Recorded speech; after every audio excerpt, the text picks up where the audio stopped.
History! Yeah! Let's kill them all! I gotta do everything myself around here. It's time for match point finals, baby! Let's get guys, we are live and ready to get the ball rolling. Another beautiful day here in sunny Paris. Welcome to COD Warzone Resurgence Championship at EWC 26. We have had 3 grueling days.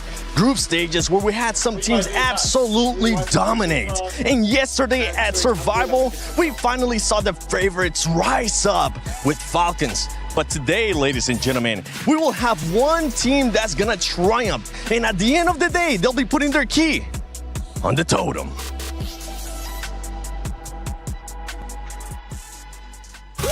Je suis prêt, c'est parti, voir où m'emmène la vie. Comme sur mon green, tu m'entends quand je respire. Top le veston, jamais fait une trop pas big plan, j'ai fait changer toute la piste. Regarde ma page, je pense pas j'arrête. Je coupe la line, laisse la qui laisse frémir. Nouvelle état, new name, toujours fluide dans le move. Main en l'air quand je rentre dans le groove. Garde ce regard, je suis déjà posé. De part je tourne, glace dans mes yeux figés. Beat encore, puis je prends tout ce qui est à moi. Trop vite, trop fort.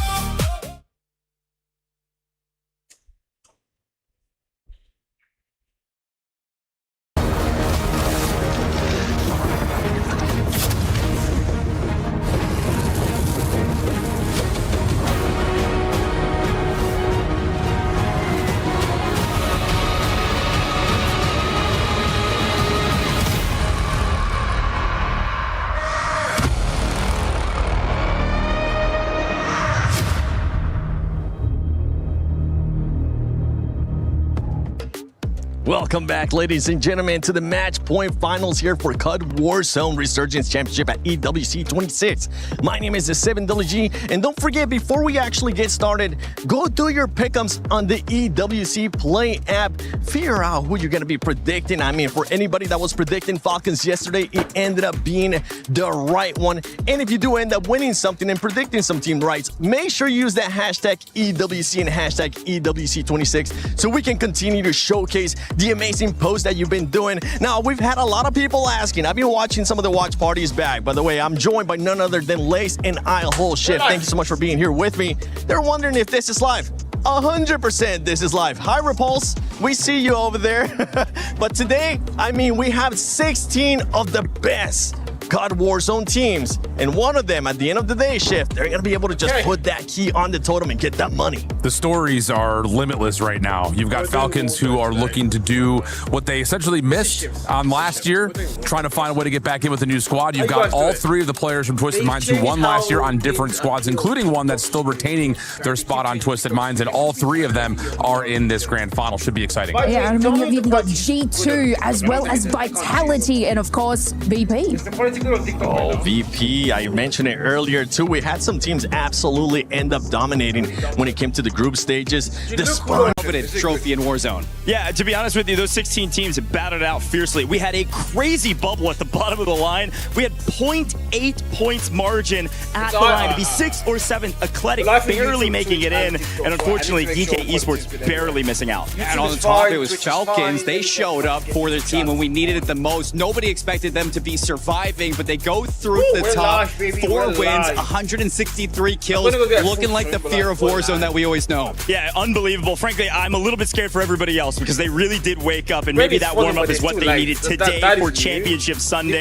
Ridiculous stuff. PBJ make it in, Vitality make it in, and we got a ton of rookies as well making it into tomorrow. The race for Rookie of the Year could never be closer than it is right now. 4 rookies in the grand finals, 3 of them yesterday leading their team in kills. PBJ, Lev, they look great. I'm excited to see them play today. Tomorrow is today. This is it. Championship Sunday. The last chance for the teams to step up and make a name for themselves. Make a name for their org. Showcase to the world their organization could potentially lift this coveted championship trophy unbelievable stuff here for all of our clubs, and we are so excited to get into the action. As a quick reminder, it's time for you to get your predictions in as well. EWC Playoff, that's where you can go get your predictions on who you think can win. It's match point finals. You got to get to 150 points and then win a game. It is anybody's day today, Seymour. Do you have a prediction for us? Look, I started predicting T1. I'm going to stick with my team. I'm looking for Rookie to spam to take the win. Okay, the Rookie spam, T1. I'm going Falcons. I've been talking about them all day, and I think the other teams made a mistake kicking them down to Survivor Stage. They got warmed up. I'm going to put my predictions in. $300,000 in total prizing on the EWC Playoff. Go down it for free. Log in each day and log in all your predictions. Folks, Championship Sunday. Let's get it. Guys, it's Championship Sunday. The fans are in the building. We got Gentleman's fans in the building. We got Falcons fans in the building. We got the Tainted Mind fans in the building. Yo, Championship Sunday, you guys ready to go? Yeah! Novo's here to play as well, everybody. It's gonna be an exciting day. You better stay tuned in.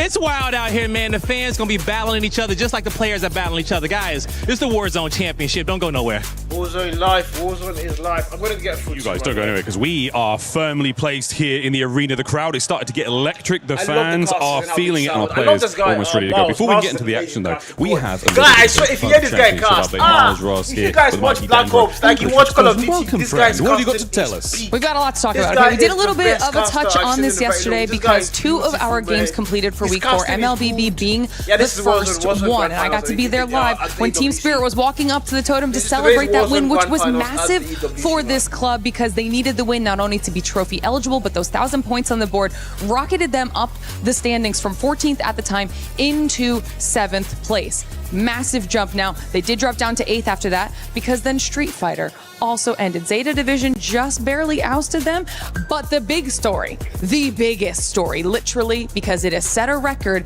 is the fact that our Falcons player, Crimey, youngest EWC, I mean, this is going to be a big week for them now. Going to be a really big week for the Falcons. I mean, I think we came into this, everybody had high expectations about them. We go through those group stages, and all of a sudden, the Falcons are not looking like the Falcons that everybody expected. We get through yesterday in the survival stage. They look back in form. I think Coach said it best. It's almost like you're kicking a wasp's nest, and that's what it feels like. You woke up Soka, you woke up Noobs, you woke up Donkey, and I'm very excited about how they're going to be able to fry out there. I don't know what they touch of turbulence for the Falcons, but right now, is it going to be smooth sailing? Well, I know that title doesn't. Like, what they do is we don't know. We're going to find out over today's play. But not the only team that have a stake in the club championships as well. Vitality looking spicy. T1. There's a ton of squads here. And down after the first day, after playthrough, we were worried for some, but in the grand scheme of things, especially here in EWC, a lot still to be played. A lot to be on the line, and I think when I'm thinking about teams that have a good run that could really make a lot of matter in the club championship, Twisted Minds is the biggest one.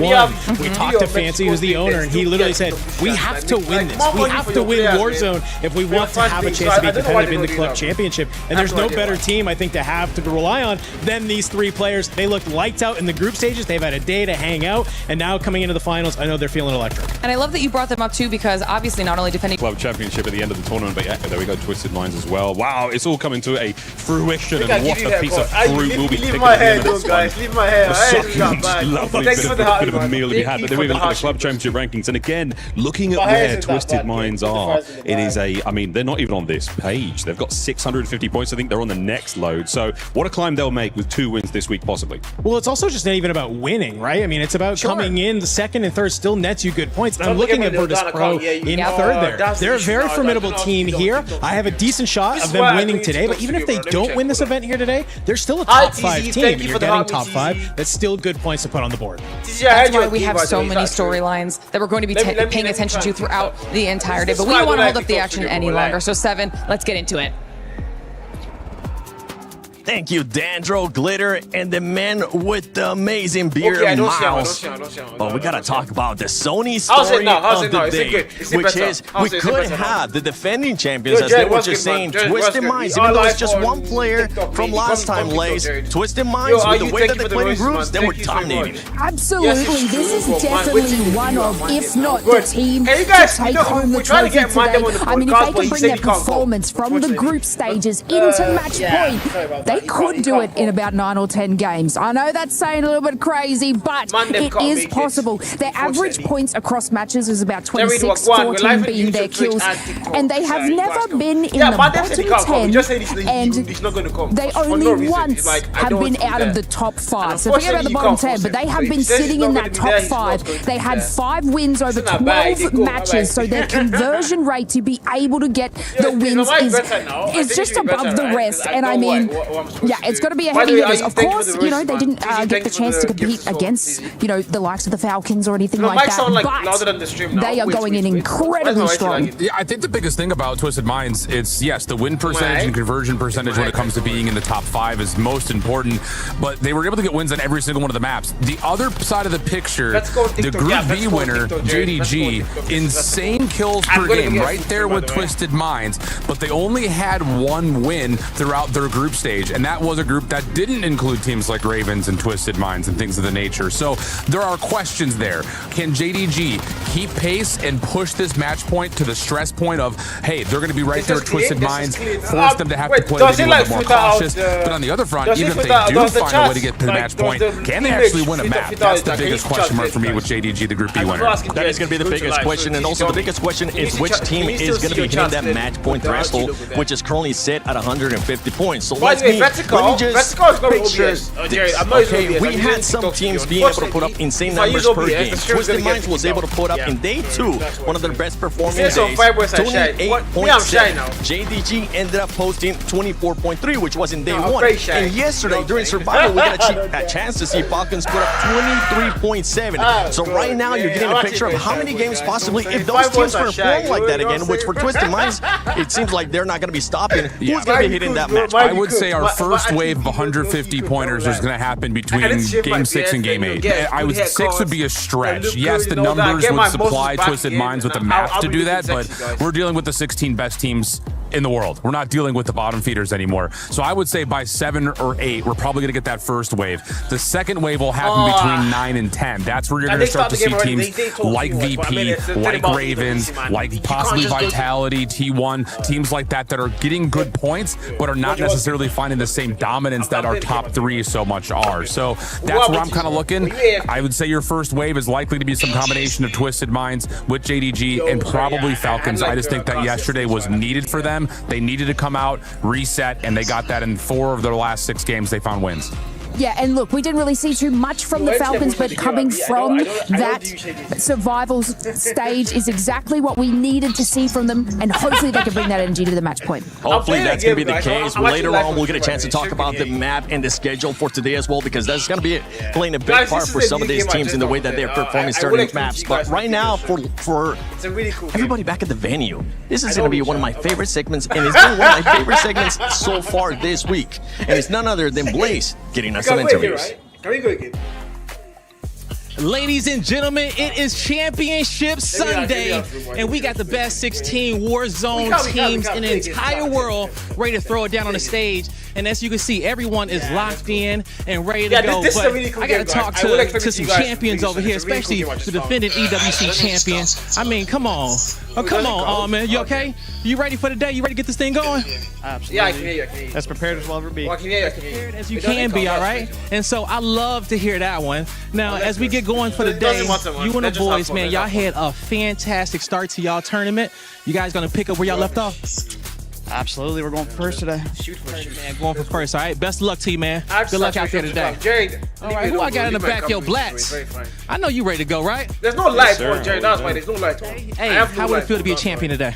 This is just like It'll be my first full championship, so obviously, you know, it'll be super exciting. It's the most confident I've ever been in the team, especially in Warzone. Probably even in CDL too, you know. I think we have a very solid roster, and I mean, we did the work. Now it's time to show it. Time to show it, man. Hey, man, you've been in the league for a while. Best of luck to you today, brother. All right, let me come on over here. Yo, Heeds, I ain't talked to you all weekend, man. You can't avoid the camera.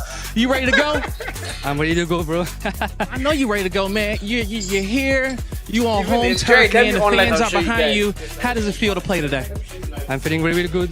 The fans are here, and Just because there's no lights. Okay, it's very good. It is very good, okay? Lock in with your team, all right? Do what y'all got to do. Get him in check, okay? Get him ready to go. Vision. What's up, man? We saw you slaying out in your group, man. All right, you hit a day break. Did you make the most of it? Of course. It's just a time to relax, time to rethink our strategies, and we'll see how it goes today. How many kills we get out of you today? Top fragger. I love top fragger. That's what I want to hear out of you, Vision. Good job, man. Good job. What's up with you, Bates? Already all love. I mean, come on, Sage. Big dog Sage. I'm doing good. Yo, the vibes are high with you. Oh, yeah, baby. This is another day in the office, you know, like qualifiers is always what ifs and stuff like that, but championship day, man, that's where we made it. That's where we made it. That's where we done it. That's where he secured MVP and world champ last year. And you gonna make sure you get it again, right? Oh, definitely. I'll do anything for this guy. You know, I'll make sure everybody roots before me and everybody blooms before me, man. That's the way of God. The way of God, indeed. Best of luck to you, homie. All right, coming on down the line, yo. Who we got coming up? Aiden. Come here, big dog. All right. Hey, man, you looking locked in? You ready for championship Sunday? I'm locked in today. Yo, no friends today. What's good? It's been cool seeing everyone, but like this is everything we've been practicing for. So I'm locked in. Just me and the boys today. Nobody else. Hey, best of luck to you, man. I'm ready. I'm cheering for you, homie. All right, coming on down the line. Yo, Scythe, I gotta talk to you, Scythe, man. You know, been having a great tournament. G2 been getting those wins. You gonna pick up where you left off? Oh, 100%. Yeah, I got some extra weapons up my sleeve, so might pull up the carbon. You know, might play a little bit safe today. So we'll see. All right, yo. Don't play it too safe. Do what you got to do, man, all right? Get it in there.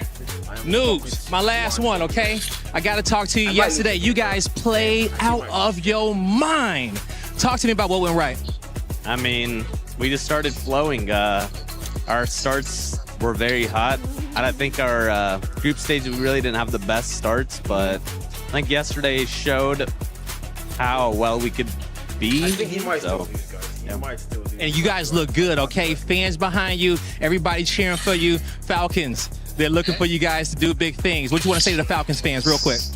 I mean, shout out to them, dude. They've been supporting this whole week. They've been so loud. I think this is like the loudest crowd I've had personally for myself, so it's been insane. I mean, I think I can hear the Falcons fans in the crowd right now cheering their butts off. Hey, it's Championship Sunday, everybody. The crowd's ready to go. The players about to lock it in. Now, you guys lock it in.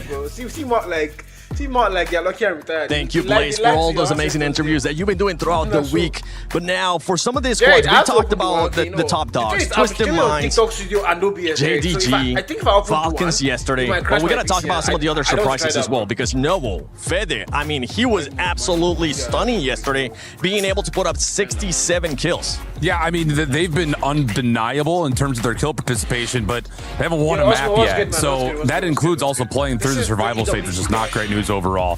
The good news here is that as we get through our day today, it's going to be the same format that we had from yesterday. We're going to go 2-2-2 through each of the 3 maps, and then go 1-1-1-1-1-1-1 all the way throughout afterwards. So there's going to be an opportunity for teams to start to catch a little bit of momentum and likely see some of their favorite maps a little bit more regularly now that we're kind of into this format here. But for a team like Novo, they need to find a way to win. I've got my eyes, as far as the dark horse is concerned, I'm looking no further than Virtus Pro in the bottom left right there. They've got wins on all 3 maps. Their average placements and average kills are in the top 10% in course of the last 16 teams that are still alive. So I think VP, biggest dark horse that we haven't mentioned yet. Yeah, VP definitely up there. They've been able to win it in the past too on other previous events, especially here at EWC. But as we're looking at today's schedule, one team that kind of comes to mind, at least for me, is Vitality, especially when we end up going to Fortune's Keep.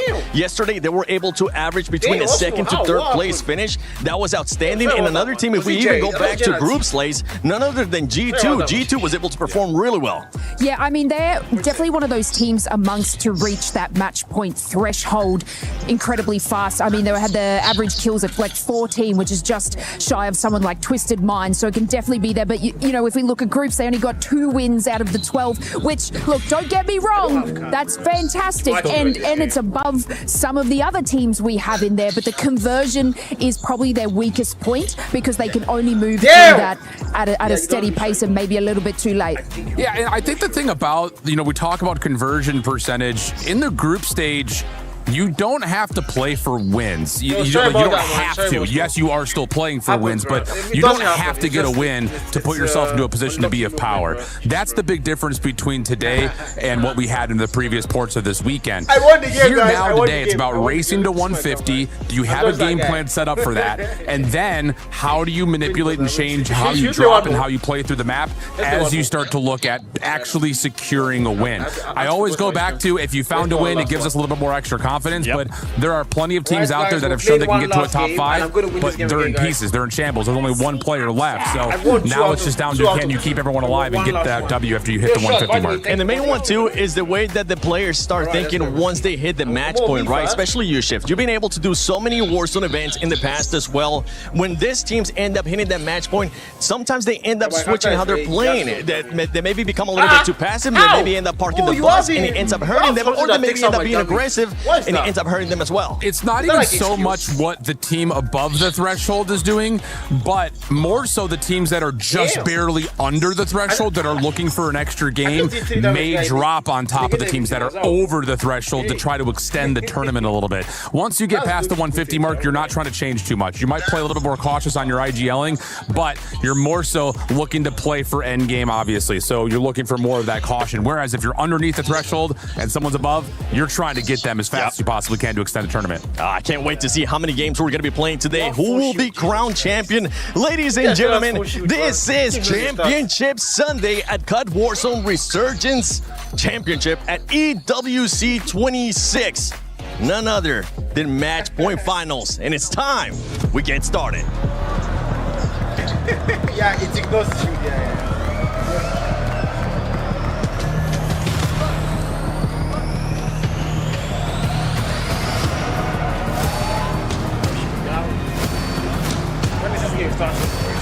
How many, Jade, how many, yesterday was a 5-hour stream, so how many games did you play?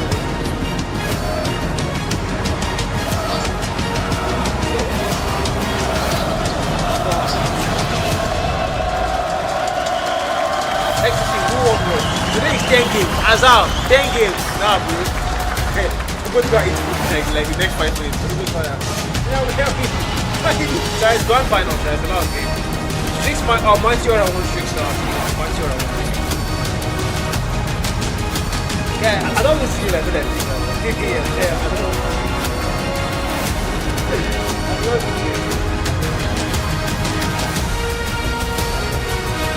Ah! I'm not see you, bro. I'm not see you, guy. I've lost it. My best love. Imagine our last game. Yeah, after it's coming on from like I know.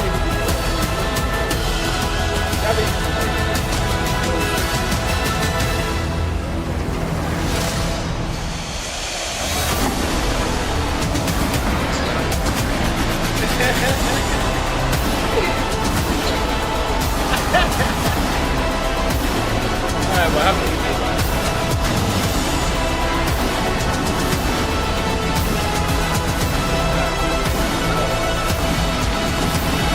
I will show you guys the game like it's a different game.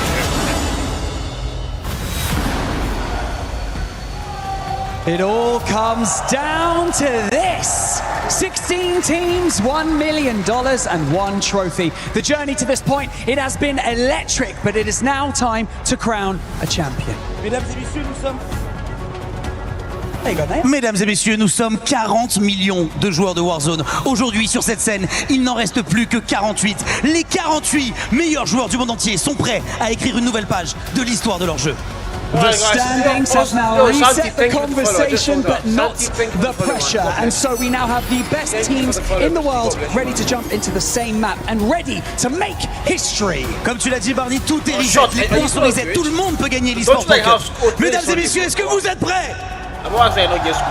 Il est l'heure de faire un maximum de bruit pour accueillir vos 16 finalistes sur scène. On va commencer par les champions en titre de l'EWC. Faites du bruit pour Twisted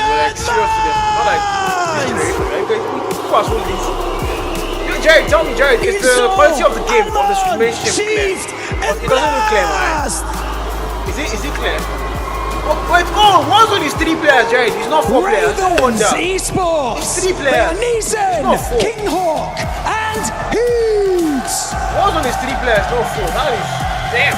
Jared, can you believe that TikTok is streaming on 8,000 byte rate? Sorry, 9,000. OBS is 5,000, and they are both not lagging. They are both not lagging. Destroy and Adrian. OBS is streaming on 9,000 byte. Sorry, TikTok is streaming. I don't know who's that. They are Echo, 9,000 bytes. Spangola, and Disrupt. 5,000, and they are both working fine. But if I do only OBS now, 6,000, I will start lagging, bro. That's how it works. If I do only OBS, 6,000, start lagging. Now I'm doing OBS and TikTok, 15,000. It's not like it's not like it's going fine. Mad. I think the issue might be streaming this guy. Well, it might be streaming this guy. I think the issue might be streaming G2 Esports. They are Scythe, Big Man, and Anxiety.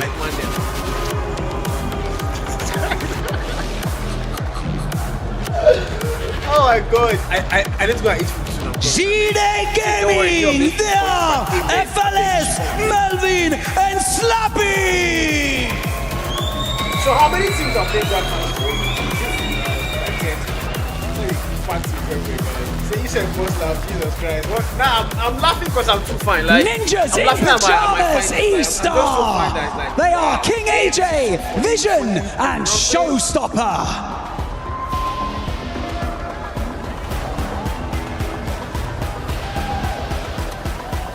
AGL, they are FIFA Kill, Scumman, and What are these guys playing? They're playing Warzone, Call of Duty Warzone. They are playing Call of Duty Warzone. Novo Esports. It's They above are my head. It used to be somewhere here and before, but now it's Vortex. so I made the try to go high. So now it's like it's seeming well. And yeah, there's airspace as well. So that's really good. Instead of like going from down. All thanks to what he was like that. Thanks. Keep it. No, I don't even know that my tribal will go up there. I had no idea. Now, when would you tell me say check, like as far as the follow contract when you can go, and now check, it can actually go up. I don't have sense. I never have sense, bro. I was looking for boss to go and put you on top. They are Praise, I Believe, and Jay Vela. I'm going to tell you, I don't go. Bro, I need to get Gentle Mates! There and kill! Romano and Adam! See, they are woke up party.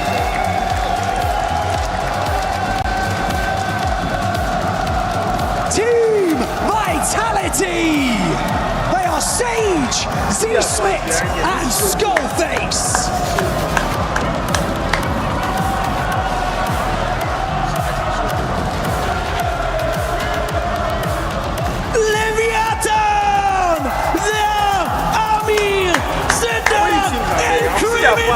Guy, nah. Oh damn, take notes, guys. This is so cool, bro. I said we need sports, guys. And finally, your reigning club champions, Team Falcons. They are Donny, Noobs, and Hisoka.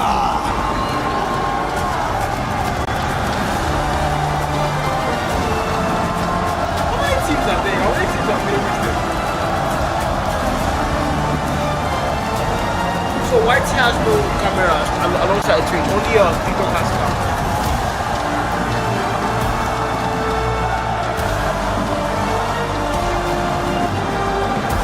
Only one team can immortalize their names on the totem, and it's time to find our champion. It is time for match point finals. Nous y voici. That's it, fun. That's just how active the fans are behind you. Like that's really good. Commence like they're so active. Are you ready?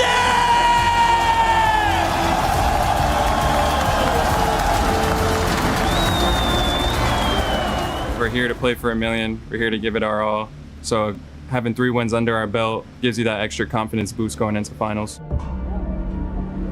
Going into today, I'm more happy with the fact that we got the most reps that we possibly could and prepared for LAN. And at the end of it, like, I know my team and I know how confident we are and what it takes to be here. I mean, people always doubt us, but at the end of it, team vitality always comes up on top. I think throughout group stages, our biggest strength has just been our mentality and making sure, even if we do have a bad game, we don't let it check us out. Alongside MP. MP's our team. All 3 of us are experienced players and just have extreme confidence on LAN, and everyone else is kind of a little bit of nerves. Codem doesn't have this visual guy. Like, what?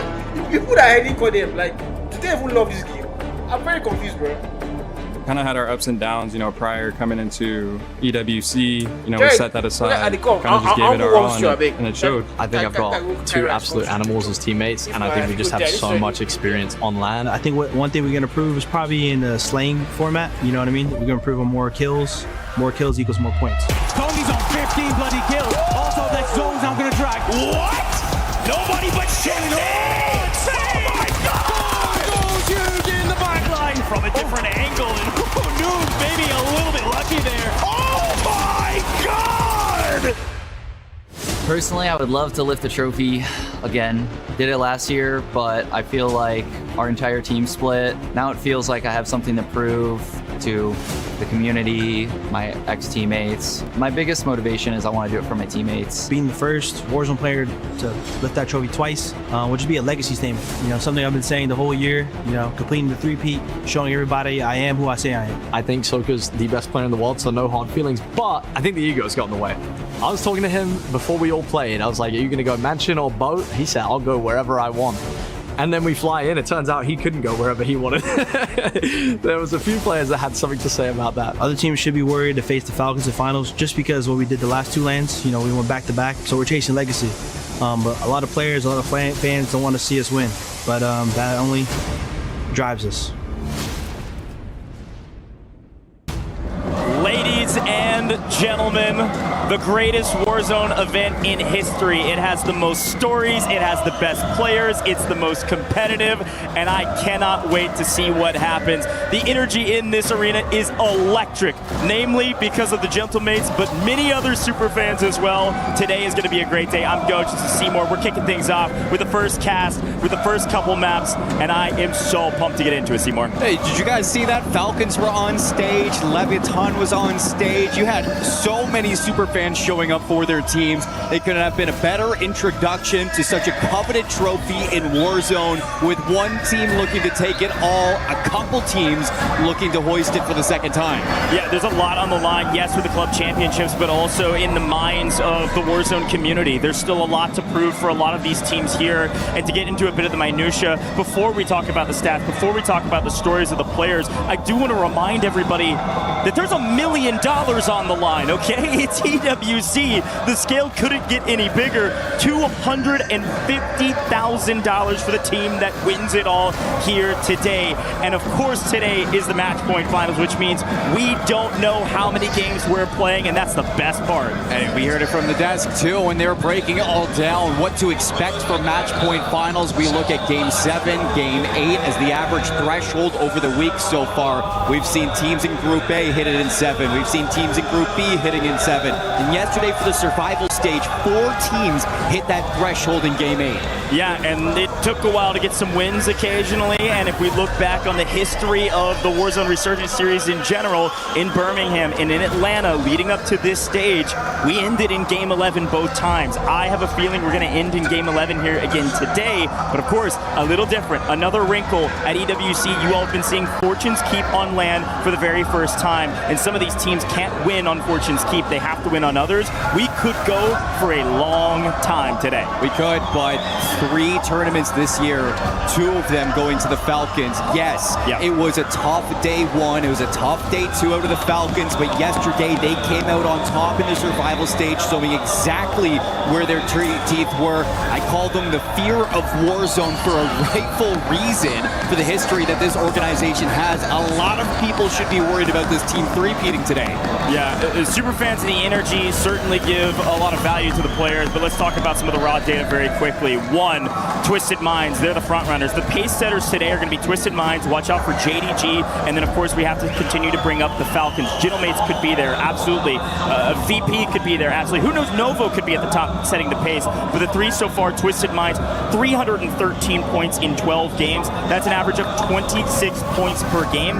And the big key factor for Twisted Minds is that they won 5 out of 12 of their drops. That is a gigantic win percentage, just under 50%. That is going to be tough to beat. Somebody's got to slow this team down. Somebody does, and I think that it's going to be a different pace just in general. Group A, B being mixed together, the top teams, there's nobody that is going to be lacking in terms of firepower, strategy, and preparation for a day like today's. So you think Twisted Minds, they got away with it in Group A. It's not going to be the same today. I totally agree. And the Falcons, a different story because it had to go through the Survivor stages. But Survivor stage, we talked about it yesterday, is one of those where there weren't too many weak teams. There just also weren't those point sponges at the top. They averaged 23.7 points in 10 games at 237 at the end of it, and they won 4 out of 10. A very similar win percentage as Twisted Minds.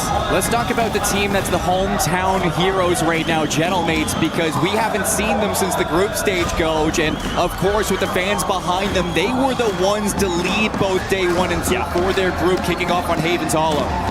It's really important that the Gentlemates start hot. Sometimes we've seen the Gentlemates falter early and it takes them a while to get started.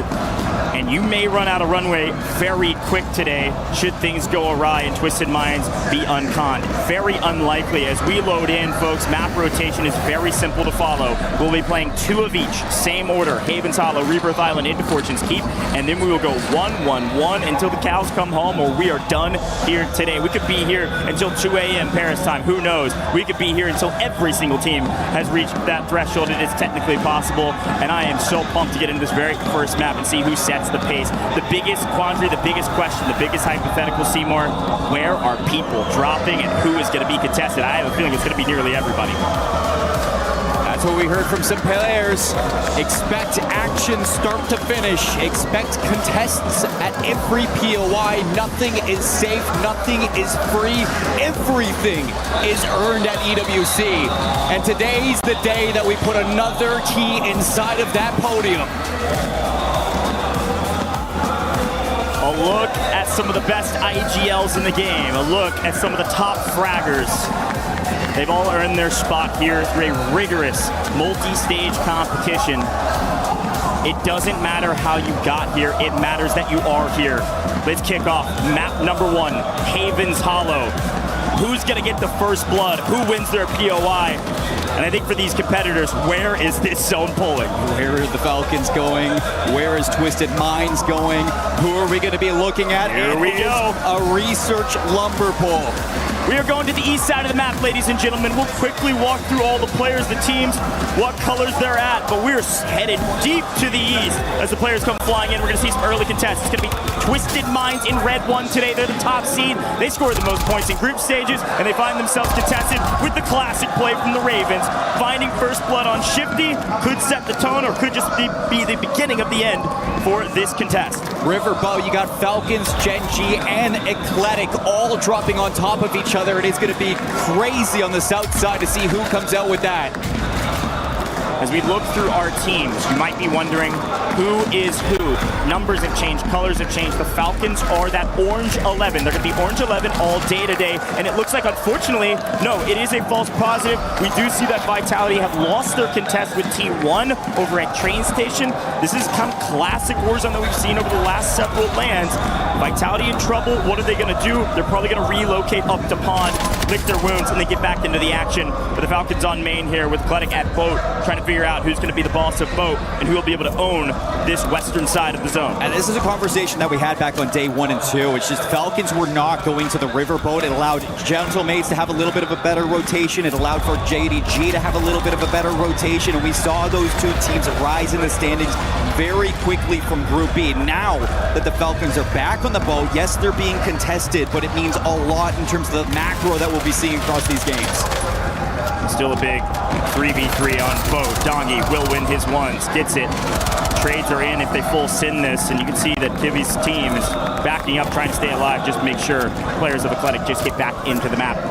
Looking over at the kill feed, you do see G2 going to be in that Cyan 4 all day today. They're actually battling it out against Leviathan. This is a predicted fight as well. Leviathan said they were going to come down here into Lumber, and look who's joining the fight. It's going to be Gentlemates coming from Cole, one of the only teams unconned. Big man, unfortunately, getting gunned down by Deus Amir. The Ogre himself swinging his mighty fist and trying to win out in Lumber, while the Gentlemates come to try to grab some early kills because their anchor is safe. We talked about this Leviathan team. I mean, they were good on Haven's Hollow, day 1, day 2, and even yesterday in the survival stage, we saw them go 5 maps in a row to start day 3 with 10+ kills. So it's going to be a tough one to see if Leviathan can keep up that pace against teams like today, but I'm excited to see their story. You see AG Global now on your screen. Going to be number 10, playing up at Research, the north side of Research. You can call it G2. Be playing up here most of the Haven Hollows map. Seems like they were mostly uncontested. They were able to win some engagements. Now going to push into Research. These eastern zones, we've seen several of them through the course of our LAN environment here at EWC. And we know that oftentimes the circle will not end in Research, but it's a great place to find some kills. You can rat out with your anchor, find safety, and just go get really aggressive. We don't care about KDA here. All we care about the kills. We see T1 drop train station, a lot of KP at the start. They're leading the lobby with 5 points. VP right below them, off of that server drop. We got 3-4 trios inside of Research Center. Haven't touched yet on both Gen G and JDG. Moving through the main street. This is going to be a big one for JDG, who are dominating the main street of Haven's Hollow. JDG, top team in Group B. Unbelievable slaying power, a lot to still prove in terms of their ability to grab wins. Anytime you see pink in the kill feed, it's going to be the Gentlemates, and you're going to hear the crowd erupt. We're going to feel it underneath our feet. You're going to hear it through the crowd noise. There is no certainty when the Falcons are in the feed other than that crowd giving it away. Gentlemates an opportunity at Cole to be at WinCon already, so a quick check-in with them shows that they're mostly alone. It actually looks like flying in Blue 12, it's going to be Vitality trying to regain after losing out their drops without having to rotate early. This is a map that's going to be difficult for them. They're going to go play in Cole. We'll check in with them and see if they can win some of these engagements here as Gromlock continues to find some engagements on some of these rosters like G2, like Deus Amir's squad, Leviathan. They've been all battling for Lumber because Lumber and Cole are the hot spots right now. Well, we are a minute left from seeing the close of Circle 2. 16 teams still alive in game number 1. Haven't lost a single trio yet. Everybody valuing their lives and their rotations. But here comes JDG on the Gentlemates inside of Cole. Yeah, JDG are full tilt, full sending this, playing from mid-map all the way over to the win condition, and they get hollow. Gentlemates deeply in trouble. They've got one way out on the outer bounds of the map. Won't be hunting that player down. They couldn't quite find him, won't be able to find him in time. But let's swing over to Twisted Minds, who had to rotate out of Mansion very early, and it's Ravens and Twisted Minds still chalking each other. Both teams, edge of the map, working their way in, killing each other. Blast gonna have to stay alive for his teammates to fly back in, and the Ravens are hunting. Toms are flying. Where the heck is Blast? And they found him. Can they gun him? They got him! Twisted Minds are your first team eliminated. Must have been by a second. The blender is upon us, and Twisted Minds are out of here. And the second team to fall will be Vitality. 2 heavy hitters down early. Hey, it's Championship Sunday. Anything's possible. When you go for the Kings, you don't miss. That is a precedent set early. This is not going to be a free back-to-back title for the Twisted Minds. You got to work for it every game, one step at a time. Let's look at where we're going. This third circle in a few seconds, we will see exactly where this next zone pull is going to be. And another one drops. That's the Falcons eliminated. Unbelievable. Vitality, Twisted Minds, and the Falcons are the first 3 teams out of this lobby. You want to talk about a tone setter? You want to talk about a litmus test? The first map? We're going to be in for a long day. Holy cow. Let's see what happens here with the Eastern Zone, as now it looks like JDG in the win condition, complete control of Cole. Where's the zone going? Down to Cole Depot. First one in the center is going to be Gentlemates looking to survive in the backside of that train yard. Lumber to two trios there. It's going to be G2 as well as Leviathan still coexisting just above them. Athletic. So let's see what Lumber has to offer with these players who will have to eventually move. Yeah, Cole, the win con. Unfortunately, his Gentlemates lost it, so they're going to be outside. In the zone, yes, but outside of the main POI. Z-Dark gets gunned down. G2 still shooting. The good news for G2 is that they've hardly had to move a muscle. The kills are coming to them. The Italians strike into the kill feed and do find another team being eliminated. See you later in IP. Not a free day for you either. Still gonna have to see a couple teams rotating in. From the east, it's T1. Cross the river. Trying to get into Coal Depot Research. You still have two trios on the outside looking in, and as a solo, Ravens need to regain. First look at Virtus Pro here on main. They've been able to find some kills. They've been fighting through servers. They've been in zone this entire time. Things going well for them, and Destroy able to stay alive. Right for a moment goes wrong, but they are still up. One player in the air just in the nick of time. Virtus Pro not out of this lobby, not yet, but it does look like, unfortunately, Leviathan has been eliminated. Leviathan will not start with a banger map like they did in the past, and the Italians continue to fire their guns. There goes Athletic. Top 10 finish in game one as we're into the multiplier now. Fire sale just about to run out. Teams trying to find some space into the new zone. Still on the outside looking in. If you're Ravens, finally you have all three players resetting. And another one goes down. It's going to be Adrian and Destroy finally getting knocked out. VP are gone. We need to look at the gatekeep that is going on through Cole, because the team that is trying to keep everybody away is JDG. T1 on screen in a great spot, but unfortunately I don't know if they know they're about to get gunned in the back. Watch out for the rotation from Ravens Esports, and no, they had absolutely no idea. Spam goes down, the rookie down early. Bad news for T1 fans. Disrupt gonna fall, maybe gets a trade, but that's about it. They don't even get the full. Down goes T1, a missed opportunity, unable to hear through the cluster that unfortunately for them, they get flanked in the back. Big opportunity for Ravens to make a difficult rotation and make a play for a win. Wide open zone pull, and AGAL still alive. Prey's gonna be gunned down by Knight. He's got the stim shot. Trying to pop up, trying to finesse. New zone pull, very wide open. You got a couple of walls from Coal Depot still in the safe zone. Same thing with servers. If you win your fight server, you don't have to early rotate. You're gonna have a lot of positioning and safety. PBJ, the only team without an organization representation. They represent themselves, and they find their way to a top 5 position. We're into the highest multiplier. It's time to win. At some point, we gotta see some movement from G2. Yes, they take down Leviathan, but now it's gotta go against Gentlemates just outside of that circle, trying to hold some positioning underneath that bridge, and it's Gentlemates going for the full send. PBJ on the outside of zone, but a full send with the Gentlemates on main. G2 strike first. It's going to have to be the Young Prince. Can he find him? Inkyo last alive for his team. Running and hiding in gun. He's got to find Anxiety in a 1v1. He gets shot in the back. The COD timing strikes, but Gentlemates still make their way to a top 5 position in a zone that was theirs to win. G2 in trouble means the best team right now, the best position by a country mile is JD Gaming. Look at him on your screen now. Set up with not only triangle position with one up on high ground, but also still on the zone. They're going to find the Ravens. The Instant in trouble. See ya. G2 have overtaken Gentlemates' position underneath the bridge. JDG recognize this. They want to go for the 3v2. JD Gaming, they've got player advantage. They've got the high ground. Do they also have the gunny? Absolutely, almost a great trade there for G2. They take 2 down, but the rest are going to come through. JDG in a 3v2. 3v2, and it looks like PBJ have already made the rotation out. This is great positioning. Look at the player outside Coal Depot. He is going to have a sideline view of this rotation. If they're not aware of Believe's position or Jay Vella's position, potentially Jay Vella could get a pick here because FLS is making a huge wrap through Cole. Things slow down for a moment because this is frankly a fairly large zone for only 2 teams. Unbelievable job from a team barely making it to this stage, barely making it to the survival stages, and then barely making it to the finals, and yet they find themselves in a 2v3 against the top dogs. PBJ. Let's see the moves that they make. FLS alone. Slappy and Melvin trying to chow as a duo, and FLS is actually going to join them. They're kind of trying to death ball 1. They maybe think they have one isolated. The shots coming through and the smokes are in. Melvin, unfortunately, gets surprised. Guns are up. Believe. Find one. No. Goes down.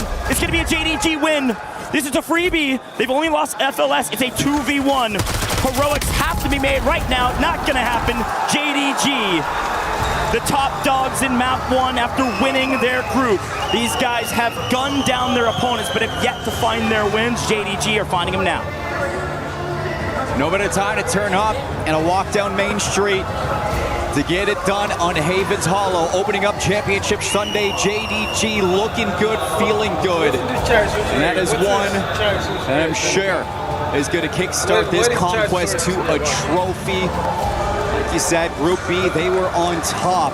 We didn't get to see them in the survival stage. They got to sit, they got to study exactly how they wanted to take down these top teams, and it looks like all that studying has paid off. Crazy to think that Vitality, Twisted Minds, and Falcons fall first in this map. But at the same time, as we look back on this replay, look at where we ended. Look at this final zone. JDG were able to set up with patience a win that frankly had to be inevitable. There was no way they were going to sell this one. Let's listen into the comms.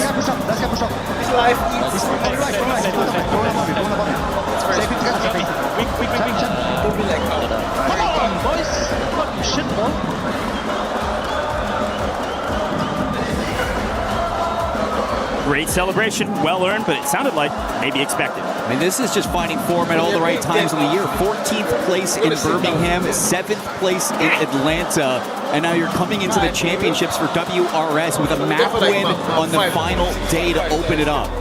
Peaking at the right time. I love it. I just want to know. Three of the top dogs go down early, but again, looking at that zone, we could not have gone further east. So for a team like Vitality, this is going to be a tough one to find a ton of points on, especially when you lose your POI. Even for a team like Twisted Minds coming out of Mansion, that is an incredibly difficult rotation. You know you're going to go through more than half the lobby, especially rotating up to the north and through research. And even for the Falcons, not the hardest rotation. And I think just unfortunate timing with when they chose to rotate, getting caught in that transition and going down as well. Didn't get to see the whole read of what played spoiler to their move, but I think there was just too many cooks in the kitchen down there. And here's a quick look at the leaderboard.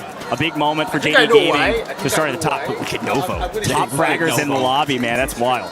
That's what you expect from them. And it's what Schiff said, too, at the opening of the day, just outside the arc.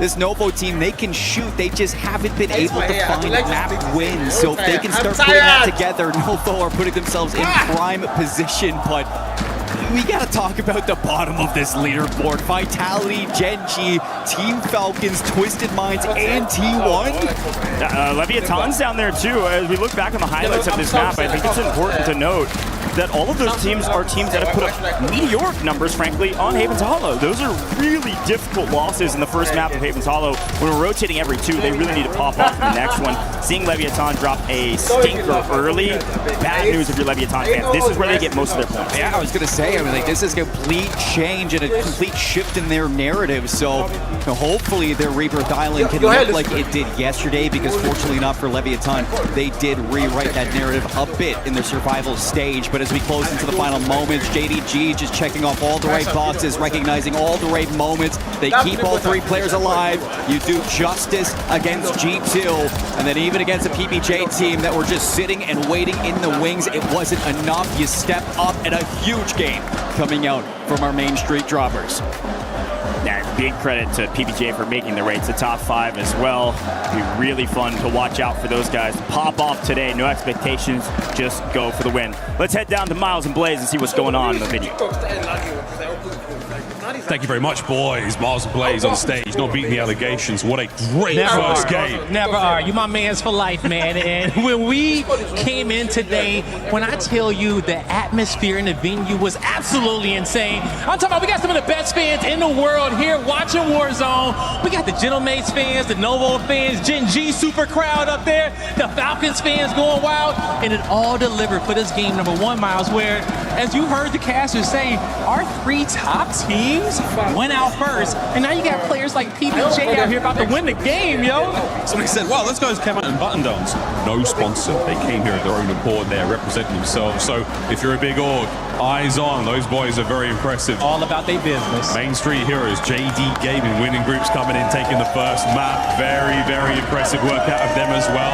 Nothing too crazy so far. But I will say this, the French squads, okay, coming in 5th, coming in 4th. We got Ravens, we got Mates.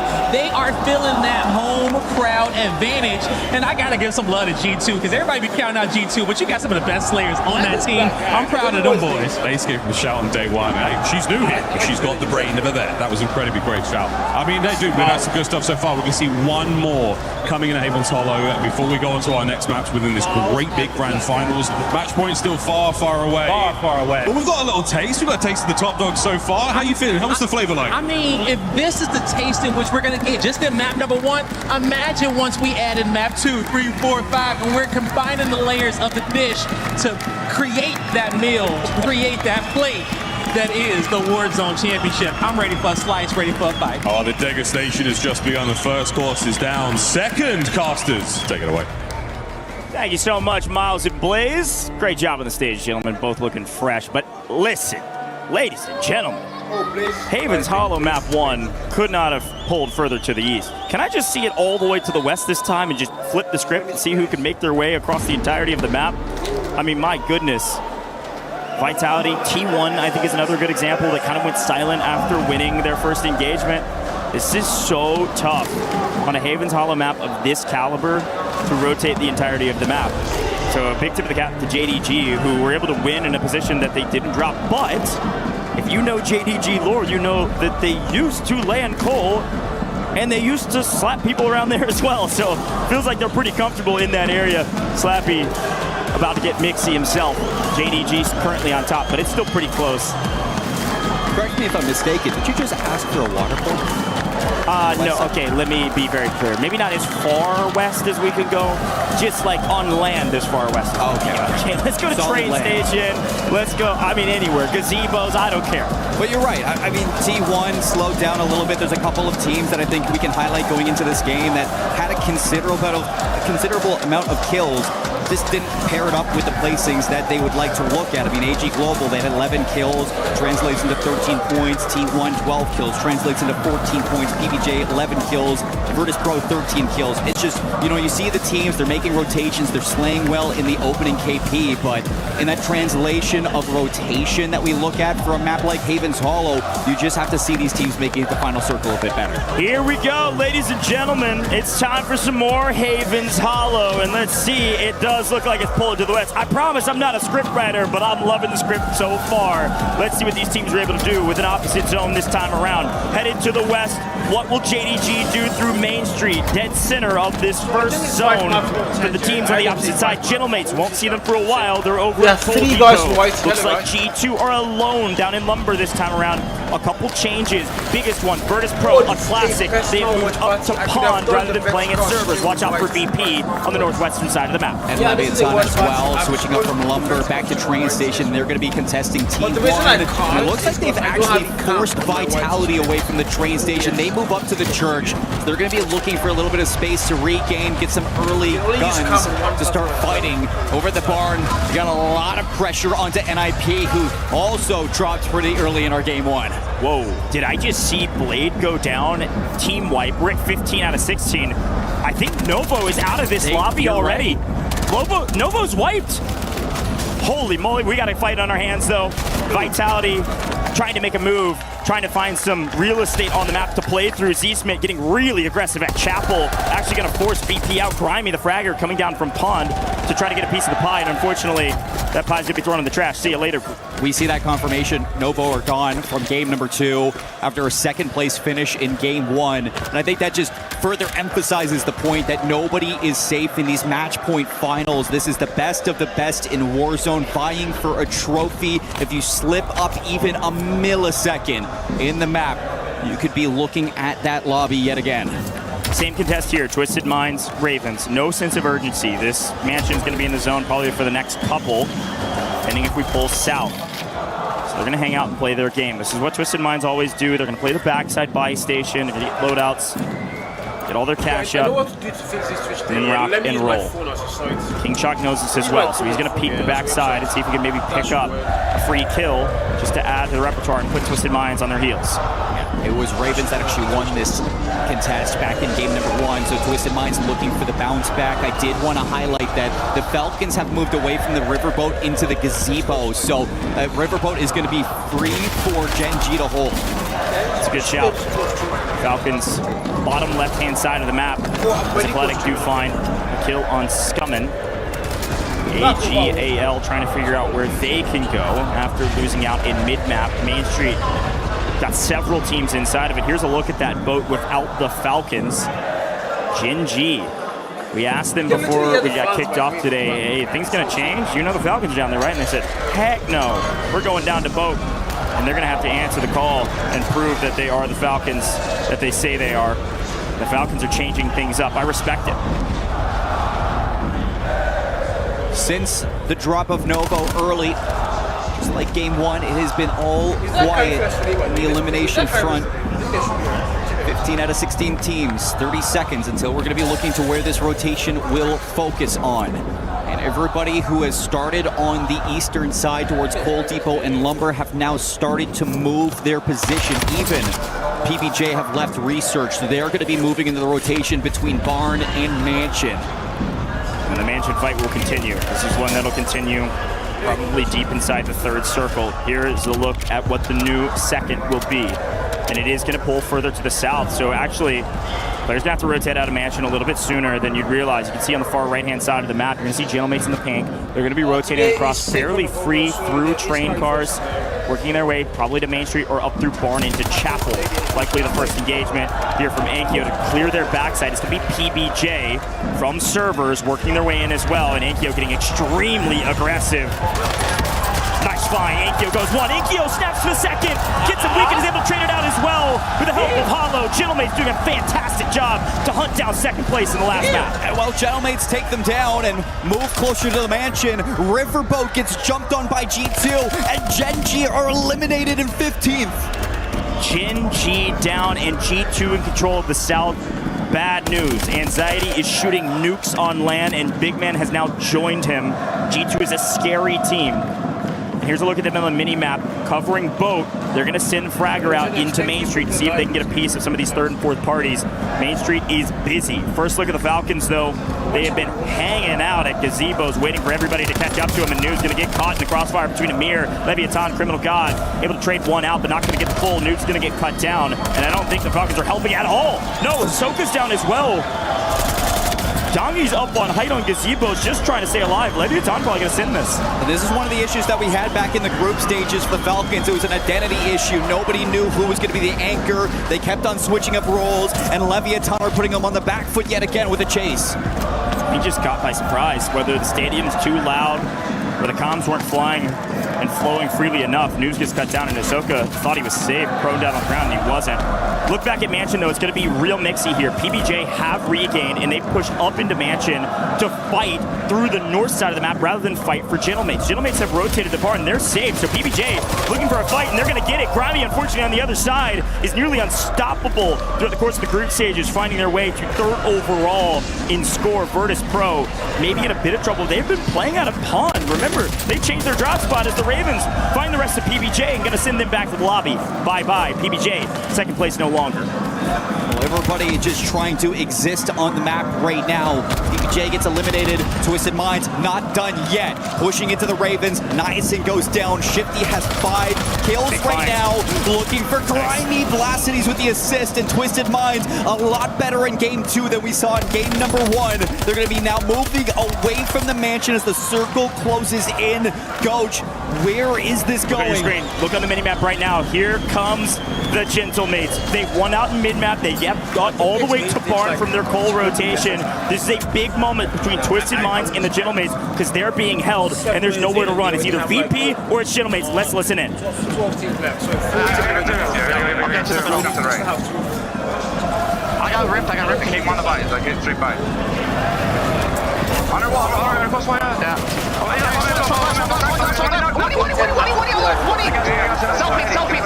Selfie as well. You can trade res.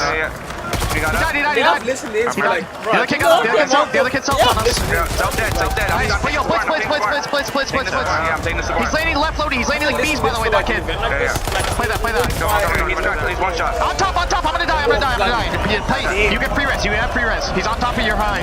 They have advance too. Yeah, coming for bees. Coming close. Yeah, you jump low left. I'm gonna land on my gun. What's on the low left? I'm resing. Alright, I'm good. See, job, man. Please. They have advance. Yeah. I'm gonna get like a straight for your push.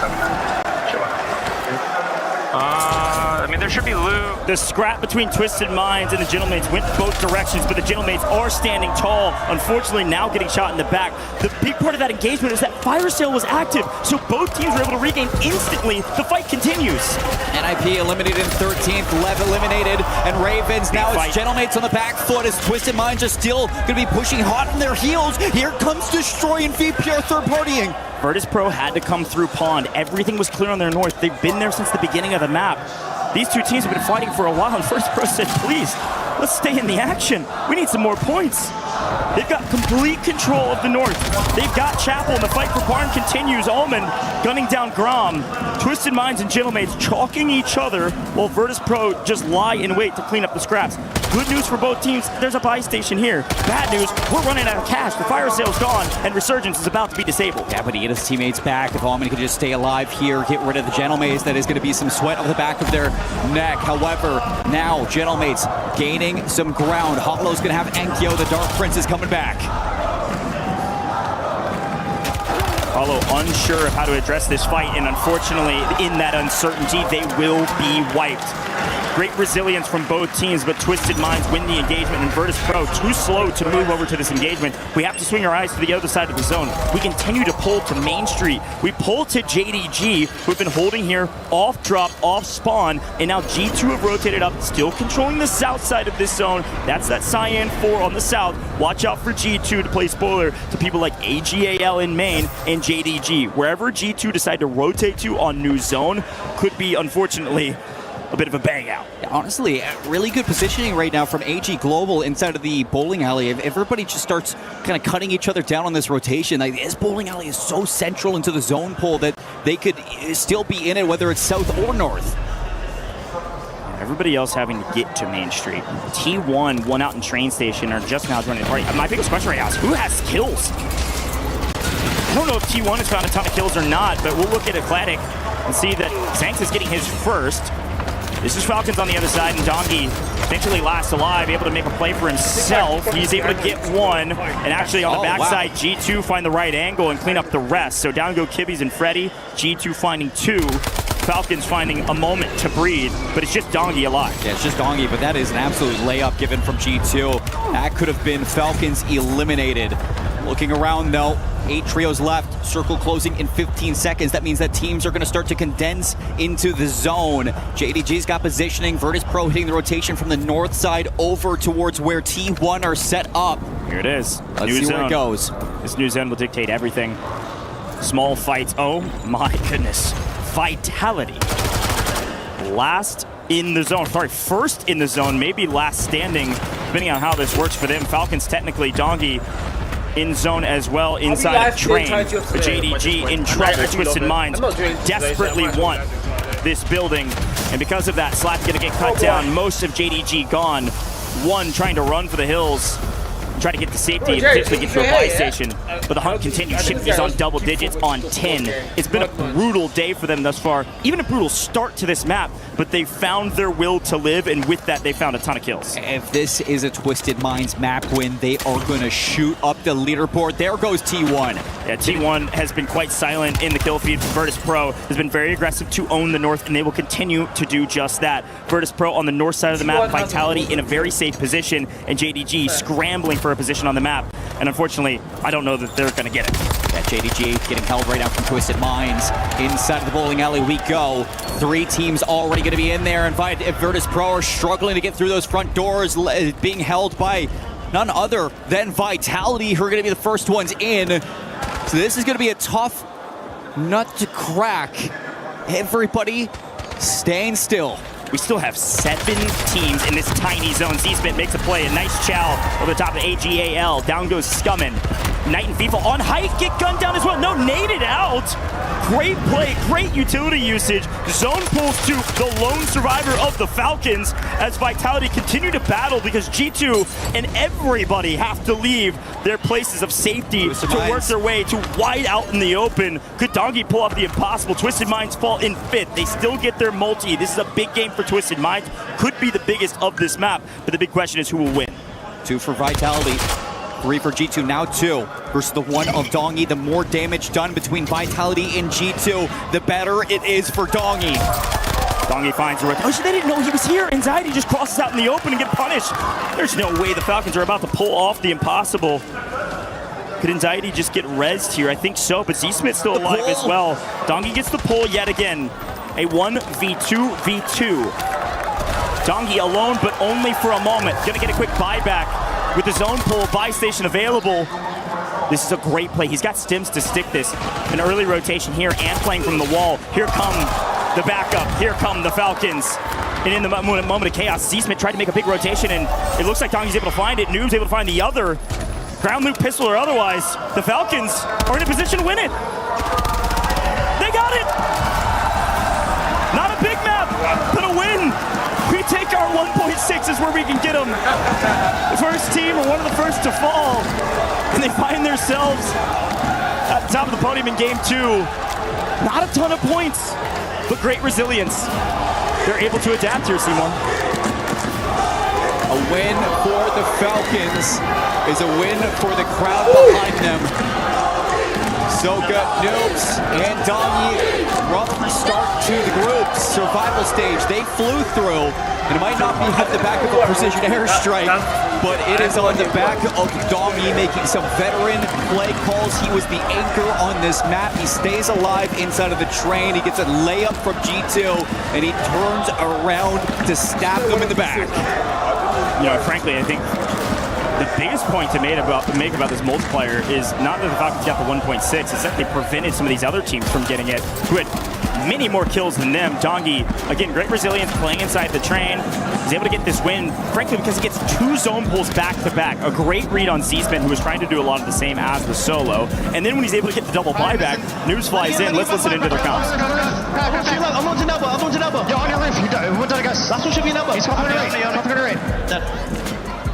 What do you got, kid? What do you got? Good job. Good job. What do you got? What do you got? Hey, good job, bro. No celebrations, just good job. That was a job well done. Unfortunately, not a great job. We did our job, weren't able to achieve the points that we would have liked. But still, we take those.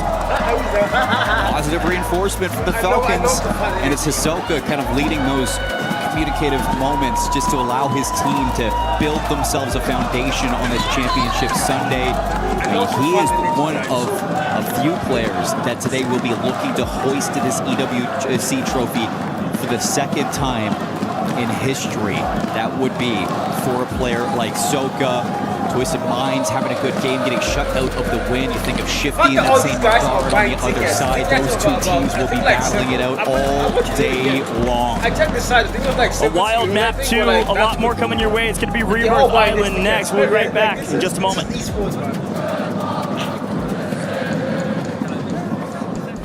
Play is in our DNA. Whenever we let it out, it becomes our superpower. Now imagine an entire city being built to supercharge it. Kadir City, powered by Play. Where is this Kadir? I think it's in Saudi, right? Kadir. It should be in Saudi.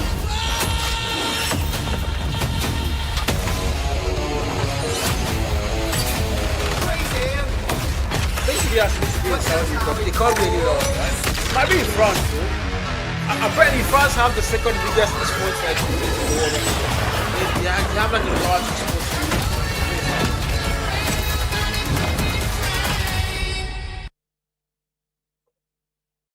I think those nerves are going to be really kicking in for a lot of people. I'd say good luck. Just know Genji will be coming for you guys. It could be anybody. Twisted, Ravens, Genji.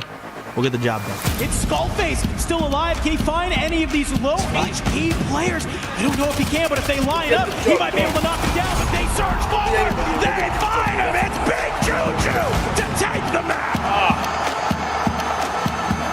People always doubt us, but at the end of it, Team Vitality always comes up on top. So, I mean, today we're just going to take over. We went back-to-back, and we're trying to complete the three-peat, so we're chasing legacy. Praise and Jadella doing a great job as a duo here to just carve a path forward. Can't believe up here from Stronghold. You'll meet them together if you are Game Gate. Nemesis hears all this battling going on. They roll up. It's Brave from behind as a Nemesis will swing. Finally find their way where they desperately needed to be. The Falcons double chow. They're not losing that one. Ahsoka, a deep sigh of relief, not a celebration. I think the biggest threat would probably be Twisted Minds or Falcons. They've been pretty dominant, both of those teams, the whole year. I keep an eye out on my top op, which is Twisted Minds, you know, obviously the reigning champions. I think we're just a very well-experienced team. We have experience when teams land on us and try to fight us, you know, it kind of doesn't ever go their way, so I think that strikes fear into them.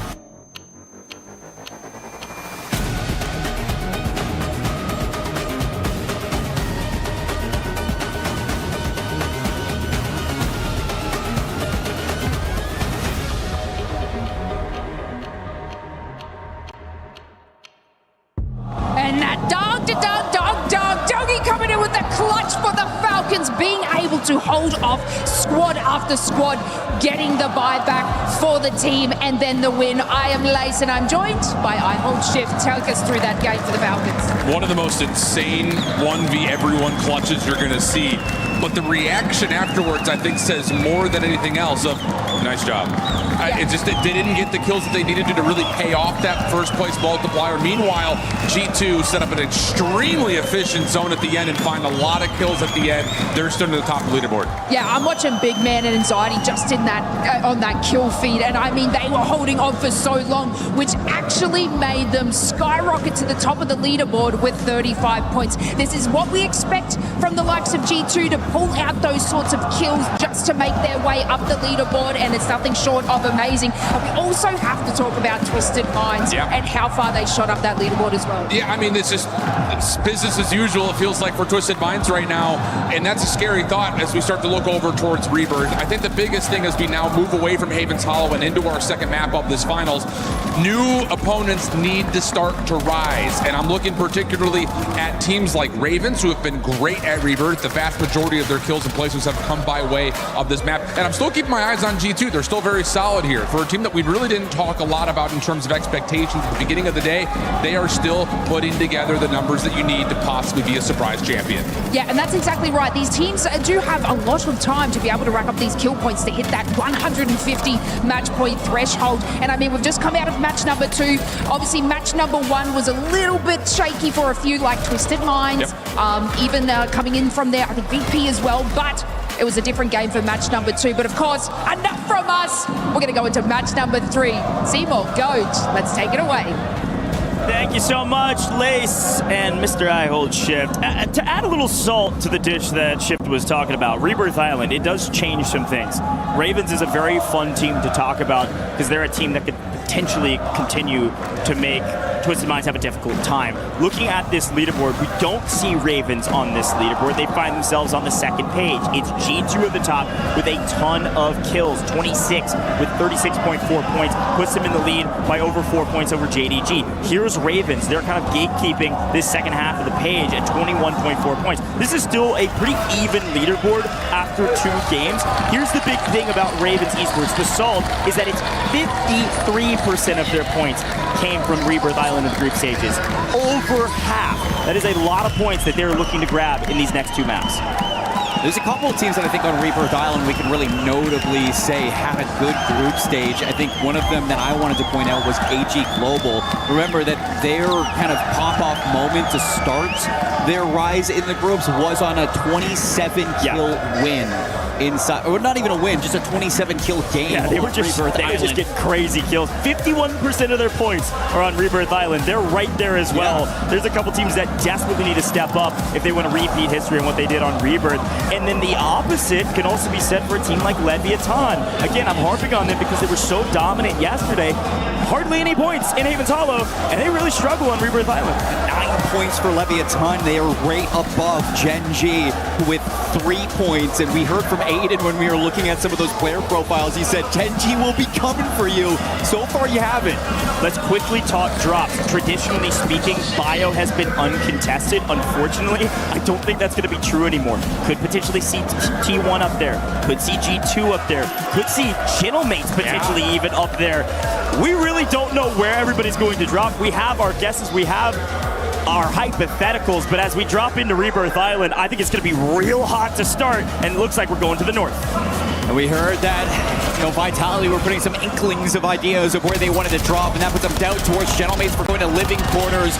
We look across the board. It looks like early KP for the Falcons on their drop is going to be taking on at Factory a couple of squads. I mean, first and foremost, the Falcons on screen. 1, they're winning their engagement, but 2, it's against JDG, but 3, it's down to the boat on Factory side. Yeah. No chemical for them. Who's landing on the Falcons again, taking away their spot? It's Gen G. Gen G are up in chemical by themselves. Also, that bio point I was talking about, no one wants to chow G2. They're way too strong right now. G2 are alone at bio, which means their fragger's going to go get some kills here shortly. And instead of T1 being inside of bio, they're taking on AG Global at Turbine, and with being left alone, it is going to be AG Global gone. T1 eliminate them, and G2 have already sent a Slayer to go check in. I told you some surprises, and I think AG Global were a bit surprised by the T1 push. Immediately, T1 finds some early kills. We swing over and we do see Vitality playing Factory. They're going to be playing against JDG, and the Falcons are in the area on the boat on the Factory side. Over at Control Center, it's Novo taking control of Control Center with Virtus Pro in the boat. This is standard for that side of the map. I was wondering what headquarters is going to look like in my own mind, because NIP were fantastic from headquarters in their group. They're going to be dropped on by Ravens. That contest has led its way into prison. The only other team there is going to be Eclectic.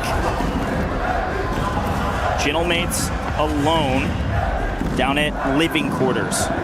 Maybe because of the map and the zone, or maybe just because they're scary. JDG win a nice engagement here, knocking most of this Vitality roster. And the one weird thing is that Leviathan, it's not a stronghold push. Ravens get eliminated inside of this masked headquarters battle.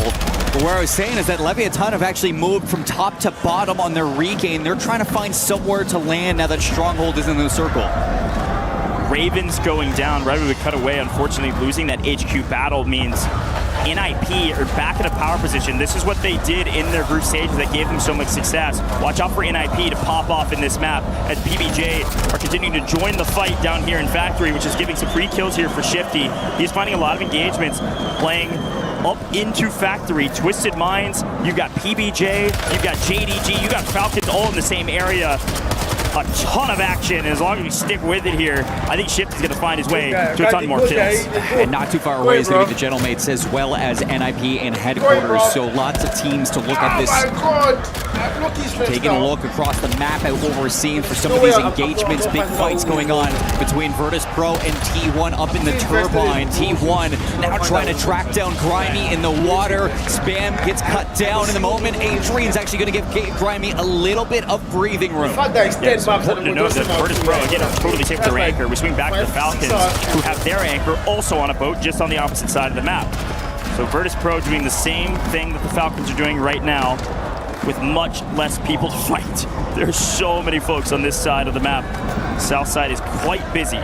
Factory, headquarters, living quarters. Look, Channelmates are making a move early, abandoning living quarters because the zone is forcing them to, and they're going to go up into HQ fighting against NIP, but potentially fighting Southside here as well. They're going to go right for the anchor, so that's going to disrupt the entire setup for NIP as they are forced inside the prison. Now, Channelmates, depending on the circle, they are going to have a fantastic position at the top point of Rebirth Island. Falcons getting pushed on by Twisted Minds. Almond immediately going to meet his end to his Soka. And it looks like we're actually getting a jump on between two teams inside of Control Center. It's going to be Vitality making a push, and they're going to be wiped away by Novo. Our new zone continues to pull to the north as expected, so the Gentlemates will continue to rotate, playing the south side of the zone, slowly creeping their way in. They have control of headquarters now, pushing NIP into prison. They can take a look at either side of the map, either this side on your screen right now. Blade totally unaware. There's a player in the corner hiding behind the door. Grimy going big. Virtus Pro make quick work of 2/3 of this Novo roster. Where is the final player? He's gone upstairs. Grimy trying to hunt him down just in time, and it looks like Fede will able to stay alive for a moment, sneaking and hiding so his teammates can fly back in. Fede, 67 kills in the survival stage. He has been a monster for the squad. Tomahawk on point. And that's going to put him at 3 so far. They started off fantastic in the slaying back on Haven's Hollow. Rebirth Island, definitely a map where Novo can start to pop off yet again. 14 trios still alive. 35 seconds until we start to see the zone closing. To look further and further where we will go on Rebirth Island. Bad news. Ahsoka down. Doggy is on 7. It's Twisted Minds and the Falcons, but Gentlemates are going to come down with their fraggers. PBJ still in the area.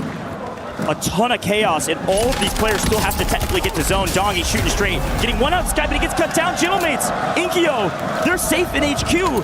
He's just gonna go out and find anything he can get. And what a moment it would be for Gentlemates if they can take down both Twisted Minds and Falcons yet again to continue to keep them tamed inside of Championship Sunday. It's a moment that a lot of teams need to do if they want to deny them of a trophy at the end. Just continue to put the pressure on these top dogs. Yet again, Machine Pistol goes huge.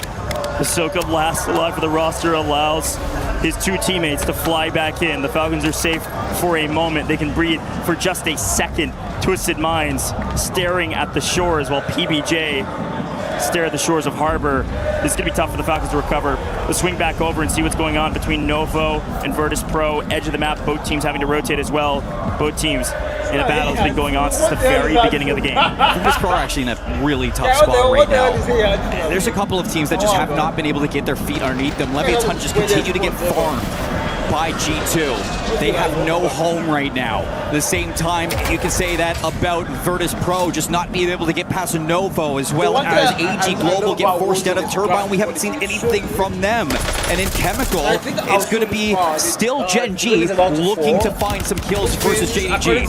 Yeah, Leviathan's home. It needs to be at Bioweapons. They have to push this. Unfortunately, G2 have restabilized. G2 good for the lobby. They don't have actually a ton of kills, and Criminal God continues to find kills on G2. So Leviathan maybe slowly but surely paving a way to a place in WinCon. That is just wow. Circle's going to be closing Like, see further how the to the water north. looks so clear, like actual As it is going to be graphic majority of chemical industry and bio still in the circle. A little bit of harbor. That's going to be where the Falcons are moving with Twisted Minds. Falcons, though, trying to get all the way through the water to go past chemical engineering behind these teams to take the north side of the island. This is why you shouldn't be single, guys. Don't be Twisted single, Minds guys. walking in the zone on water side. Single, you suffer. PPJ go hunting, gonna try to find one member of the Falcons and will get it. Let's listen in with PBJ and see what their game plan is with their position on the map. Twisted Minds hot on their heels. I gotta grab his shit. I'm grabbing the shit right now. The shit, yeah. Yo, look at Most Wanted's pushing up a little bit. Most Wanted's pushing up a little bit. He's just in the building. Money. I only hear one, bro. You want me to try to blood him? You don't have to overcharge. You don't have to overcharge. I'm just waiting. I'm gonna take my time. Yeah, take your time, because you have to play our back. Yeah, one's in my building now, okay? I'm getting out. I'm getting out of the water. Yep. I just fell off the fucking window.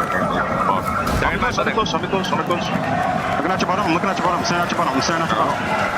Sitting here in a second. I got your bottom door. I killed one on me. Nice. Push it. Another one jumped up. Yeah, the last two are on. They could buy. Inside. Oh my. Oh, he dropped on me, bro. Oh my god. He's running out to buy. No. He's still sitting inside. Good. Oh my God, I gave it up for a second. A surprise. PBJ able to strike first, but they get answered back as well. Twisted Minds fully restabilized, but in the meantime, Seymour, we lost a ton of teams. Falcons gone in 14th, Gen G gone in 13th, and T1 gone in 12th. We're down to 11 trios as we're closing the circle, and mates are making moves. Gentlemates have moved through center map. They've moved through HQ. They find their way into prison, and they continue to pave a pathway to a win. They still have a lot of work to do if this zone continues to pull to the north, but for now, they've abdicated everybody out of this giant prison POI. They're free for a little while. Twisted Mind's going to stay south. You can see Virtus Pro staying north. Gentlemates have won the central part of the map. This new zone's going to dictate everything. Remember JDG was struggling at the start versus the Falcons. They had to regain. They're in chemical engineering uncontested, just like how Bio's being held by G2. Both of these two teams right now have the power positions to dictate exactly how the end game's looking. Our new zone continues to pull to the north. Gentlemates will still have to rotate, potentially through mid-map out in the open, or likely through maybe Industries. Some of our other teams, PBJ included, are at G2, continue to find their way to the kill feed as they just wait on everybody else to show up at their home. Their anchor has been sitting inside of Bio since the very beginning of the game.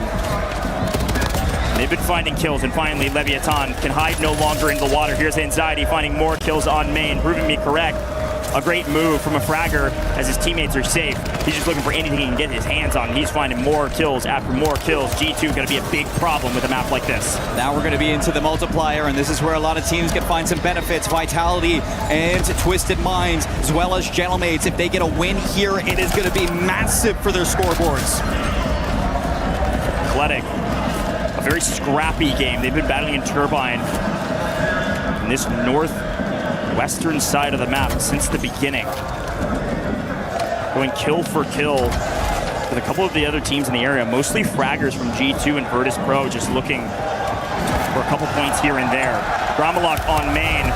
Shifty unfortunately getting shot in the back. That's going to be JDG from distance. JDG up at Chem, shooting Twisted Minds, who are now deeply in trouble. Shifty was 1 HP in a dream, able to get his plates in, but he's got Gentlemates hot on his heels. Again, the zone pulls north. It does pull to Industries, though. G2 going to have to move, and the Gentlemates going to have to take down Shifty, and they're able to do just that. The crowd is loving the Gentlemates' resilience. They are not being given anything, Seymour. They are earning it all, and they've made their way to top 10, looking for top 5. And look at the zone pull. Bioweapons and chemical engineering are no longer safe. Turbine and people are going to have to move up the dam to get into this Industries. The only two teams in the safe zone at the moment are going to be 14 and 15. That's Novo and PBJ. Watch out, VP. Athletic's coming in with a vengeance. Swinging into the water, finding a couple. Adrian finally able to answer back, and he's last alive. Having to stand him up, try to stay alive, not going to happen. Virtus Pro, I believe, are out of this map. And with them gone, we near the top 5 position. The Gentlemates continue to pave their way into new. They did rotate into Industries. They are in WinCon. They're on the south side of it. Let's see if they can win this map. Now top 5 as Athletic finally fall, missing out on a big multiplier. G2 in a very dangerous position. And JDG is going to be in the best spot right now because everybody's going to be feasting over at the Industries, and they get the rotation towards bioweapons first. G2 are going to recognize that they're going to be the first ones to actually beat JDG on this row. JDG quietly hiding into the bottom of chemical engineering. They don't want to make any noise right now.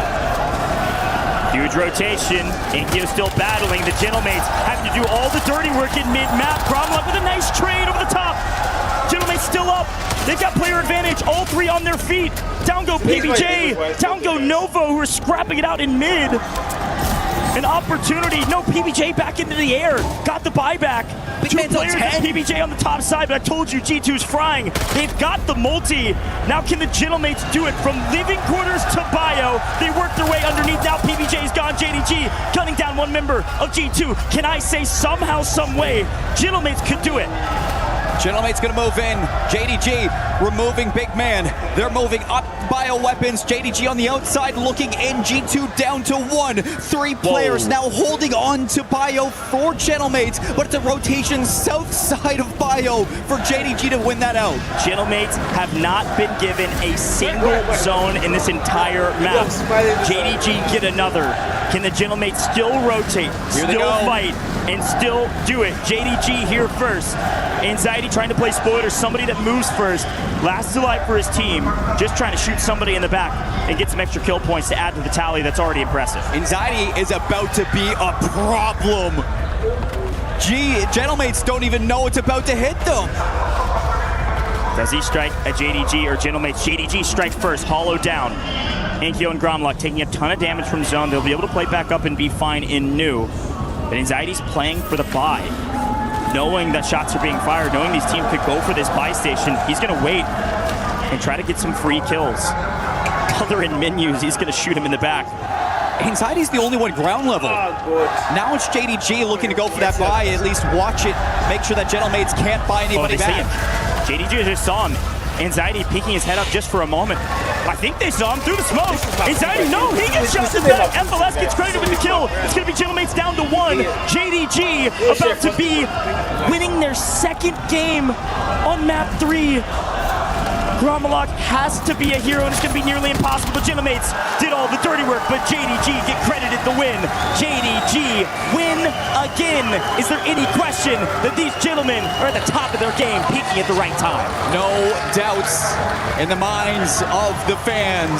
JDG do it again, and what a win after so much turmoil on their drop. They get contested by both Twisted Minds and the Falcons, and they outlive both of the Titans. This David versus Goliath story is nowhere close to being finished.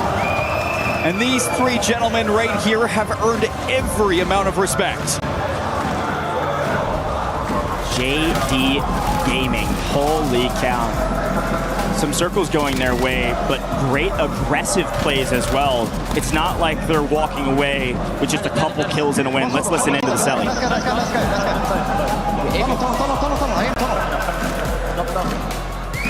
Right behind, he's back. He's in tunnel. Looking fucking fantastic on the map, boys. Wow, wow, wow. Fantastic indeed.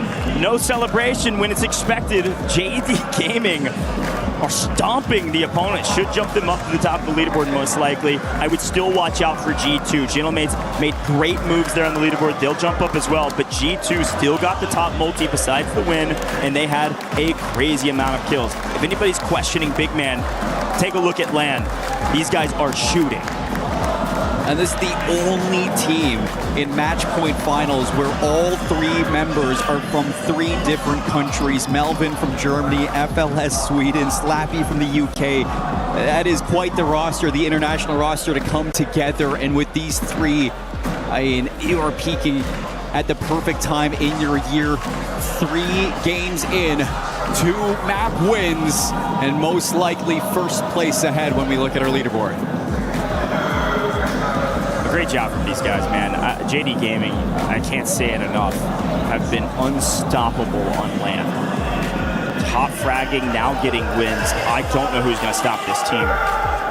They did a great rotation up to Chem, and they just simply sit in Chem. They basically used the Falcon strategy against them. They're able to win out in Chem, hold an anchor there, and then go frag out. The zone pulling that direction, being gifted a victory. Gentlemate's the exact opposite story, having to fight all the way from living corners, through HQ, through prison, through industries. Ridiculous. Let's head down and Blaze on the stage. I'm here with one of the Reapers of the G2 team, Scythe himself, as G2 has gotten top 3 in all 3 of these games so far. Scythe, you guys have been real consistent, but I know you ain't happy about that performance, man. Talk to me about how you're feeling in this moment. Yeah, so I can't lie, I'm not happy.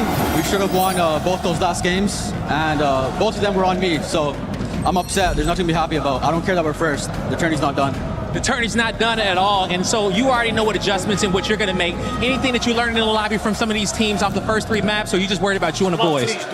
I'm just focused on our team, each game at a time. You know, after every game, even though we have a good game, we reset, we're at 0 points. I don't care if we got a good game or bad game. We just got to keep that same mentality that we have 0 points. That's how we get bangers. That's how you guys get bangers. Indeed, we already know how slate heavy you guys are. You guys are putting all the pieces together. I'm going to let you get back to the team because I'm pretty sure it's a lot you guys got to talk about, so give me some dap. Best of luck to you. Back to you guys.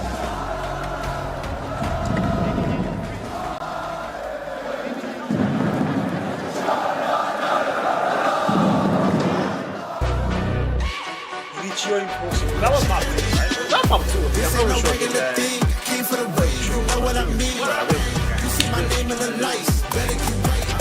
I swear it's map 2, yeah. I think I counted 3, but I'm not really sure again. No more notifications, guys. I don't know. Do you consider me your biggest rival? Falcons, close it out! Do you think you'd be a world champion without me? Do you believe you would have won EWC 2024 without me?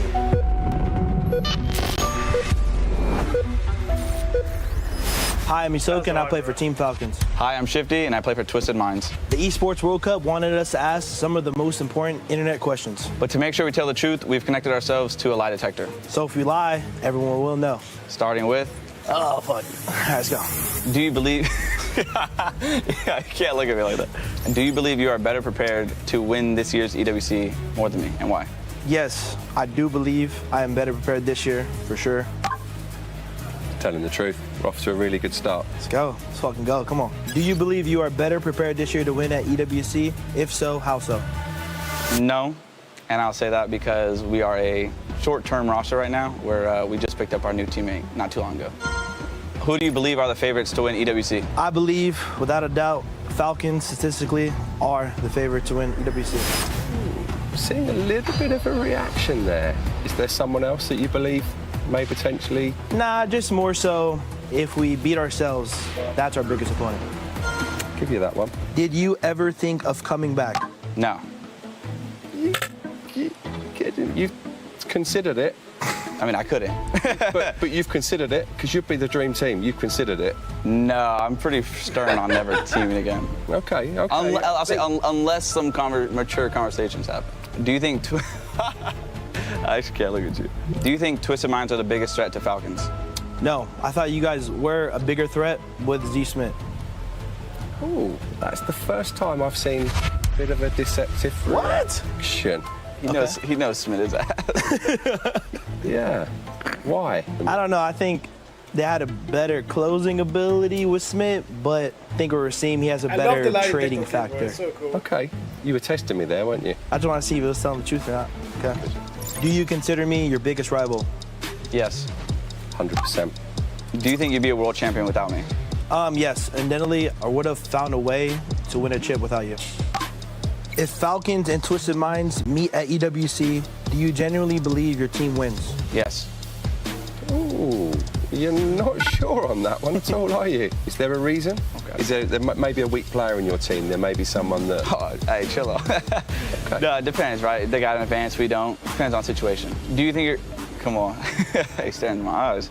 Do you think your career would have been the same if Biffle and I didn't pick you up? Yes, I think it would have. What?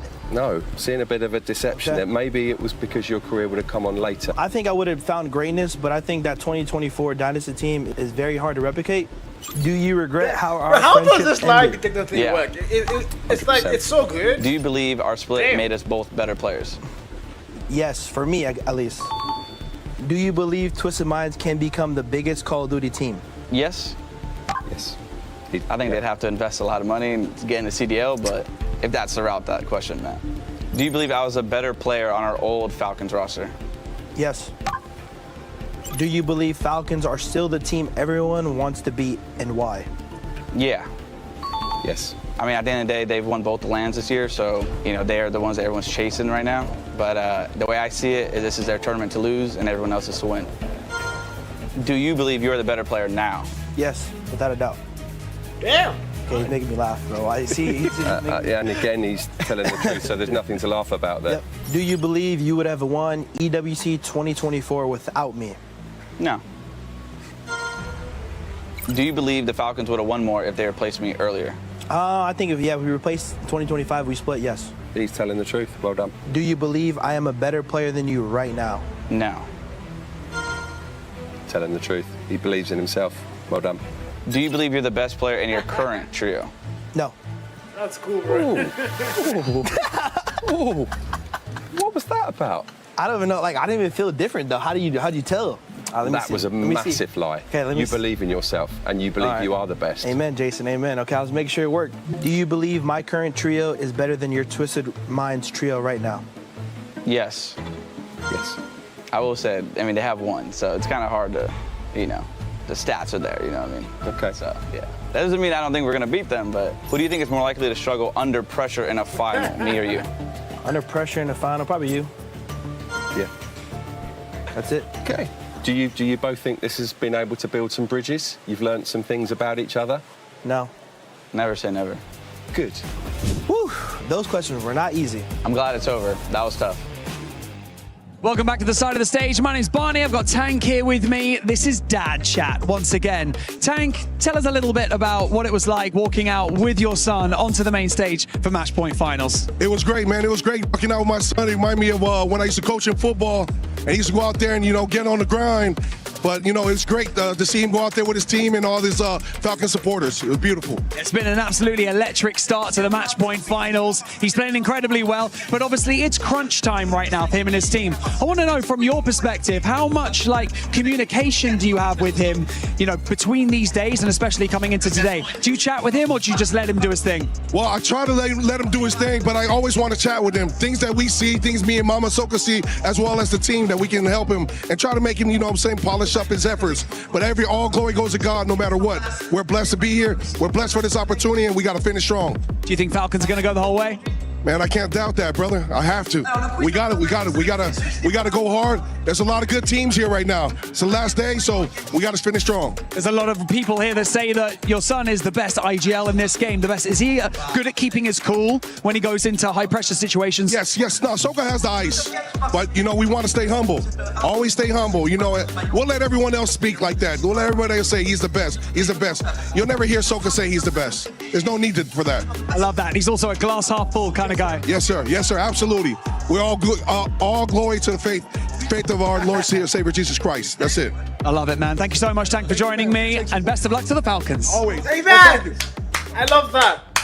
And it will be hard for Soka to keep staying humble if they are able to pull off this win here in Match Point Finals for CUD Warzone Resurgence Championship at EWC 26. But earlier, even in Game 2, we got to see the real Dong because he was the performer for that squad. But so far today, honestly, JDG looking so impressive. Yeah, I mean, you let Dongy out. He's been in the wind all day, letting it happen. But JD Gaming have been a force to be reckoned with. 2 maps now under their belt, a sizable amount of points, and they've already shown they can close out. That's a winning caliber. And it's closing out on 2 different maps, by the way, which is super, super important. And it kind of just immediately counterpoints what I was saying in the opener was JDG has a chance to push the tempo as far as when match point gets hit. But can they keep the pressure on once they get past 150 to win? They've shown that they can. Another team that's going to be looking to continue to be consistent throughout all these matches, and we're looking at the match ranking right there, is none other than G2. G2 so far today, make sure they stayed in the top 3s all along. And one thing to kind of point out too, for Haven's Hollow, for that squad in groups, they were averaging about a 6th place finish. Right now, so far, they ended up getting a 3rd and a 2nd. All that helps in the long run. I mean, this is definitely a marathon, not a sprint. We'll get to the sprint part of the race, but for now, those kind of results, you are happy to see them come through. You're happy to see those fly through the net. Not too many more to go before things get a little bit serious, but that is exactly what you want to be seeing as a mid-of-the-pack team. Happy to be there for now, but you have to find that new gear soon. I don't even know if we can call them mid-pack of this finals right now, because they've been consistent across groups, and I feel like they just kind of keep floating under the conversation radar. We just really haven't talked about them all that much because of the storylines that are really pushing us through this entire event. But G2 have made unbelievable adjustments when it comes to seeing how circles move in the late game, and they're capitalizing on great moments. Even that last game, just camped out by Bio, picking the players apart just as they walk in. It's just been really smooth for them. Yeah, the defending champions, Twisted Minds, as well, they've been a bit of a hit and miss, and something that we have noticed so far for 2 matches straight is that they keep encountering Gentlemates. They got a chance to beat them, but now in this one, Gentlemates got their revenge by making sure they went back to the lobby. Gentlemates, a hot-handed team. They've got a wonderful crowd support behind them. There's conversations about the energy, about the drums.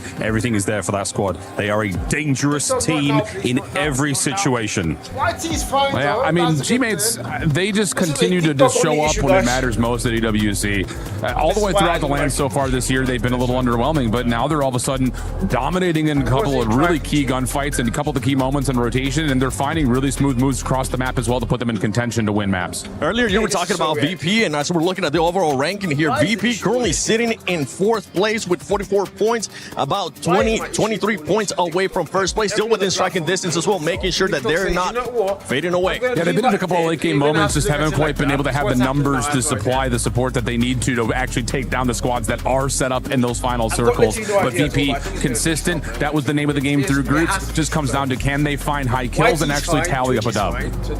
I'm hoping that they're going to be able to find that dub. One team that has been, that we've been talking about the rookies this whole time, because rookies have been performing so well. For Nova, they're currently sitting in 7th place with 39 points. And when we were talking about that squad, it was always about Fede. Here in the finals, he's going to need some backup. He's going to need some backup, but also, I mean, he can keep doing what he's doing. That's what got them here this time. This is an incredibly talented young player. Confidence in spades. Wonderful English. You name it. He's got it all. What a package. Ladies, is he single? Who knows? But this is a very, very capable player. He's shining under these high-pressure moments, bright lights, great players. He hasn't skipped a beat. Yeah, talk about the experience that he's just going to be gaining from this alone, right? Not only is he contending for Rookie of the Year, but being able to pop off like this. Now, I know you got a chance, Shift, to spot something on those first 3 matches. What was it? Yeah, I just want to keep tallying up the success that G2's been able to put together for us. I mean, they've been so solid. So you go to the end of map number 2. As before we get into the action here, you're not going to see a lot of their individual POVs, but just take a look at where they're at the moment.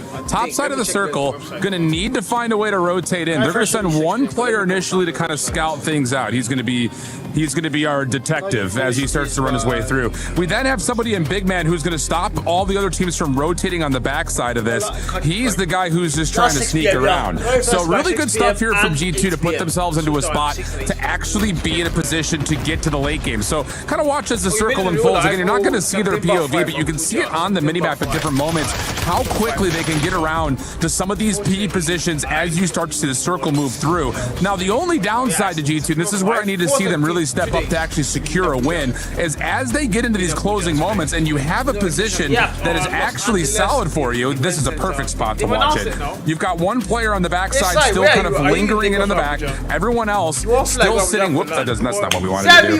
The other player's still sitting inside of the circle, looking in a good position to kind of hold. But what you're going to see is, knowing they have numbers, which they should, because as you get into the top part of the circle here, 3 total teams, 6 total players, 3 of them are yours. We need to start playing more aggressively and getting these final kills, because they get stuck at this particular moment. They're trying to rotate around, maybe to get to the buy, but Dongy's able to hold it, and then the special play from Dongy comes out right afterwards. So G2, really good in terms of moving around those final circles, knowing how they can still get kills on the solos, but then once we find out that we're one of the last 3 teams with the numbers, we have to clean everybody else up and not get passive.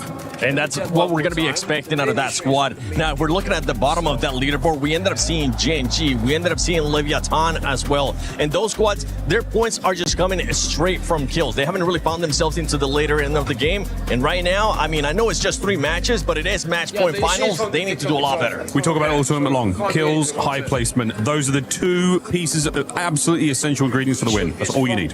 That's all we need. Just win, survive, and get those kills. And you might be able to get that championship at the end and put your key on the totem. But now we're going to be heading to match 4 with Dandro and Enigma.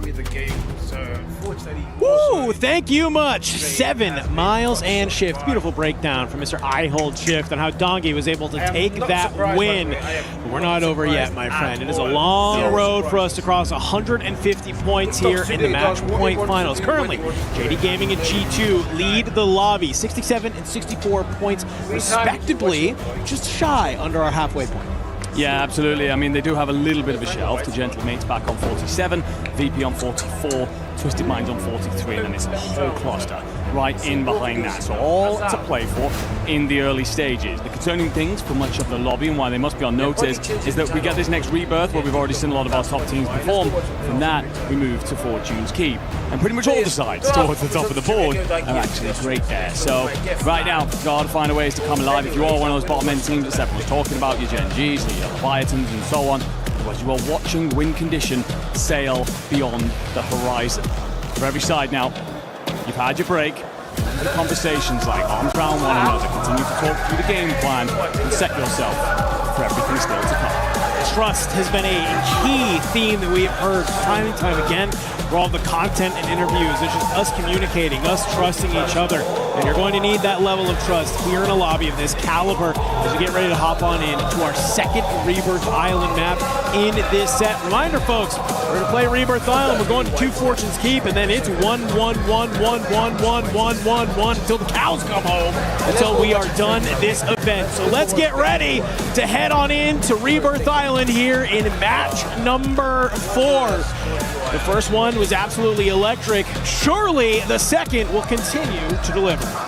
You would expect absolutely nothing less. So we're going to jump in then with JDG, a team that have stunned us here in Paris. Had a mid-season patch where they looked untouchable, wavered since, well and truly made the claim here that they're back to that kind of form. Slappy will get the instant knock onto Shifty, will suffer a little bit of damage from player out by the both. That's Blastides.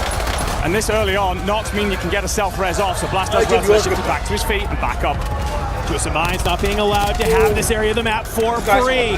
I love it. JDG, they're getting active. They're not going to let Twisted Minds just have this entire POI by themselves. Also going to be the case over here at Control. You can see Virtus Pro, they've moved up. This looks like a little bit of a flip-flop. Well, Virtus Pro has moved up here. You also have some of the members of Leviathan is already. You're putting the bullets into the bodies and you're dropping them like flies. Yeah, they desperately need points on the board towards the bottom end, and Rebirth has never been somewhere that they've strongly favoured. The left-hand sides, in particular, always wobbled here. It's more Haven's Hollow that's been their preference, but they will start to apply that pressure to Virtus Pro. Falcons, they've landed Chemical, heading back to familiar territory. They'll be joined by Genji. Got off to arguably the worst start you probably could have thus far, but we have seen them look good in these contests very recently and then build on maps from there. Time to get active. No better way to get yourself back into the game than take it to one of the most formidable foes in the lobby. It's been a little bit of a slow start for the Falcons themselves, so if they can wipe Genji here, gain the positioning at Chemical, this would be huge, especially if they can gain this and then just look on over at the battle that's happening between Eclectic and AG Global. Soka starting to make his way on up, pairing alongside Doggy. They'll look to clear that out. Nice little sky cam lets us know what's happening over on that headquarters side, because the Ravens, they're finding themselves in a fight against NIP. Yeah, Ravens been slow. Typically pull a hell of a lot of their points on this map. But against Ninjas in Pyjamas, trying to get inside of prison. Nice and waits for the gunfight to kick off. Dropped King AJ, instant cleanup. AG Global just going to float on over the top as well. Eyes in the sky, so everything being pinged out, called out. Showstopper's going to lay in wait. Hope that the French will push him through a bottleneck so he and Vision can set up a kill box. I like the patience from Ravens there. You get the one kill. You don't feel like you have to chase these red dots just yet. Go ahead. Start to back on up. Vision on the inside, though. Thinks that he has an angle. Freddy Keybase. They find the huge kills in that moment. And all of a sudden, King Chalk is going to start to aim on up down lane. And he's just going to back on up with the boys. Confirmation, not a wipe on Vitality. They will have bodies in the water, but they continue on a path of hell right now. They are endlessly in a blender, sitting 11th on the leaderboard. Got a ways to go. Let's get back into the chemical action. Genji and the Falcons have spent the last month or two waging war over these multi-layered fights. Right now, just trying to set up, waiting for the timing, the correct moment to strike, take control of this building, and march on through the rest of this match.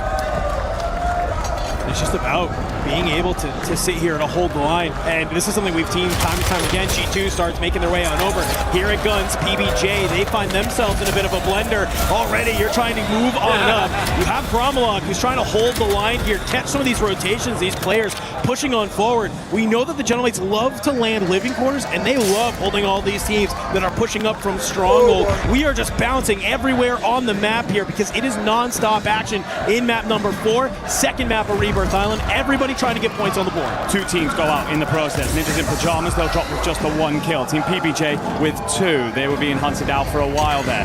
Vitality still recovering on the south side of the map. Gentlemates currently trying to push them out, as well as hold Leviathan inside of Stronghold. Just create pockets of space is what all these teams are trying to do. The circle, once we get closer, we'll start to see people push toward those buy stations. That's what everyone's moving for right now. Get your money up, get your gunny up for all these sides, including Soka, who's got Gabe Kuhn for company.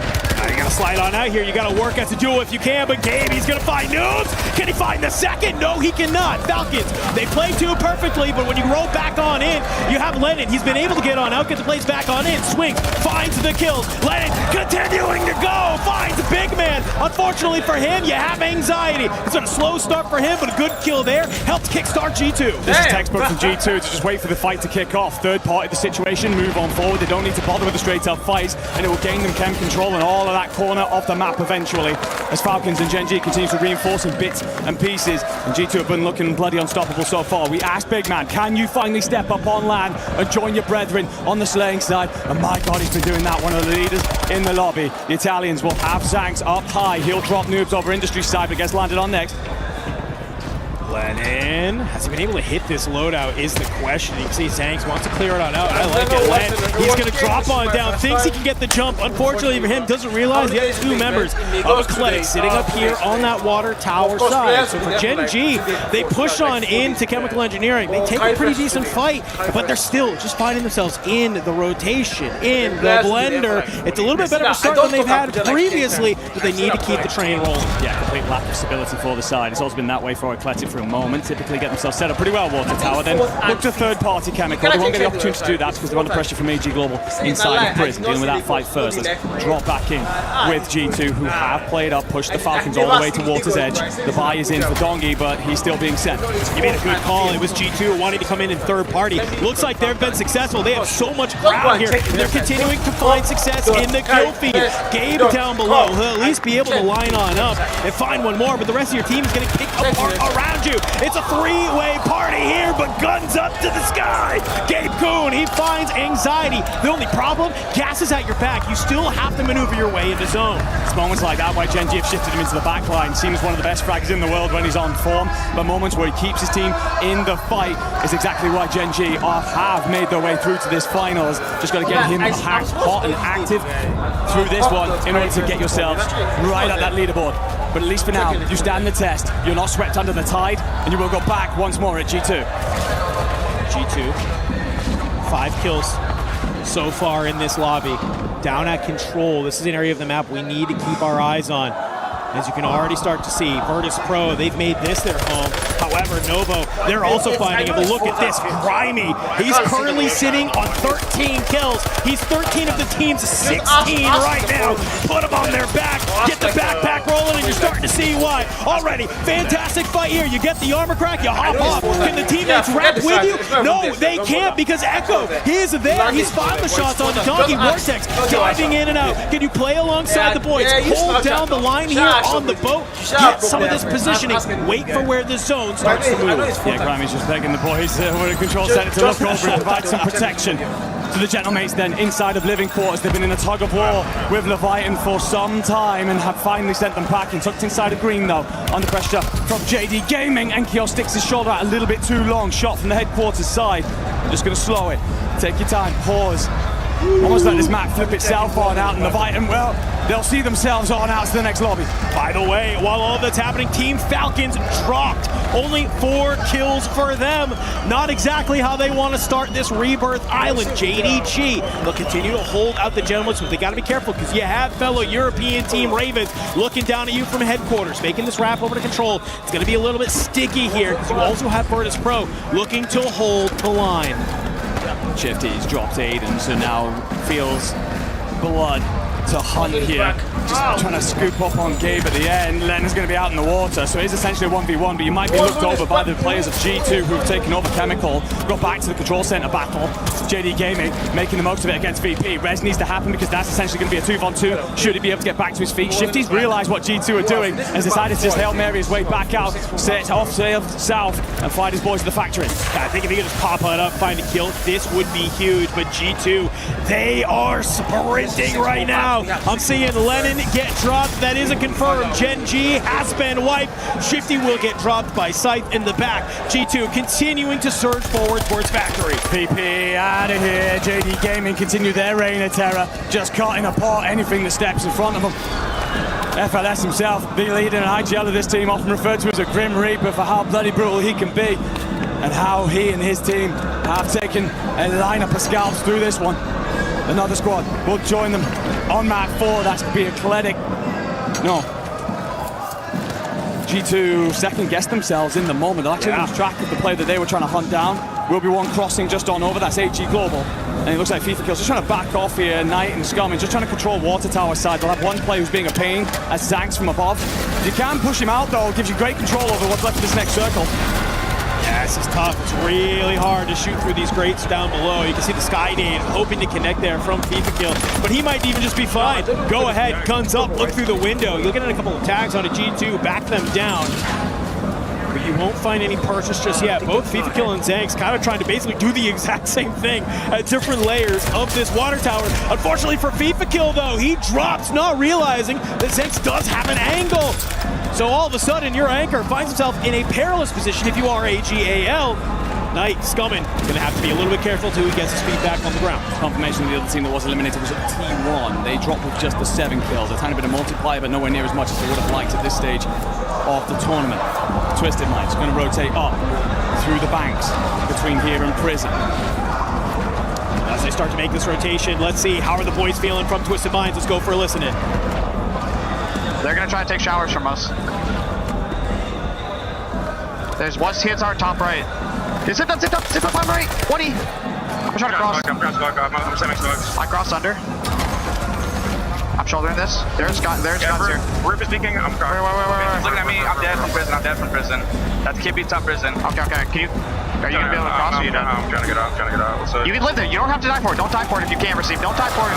I get the game. No, from top prison. I mean, I couldn't. I don't have top 5.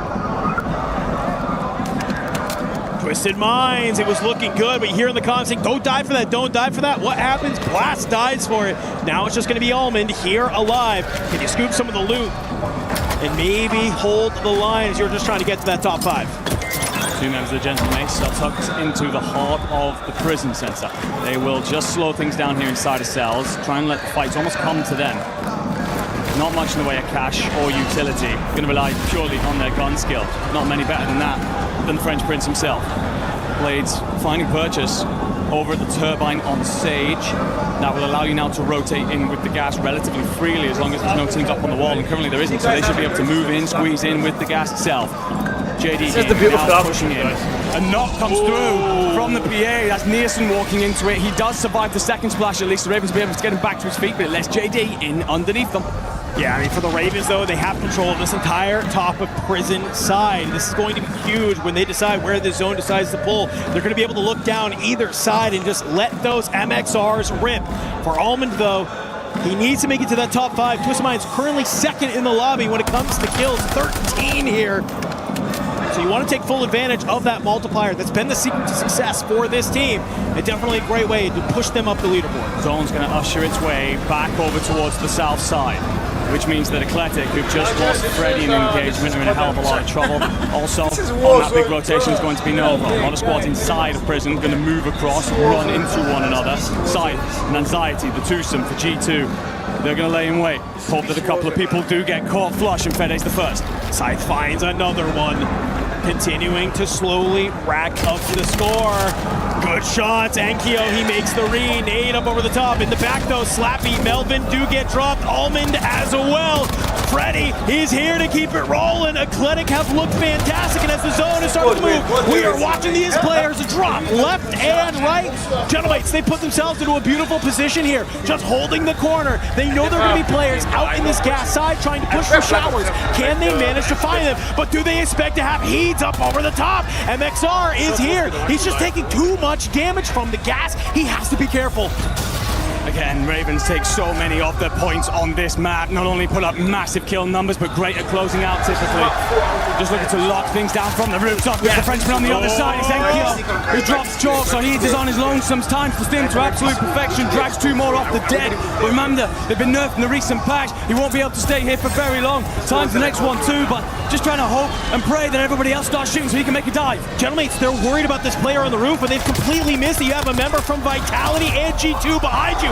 He might have done the damage though. Hollow answers on back, and you're able to actually get the res thanks to Field Medic. It's 2 members of the Gentlemates. It's 1 member of Vitality. It's 1 member of G2.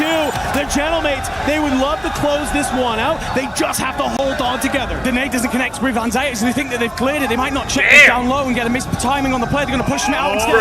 Going in, who's it going to be? You're just hip firing win your way to victory. See Smith from Vitality drop. It's just one last player of G2 in anxiety. It's Enkyo. It's Hollow. Can the Gentlemates close this one on out? Runs up towards the window. They have split here. Has anxiety managed to thread the needle? He has. There's one. He's dancing. He's jumping around. Anxiety. He's normally the fragger for this team. Surging forward. G2 take the map. Anxiety icing up in a 1v2. A reminder that G2 have never won a map on land before coming to Paris. By the way, you might need to say, guys, that is so weird. I don't like being called a right there, you look to Anxiety, your superstar, the man that topped the Atlanta tournament, and by some distance. Thank you, man. And this Warzone lag, you see, it's for me this time. Put the entire roster on his back to ensure that they made it here to the Esports World Cup. Everyone talking about the ceiling that he has, and in little moments like that, pops off with a huge 1v2 to silence the home fans and give G2 the lead in the tournament. And just look at the faces of the Gentlemates. They want that one back. They wanted to clutch that up. That's a difference of a 1.4 to a 1.6 multiplier. And when you have 11 kills, just getting just that little bit extra is huge. Let's take a little bit of a look at what happened there and how G2 was sounding in that moment. I don't mind family calling me the name, but like most people are like, call me Carl. Between the coach and the boys. I don't think we've ever really seen these three boys smile on land. Here they are all pearly whites after winning that match. A lot of the conversations, if you are new to the Warzone scene, last year they finished relatively disappointing, about 17th I think it was, at the Esports World Cup. And a lot of the talk was how good they were online, but how much they couldn't deal with the pressure here in front of fans, with the crowd screaming down their back. But they do actually have themselves some ice in the veins, not only in Anxiety, but Big Man was almost the seeming final piece to that puzzle. He's looking incredibly comfortable out there. So could they achieve if they do start to match that online form of theirs? Yeah, very comfortable, very confident. Love for so many teams inside of the stadium, but a lot of support for Vitality, Golden Hornets, family members, friends, all jumping up here in the stands in Paris and willing their boys on to win. That wasn't a bad map from Vitality either. 12 kills, that'll net them 16.8 points. So great job from them to be able to kind of get back into this game. We've seen them get taken out early on. We've seen them just kind of struggle a little bit. So if we're here on Rebirth Island, we had questions about where they were going to drop, how they were going to control it. Seems like, speaking of control, they were able to go control, manage to hold the line, get the kills, get the points that they needed, maybe throwing a wrench into the plans of some of these other teams. No, certainly are. I mean, with squads like Novo and Virtus Pro, they're probably expecting to be a little bit quiet on that side of the map, but when Vitality have to get involved in the mix-up, well, let's watch something else. It will, of course, be a great map for Ravens again as well. They put up 13 of their own kills and 18 points on the board, but this is a side that have taken, during this tournament, 53% of all points on Rebirth, so they would arguably have wanted more than that. Athletic have themselves a great one, 26.6 points to top the entire lobby. And that team just continues to stun and surprise every time they roll on. Qualified yesterday by less than a point to step up into the finals. And on the leaderboard, well, they're not looking too bad. Pop themselves in third place. The Italians putting their entire country on their back, trying to take them back to the top of European Warzone. I mean, just look at this when it comes down to sort of the breakdown of the points here. It's just minus Athletic there at the top. It's actually pretty close between G2 there in second, almost all the way down to the Gentlemates in seventh there. So when you look at this, when we talk about map over map, this is why consistency matters, especially in a match point finals, right? It's, yes, you can have one pop-off game like Athletic just did. You can have 19 kills and a 1.4. Fantastic, feels good. But the problem is that we've seen it time and time again where a team might do that early on and then it's 2, 0, 3. It's just all single digits that don't really matter at the end of the day. It's your ability to put up 15, 16, 17 points every single game. And that's how you march towards that 150 match point threshold. It is. We so often speak of it as the floor. We know that a lot of these teams can just go and pop off, what, 20, 30-point game. We've seen bigger and better than that. Even at LAN events as recently as this year. So all these sides can do that. It's about making sure that you do at least hit those double digits and keep yourself consistent. Hard to do, of course, when you're facing against the best players in the world. And some of those sides that are not seeing that for Falcons. They get just the 4 points in that last match. They are probably way down on our leaderboard. PBJ, Ninjas in Pajamas, Eastart. Ninjas in Pajamas themselves are great at this map. They tend to land between that headquarter prison side. They're happy to deal with the multiple contests. Take a look at our overall leaderboard, and it will be G2 confirmed. At the top, fragging out everybody inside of the lobby, and 7.6 points clear of JD Gaming in second. Halfway to our 150 match point threshold. A couple other teams not too far away either. But looking at the bottom here, while one team is over halfway, we have other squads that are struggling to get up. An important thing to note there with Gen G, 17 kills, 17 score. What that means, they haven't seen a single multiplier, not one top 10 finish yet. It isn't that much better for Ninjas in Pajamas, E-Star, and honestly for all those sides down towards the bottom, a lot of things to figure out. Well, let's head on over to Ludi with the Gentlemates and Barney. I feel seen, I feel heard, I'm having a great time over here. Now, let's give you a little bit of a breakdown of what's happened so far. JDG have 2 wins on the board, okay? G2 Esports are absolutely flying up the leaderboard with all the kills, and to be honest, managing to close out that last game has got to do a lot for their momentum. Falcons playing pretty well, but still a little bit further down the leaderboard than we would have expected. Twisted Minds not playing too badly, are they? Vitality could be better.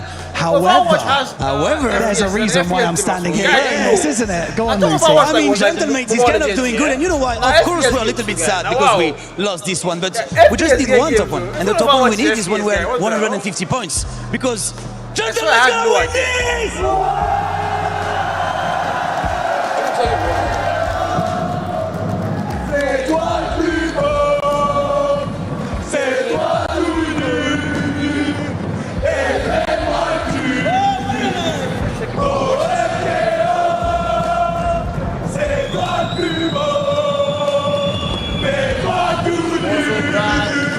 I wish I knew French.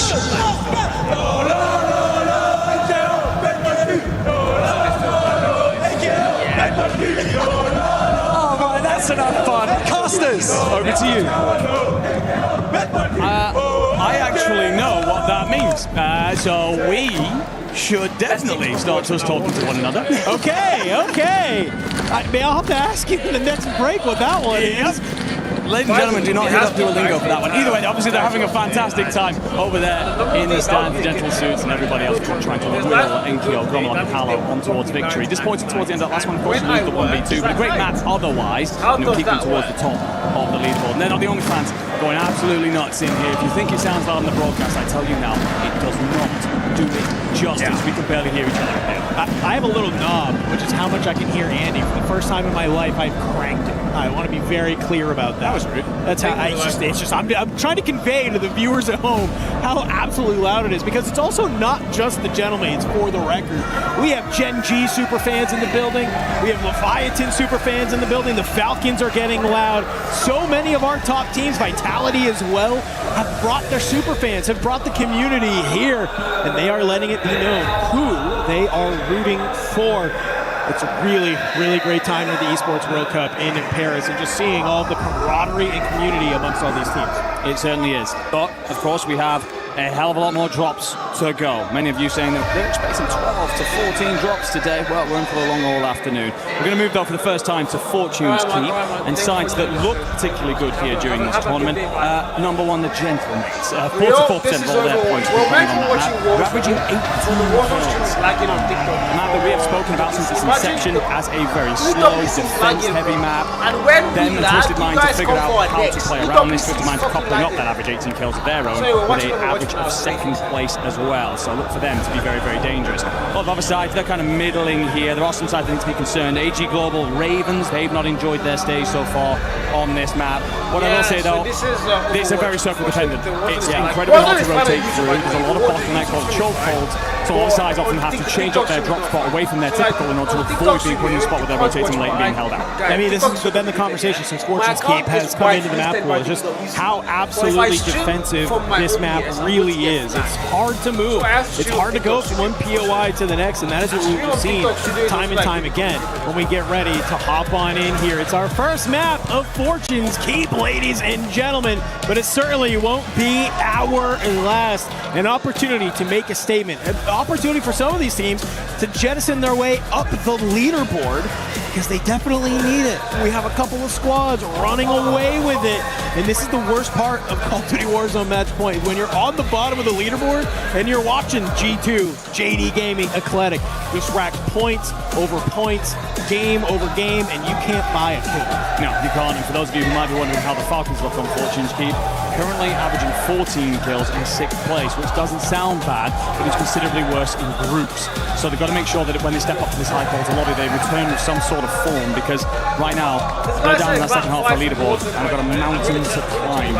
So is any team that will be rotating into the east side. Typical winery landing. We're looking at maybe 3 or 4 teams to play here. That might change in this next couple of seconds, because you've got to go to the other side of the map, where the likes of Falcons and Co will be setting themselves up for the typical drops. Well, let's hop on into it. We're here with G2, and it's guns up, gun top against Eclectic already. And you can see Anchor Scythe. He sees both of his fragger and support get dropped in the front line. What does he do? Just go ahead, trap on back to Bay, loot on up, grab some of those crates, get that respawn timer down early. Yeah, an example of an alternating drop spot attempt there. Usually G2 play over towards Bay. That's on the northeast corner. What they're doing by sending 2 bodies into the middle is trying to clear Eclectic out, so then they have a gap to just push through and rotate through nice and early. They won't get it, so now they'll understand the task at hand is a hellish rotation. Might instead playing through the keep. We'll come back to all of that, because the terraces, we've got a lot of company. You got Ravens. You've also got Twisted Minds doing battle, and Ravens, King Troll's got to be careful here. He does about stay alive for the time he gets pulled back in. But another contest going the wrong way if you're on that French lineup. Yeah, I mean, at least for the Ravens, you have your anchor sitting back into keep, and you have all 3 members of Twisted Minds sitting together on that terrace side, like you've come to know and love.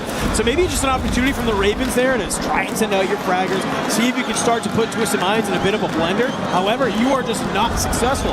Has me worried. Does that disrupt your economy and your opportunity to get your cash, get your loadout, get set up for this fire sale, and get that advanced UAV? To tell, Jay Valley's going to set himself up here for PBJ in the far western turret, my apologies. Directionally challenged once again. Back to winery. Gen.G, they've cleared all of this out. 3 teams landed here, and Gen.G have laid waste to all of them. I don't know if they've done it single-handedly, if they simply third-parted the initial fight. Either way, they'll be happy with all of that space. You want to get that as early as possible on that side of the map, because again, you've got to move all the way over towards the west. Ooh! Not easy to do. Genomates, they're going to be an overlook. And we'll actually have JD Gaming here. So both of these sides towards the top of the leaderboard, and how this very fight might shake things up. They got to be careful though, because all of Vitality just rolled up in vehicles at the house on top of Grotto. So at any moment they can surge forward if they wanted to. But you can see a couple of trades going back and forth between JDG and the Gentlemates.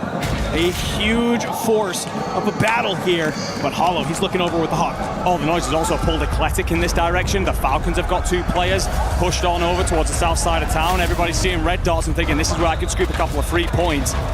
And those are hard to come by in lobbies of this quality. The cluster strike is basically going to draw a line in the sand. JD Gaming will head off in their direction. The Gentlemates will back off into their little pocket of space here at the Overlook. For Keep, there are 5 teams in the vicinity. Blast is just going to try and slow things down. Does he spot Scum in? The answer is yes, but a little bit late. Tomahawk whips just by, gives him a haircut, but it's not enough. And Blast will find his 3rd of the lobby. Quick start here for Twisted Minds. This is what we like to see from them. Already on 4 that we can see.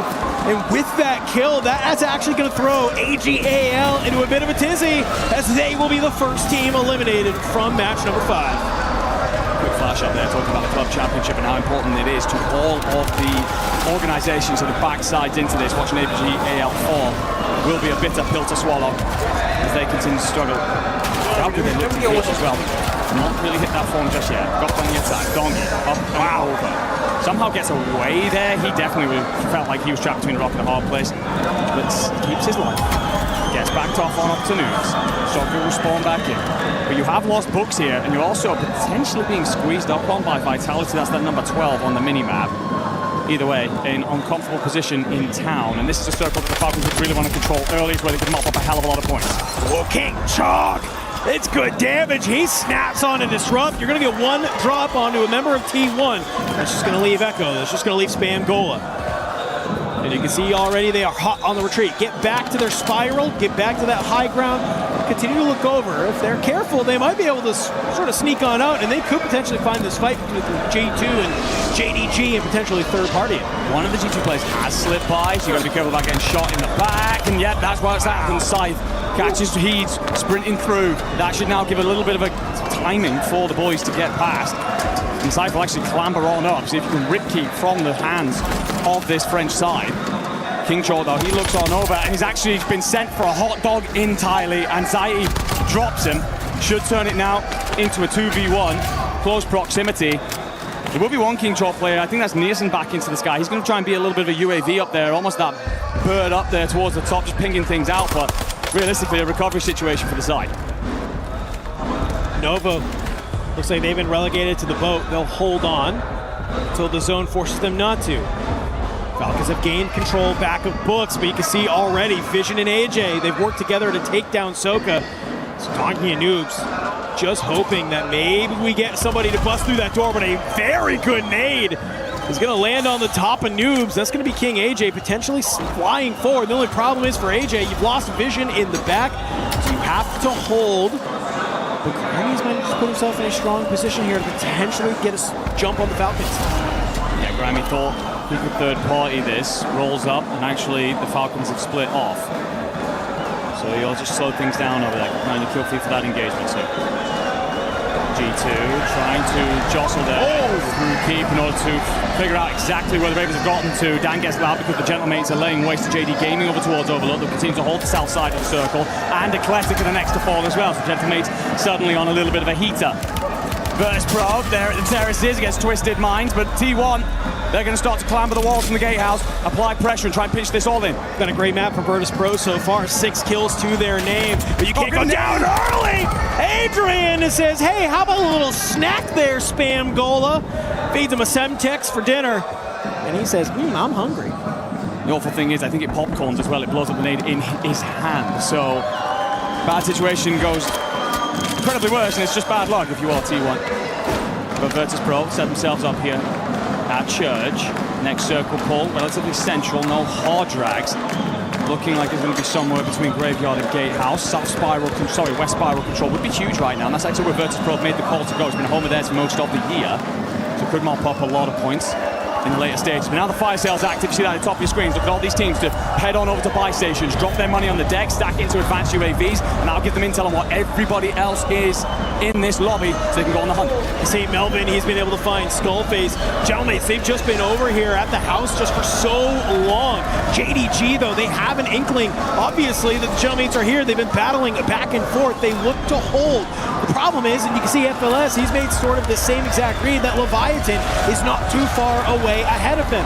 Have you been able to find an angle? You set a couple shots onto him here. You have to back up, but you're not ready for Cedar to be from down below as well, and Criminal God is there as well. Zanks hearing all these shots. He peeks his head on over, sends the shots down lane, and all of a sudden JDG has pushed some of those Leviathan members into the tunnel, exactly where Eclectic wants them. Incredible play by FLS. He tucks himself into the steps and drops a smoke screen in front of the caves, which means that Eclectic actually can't watch him cross out. They also get blessed a little bit with the timing coming in from Leviathan. That then turns the attention of the Italians and lets you back out. More resilience coming through from one of the best teams in the tournament this weekend.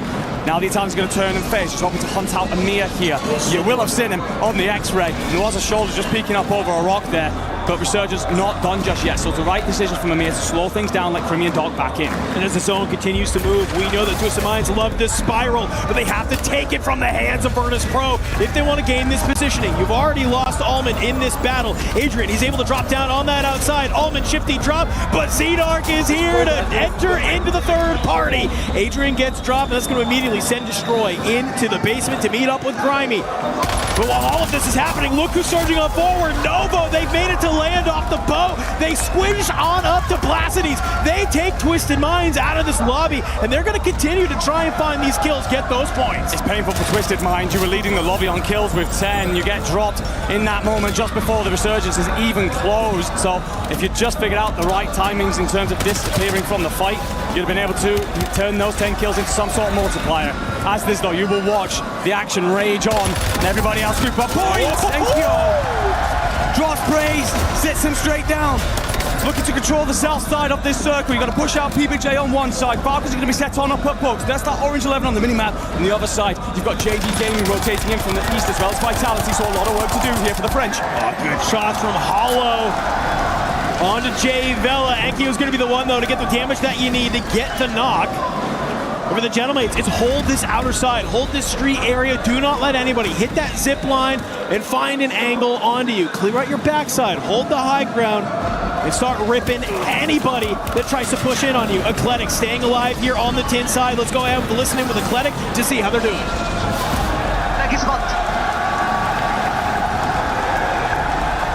Uno è dietro a me, credo. Non ho info. Quanto è top? Sono coppia. Io sono sotto. È la torretta robot. Joinano, mi sa. Fightano, raga, fightano. C'è P.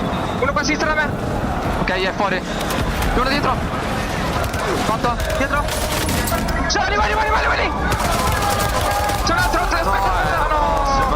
Oh my God, Eclectic, they think they have the timing, they think they have the angles, they're just not ready for the number of teams that are around them. It gets a little too chaotic for them, and in all of that chaos, they are dropped with 9 kills. I feel like we're the curse, honestly, this weekend. Every time we've done a listening, a team has been cut apart. So our bad for that one, boys. Gromalok's just going to help south, trying to look over Enkyo. Hallow's got a big job on his hands. He's pushed all the way out to the west side of the circle. That number 6 you can see in the bottom left corner. What he's trying to do is hold space in case the circle does exactly what it just did. It pulls back towards town, so he wants Enkyo and Gromalok to be able to join in. He's created the space. We'll have one member of PBJ holding him there. That is Believe. However, it's all about books, and that's where the Falcons are set up next. The Gentlemates have done so good in this map. 13 kills to their name already. The problem is we are one team away from getting into that 1.2 multiplier, and you know the Gentlemates, they're thinking about that last map. They were so close to a 1.6 and taking that dub. Now looking for revenge here on Fortune's Keep. Circle slow for a moment. Top 10 achieved. JD Gaming unfortunately dropped in 11th. So now it's a 1.2 multiplier active, and to join them will be T1. On you go, son. Sat in the middle of the pack right now. That squad is in 8th, so an earlier exit than they would have hoped for here on Fortunes. And look at all the bodies fall. Ninjas in pajamas, E-Star. They will also be eliminated. So Control push their way out to Graveyard. They're looking to lock down the entire north side. I love the high ground play. You have 2 members, they're looking over you because so many of these teams do have to push through this Graveyard. Gen G looks like they're gonna get taken out. A little bit too much firepower for them. Niasen up over the wall, finds Fede, rookie, dropped. King Chalk, Niasen from the Ravens trying to stay alive. Not ready for Soka to be dancing around here in the Graveyard, communing with spirits because they're watching it go. But while all of that's happening, the Gentlemates still finding the kills. 2 members of Vitality found, and they are dropped. Push you into top 5. The rotation now as well is going to be early for the Gentlemates. They can get squeezed on out to the east side while everybody else just takes parts of each other away from one another. It will mean that squads are going to arrive in bits and pieces. Gentlemates have a full 3 to lock things down. God. And they will take the lead next. And Enkyo's bagging away. We'll send King Chalk and Niasen on off to the next Fortunes lobby. Top 3, 3v3, v2. 20 kills for the Gentlemates. They've got the 1.4. They want the 1.6 here. Only thing that stands between them is 3 members of the Falcons and a couple of members from Leviathan. You've been phenomenal. This is where you have to have patience. Wait for these teams to start moving. Set yourself up in a crossfire position. The Falcons are going to go low. Gentlemen's actually send one player on over to the east side. Just try and catch anything that rotates through. You might be overwhelmed in terms of numbers though, because Leeds and Soka that you're squaring up against unless they decide to back off, because the Soka's actually going to drag itself back to the Graveyard. And look at the Falcons retreat. They know exactly where they want to go. Makes it the most difficult rotation. We're running to Leviathan. Oh, they're actually going to see just a little bit of a pixel of Criminal God. You throw the nade up over the top. The General will find Criminal God. You get the full, but you're not ready. It's a mirror in the corner behind the deployable cover. Immediately, the pre-fires go out trying to catch one of these other Gentlemates members. But Enkyo, he doesn't fall for the trap. He actually jumps up over the wall. He's knocked. It's Hollow. He's trying to shimmy and shake. The Falcons will hold. They cut down the Gentlemates. And it's Leviathan. It's Falcons here in this final moment. It's a 3v1. Dongi makes the read and finds it. And as much of a win as that is for the Falcons, my man, Gentlemates end that map with 21 kills. How many did Falcons and Leviathan have? 10 and 9. It's not even close. Gentlemates just ran that lobby. And that's why when you look at the faces of the Falcons, it's not elation. It's not absolute joy. It's, I guess we got a a couple more points than we would have before. Exactly. You see Soka basically nipping at his nails there. It's because he understands, look, we've got him out win, sure, but this is nowhere near the standard that we need to see from ourselves if we truly want to contest at the very top. It is at least resilience from them, great control over that end circle and patience in the play. But we got to go back to that Gentlemate play. I mean, they locked down pretty much the ISL side of town from very early and just pushing out for space either side. We talk so often about the orangey of the circle, and what they're trying to do is minimize that. We are pushed out north, south, east, and west, but also in locations that mean the circle does drag. We've got it all locked down. Getting them. Yeah, he's chunky. Alright. Yo, let's talk about it though. Talk about it. I like that from Soka immediately. Let's talk about it. Let's talk about it. It's just saying, hey, all right, you know, it wasn't our best map. It's 10 kills, 16 points. That's 16 points they desperately needed on that leaderboard. It's sure the hell better than not having 16 points in the gap that they currently are. But it's just, hey, let's talk about it. What could we have done better in that map to get more kills, to put ourselves in a better position? Because you got to think about it, when you're a team like the Falcons, if they were in a position like the Gentlemen are, but then also put themselves in a power position to win the map, that's how you're going to start to crawl back this lead and start to be one of those teams that puts themselves in a position to cross match. No, 100%. The Falcons understand this. They've been here many times before. Some cosplay going on there. Great stuff from the fans coming out. Incredible talent. But of course, the main task that we're interested in are sat there on the main stage. And for those of you at home, you might have just heard the crowd get pretty loud. And that's because the Gentlemates will take 29.4 points off that. Not only that, they'll get a little bit louder in a minute when we tell you they've shifted themselves right to the top of the leaderboard, though only just. Fortunes keep continuing to deliver for this French side. A couple of other rosters that look pretty good out there. Of course, the Falcons will walk away with 16 points. Honestly, after that, Ravens on 14, and it's just drugs. This is old school Fortunes Keep. This is how it looked when it first came out. One team dominated, everybody else struggled to find points. Yeah, but the good news is that guess what? Fortunes Keep isn't the only map we're playing today. Definitely not. And the bad news is though is that we've still got at least one more Fortunes Keep to play. So by the time you maybe get back over to Haven's Hollow or Rebirth Island, you're going to be looking at one of these teams staring down 150 on that match point threshold. That is there. Beautiful stuff here in the first Fortunes Keep that we had. Now it has me wondering how much of this was circle dependent, how much of this was just absolutely gameplay dependent. I love that you're bringing up the circle because of course this map is incredibly defensive, difficult to rotate through. That's why there's a lot of kills on the board, a lot of recoveries. We'll find out how all those teams deal with another episode of Fortunes Keep straight after this bit of content. Wow, I don't think it's where do I see map come? I have no idea, guys. No idea. I don't know. See a prize from guy, this is the biggest bro. How about football fans that like wait, actually football is just 90 minutes, guys. This one is like for the past 4 hours plus because they've been live since 1 PM. That's 3 hours plus, yeah? And they've been shouting like for 3 hours now without getting tired. Guys, go on, man. They've been shouting for 3 hours not getting tired. Yeah.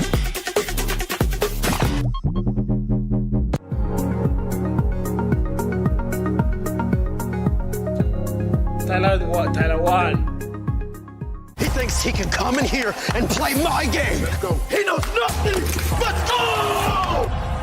Tyler won. You're done.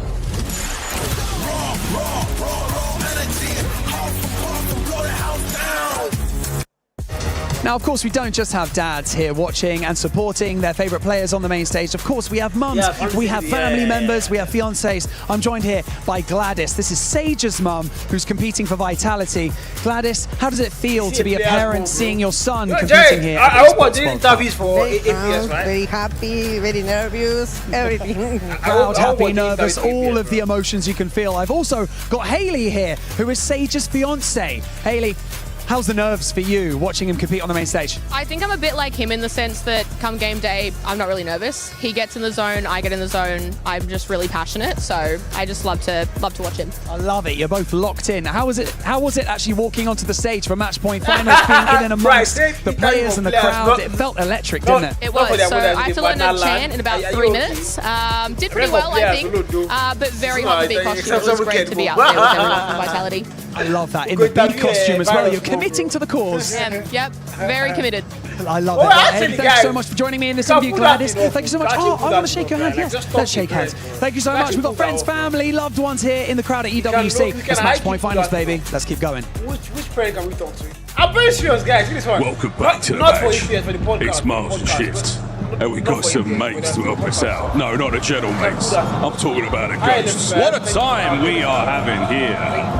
Esports World Cup 26 continues. Warzone rocking and rolling. We've got mums and dads in the crowds, but here we're mission ready for another man. I'm not even going to try to do that voice. It's just not going to go well for any of us. Wow, what an unbelievable start, though, to our first handful of games. This could not be any tighter, any closer.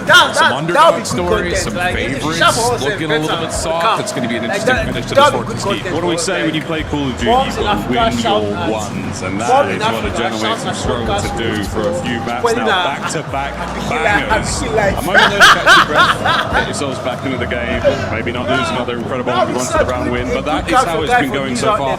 Alan, we've been treated, man. I mean, survival stage is something.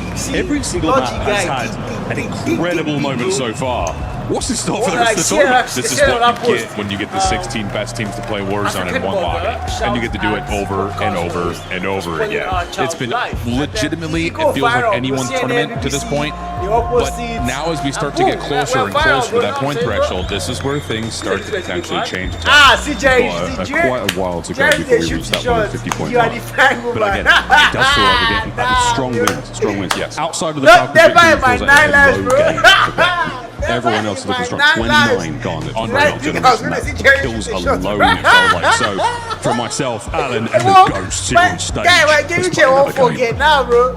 Never in my 9 lives, bro. Okay, I can't match that at all. Miles is just too good at all of that. You're looking at me with a bewildered face currently right now, and I'm trying to wonder why. So, gentlemates, confirmation they are top of the leaderboard by 0.2 points over G2 Esports. I want to tell you about a certain Prince, my friend, who's put up 34 kills already. He is frying pretty much anyone else in this lobby. There's something there towards the high 20s, but no one else crossing anywhere close to where he currently sits, dragging this squad towards that match point line. Because once this team do get there, they've got a couple of closing questions to answer. Want to make sure they get ahead of the likes of JD Gaming, Vitality, Falcons, who are all much smoother with us. They want multiple bites of the cherry. I mean, let's harken back a year, right? With the Gentlemates, they were actually one of the last teams to cross that point threshold. Only second because they basically go nuclear on the map that Twisted Minds win. And here, it just feels like it's a different energy. It's a different era from them. We kind of haven't really talked about the Gentlemates all year long. Let's be very clear about this. Kind of disappointing, it feels like, almost all year long. Not the team that we expected them to be. But here we are. It's their hometown. Let's be honest. This is their arena right now that they are playing in, and they are feeling the energy. They're feeling the vibes, and they are putting it into their gameplay. An electric first map of Fortune's Keep for men. We got one more to play, my friend, before we start getting into the one-by-one map rotation. Here we go, ladies and gentlemen. Match number 6. Getting ready to drop in. As we get ready to get here, Enigma, obviously the Gentlemates kind of basically point sponge the entire lobby. What do you need to see from everyone else? Well, I think it's a case of going out into your Bravo drop spots. I think a lot of teams rotated very late and compared to what we were expecting. A lot of teams landed on that east side compared to what we were expecting. I think teams may be settling in for some sort of home ground, some sort of backyard turf that they would feel comfortable playing out of, course, pressure here on land. But you've got to be brave, you've got to be bold. And on a map like the Keep, it will clutch its pearls and keep all of its points if you're not willing to go hunting them. Sorry, friends at home, I'm laughing because this circle is diabolical right now. So much of it is just water, and it's basically a line straight down the middle from Keep all the way down to the south. So very curious how some of these teams are going to decide to play this. Any change of drop spots, any maybe just early rotations. We'll have to wait and see. But for the Gentlemates, we'll get an idea of where they're landing. No surprises here. It's going to be on that sort of western overlook side before they have to push into the likes of PBJ. But on the other side of this entire street, it's NIP already getting active with a kill onto Vortex. Yeah, AJ does well to get pushed out. How do you play? Drop the first. I'll be honest with you, not many changes in terms of landing spots.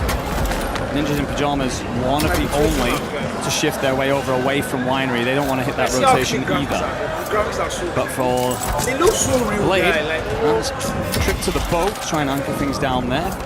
Could let you rotate relatively freely if he keeps that pocket of space open. Some teams will try and contest that on regain, rip it away from him. How does that format work? Just waiting to see how some of these fights go ahead and happen. Scumming, he's going to be the one to slide on up, get the full on to Shifty, but Grimy already has eyes like a hawk. He's looking over, and he's actually going to be able to find the kill for this pro. They've taken over this spiral, it feels like, lately, Enigma. Normally, this is the home of AGAL, but VP not giving it to him. Well, they used to control it in the early stages of Fortune's Keep. They gave it up eventually for other pastures, but it lets them lock down all of the graveyard side, as well as anything rotating in from Gatehouse, so they could cut off a lot of rotates, as well as hold off Terrace's teams. Could reward them with points. It is a spot that a lot of teams will vie for later on, so they'll have to be at their damnedest. For the Gentlemates, going to lock down Overlook again, just control the south side of the circle. This is the formula that not only gave them the great set of points last time, but has rewarded them over and over again since Fortune Keep was injected into map pool. Good eyes from Enkyo. He's going to spot NIP making their way over to Helipad. Good info. And you can see on that mini-map there just how many players are here. A little bit of a shoulder throw from a member of Novo. Couple shots from Enkyo, let him know, hey, I'm pushing up here. Trying to get a little slippery in amongst the buildings. Go ahead, back on up, get back with the team. Don't need to overextend this early. Didn't find any kills there, but that's not a problem right now. You're just trying to create space because they have about 18 grand on them already, which they're trying to get back to the buy station at Overlook, dump it down for the advanced UAV once the fire sale comes out. So not a problem that you're not putting many points on the board just yet. And again, the circle's headed this way. They're in no rush, no hurry to go anywhere. G2 active site. If I plan to go for my in roll, but Slayer in all senses have to put up numbers alongside his boys. Like, what the fuck he waits for Anxiety to spawn back in from the skies. Big man moving down below. I'm just realizing that people don't actually see my reply. Was one of the big question marks into this TikTok tells me that's good. Who don't see one of the reasons why the team are right up there challenging for the top spot. You know, already I'm seeing a little bit of a party here happen between Eclectic and Novo.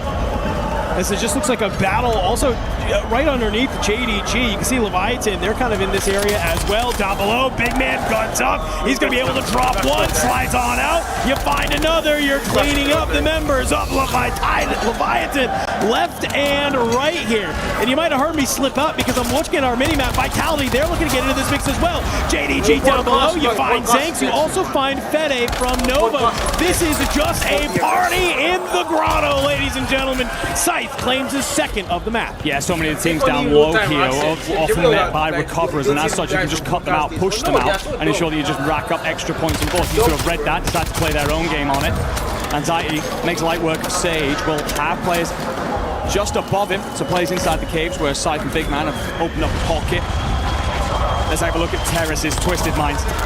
And the Ravens go back and forth. Ravens on for a slow day thus far, and you can see why as Blast picks up a quick little two-piece. Omen's got the third in his size, Ben! Sits him down, and that will be the Ravens out of here first. And the problem is, though, I don't know if the action stops there. You have a member of Virtus Pro who's lurking around, but I wanted to check on into this because G2, they make their way from the underground, and what do? They decide to push this top side against JDG, who was just waiting for anybody to hit this zip. They cut them down. It's a couple members of G2 getting dropped. It's just going to be one more player having to stay alive, get the teammates back in. The Gentlemates holding this side of the map. They have so much space that they can control because everybody has to move over here because of the zone.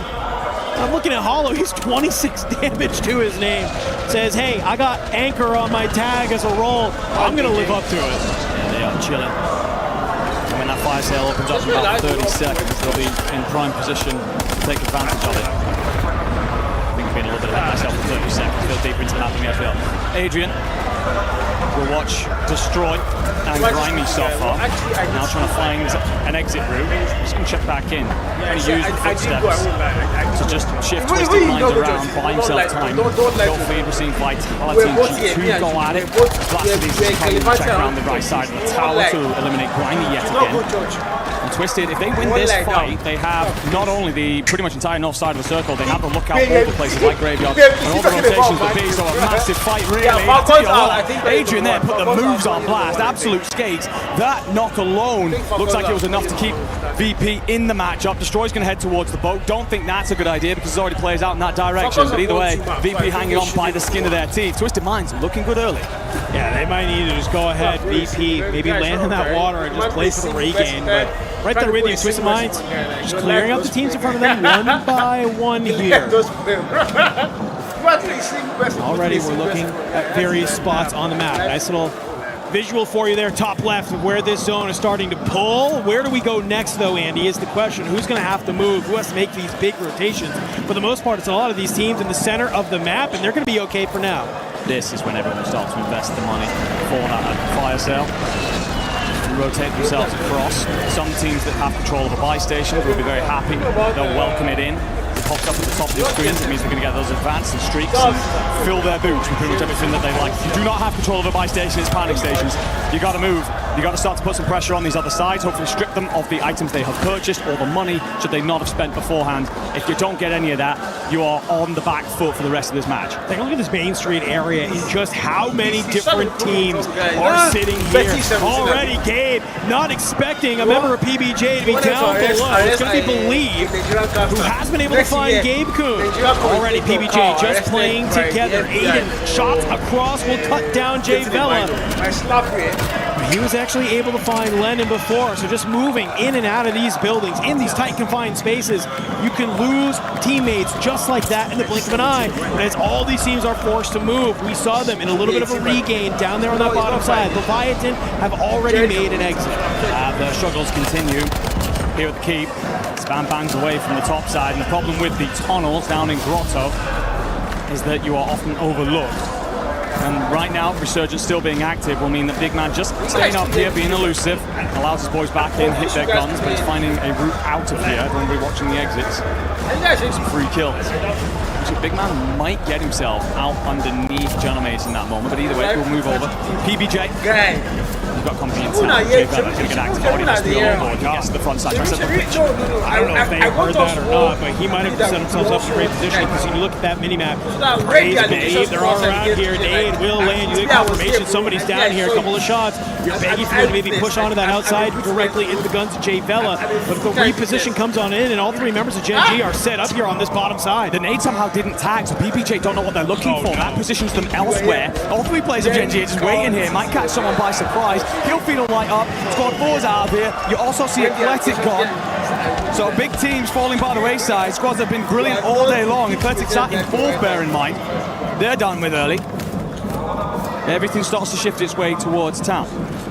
Resurgence will be disabled. 2 more teams until we're into the top 10. This lobby is about to look like molasses real quick here. The entire thing so we can go to bed. The circle will start to pull us continued north here. Finally, the Genomates will have to make some type of movement, but it's a straight cut across. They don't mind it. The only problem is having read that JDG is going to be on this outside. And of course, JJ sort of lurking, maybe starting to move on up here. JDG trying to figure out where do we move, what side do we start to make our push on. So many teams still alive here. It's how is this squads PUBG, rotating over quickly or playing in much earlier. And as such, just holding out, desperately trying to set this up into a situation with the third-party other fights. Well, let's go ahead as they're going to hold the line right on this edge of gas. How is Virtus Pro feeling in this moment? He's like trying to jump up on the roof. I'm good, man. Over or fell down? This is Warzone. We're just gonna walk up on the green, okay? Yep. Right here. Wait. On that part. On me. Close up, so you ready? 3, 2, 1, come. Nice kill. I'm planning. Come here. I got my pole, don't tweak on it. He died. Alright guys, you ready? Let's go. No, don't go. One shot. They're on the roof. He gave it up. Play. They're fighting. Where are you, Grim? I'm with you. They're on our forward. Come. I need to play. Here. I might be safe, okay guys? EMP'd him. They're on my right close. Yeah.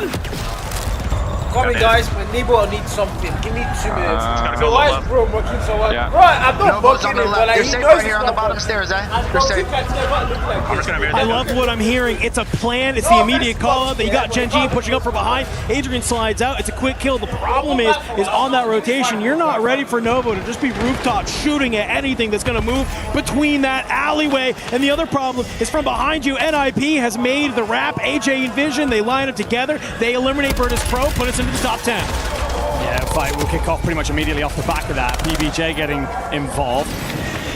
Will win the fight in the majority, but that's going to turn the attention of Vitality towards them. They're set up in books, so you got to deal with this quickly. And well, JVella losing 2 plays, backing off to slide them in, won't answer that there. Novo, they're out. That was on the north side of that, where Twisted Mind to take complete control. Towards the south, it's the Gentlemates fighting with AGAL. PBJ, they're done. Attracts attention from pretty much everybody. Hallow, here's so many footsteps. It's about the timing. It's about when you dive out, what you do for a smoke grenade right now, and there's nothing available in terms of utility. Fighting down below, you catch one stimming, and you're going to get the shots through. However, Hollow, he's dropped in the back by FIFA Kill Trade, starting to come through. And unfortunately for you, the Gentlemaites, they're very low HP. FIFA Kill, he's on the hunt. Chromalok down below. He has to make his way out of the gas. Double buyback comes in. The Gentlemaites stay alive for what's a little bit longer. Chromalok will play clean up, sends FIFA Kill onwards. Scumming, he's managed to move himself onward towards the circle. Now going to have to check back to figure out where Chromalok's gotten to. We will have 2 players in the sky to let him know where rotators are coming through. T1 are going to get here ahead of the curve, trying to make sure that gas creeps over them before they play the wall. Noobs drops Enkyo. Scumming then sends Noobs onwards, but Noobs will be eliminated, and as such, the Falcons are done again. And you are just dropping players left and right. JDG, they are still alive. Spoiler alert, actually leading the lobby right now in points, just 1 step ahead of the Gentlemates. FLS just shimmies and shakes and trying to set this up with Slappy, deliver the do-si-do around the back of the gravestone, and AJ will be buried straight back into the cemetery. Into the top 5 we go. 1.4 secured for our remaining teams here.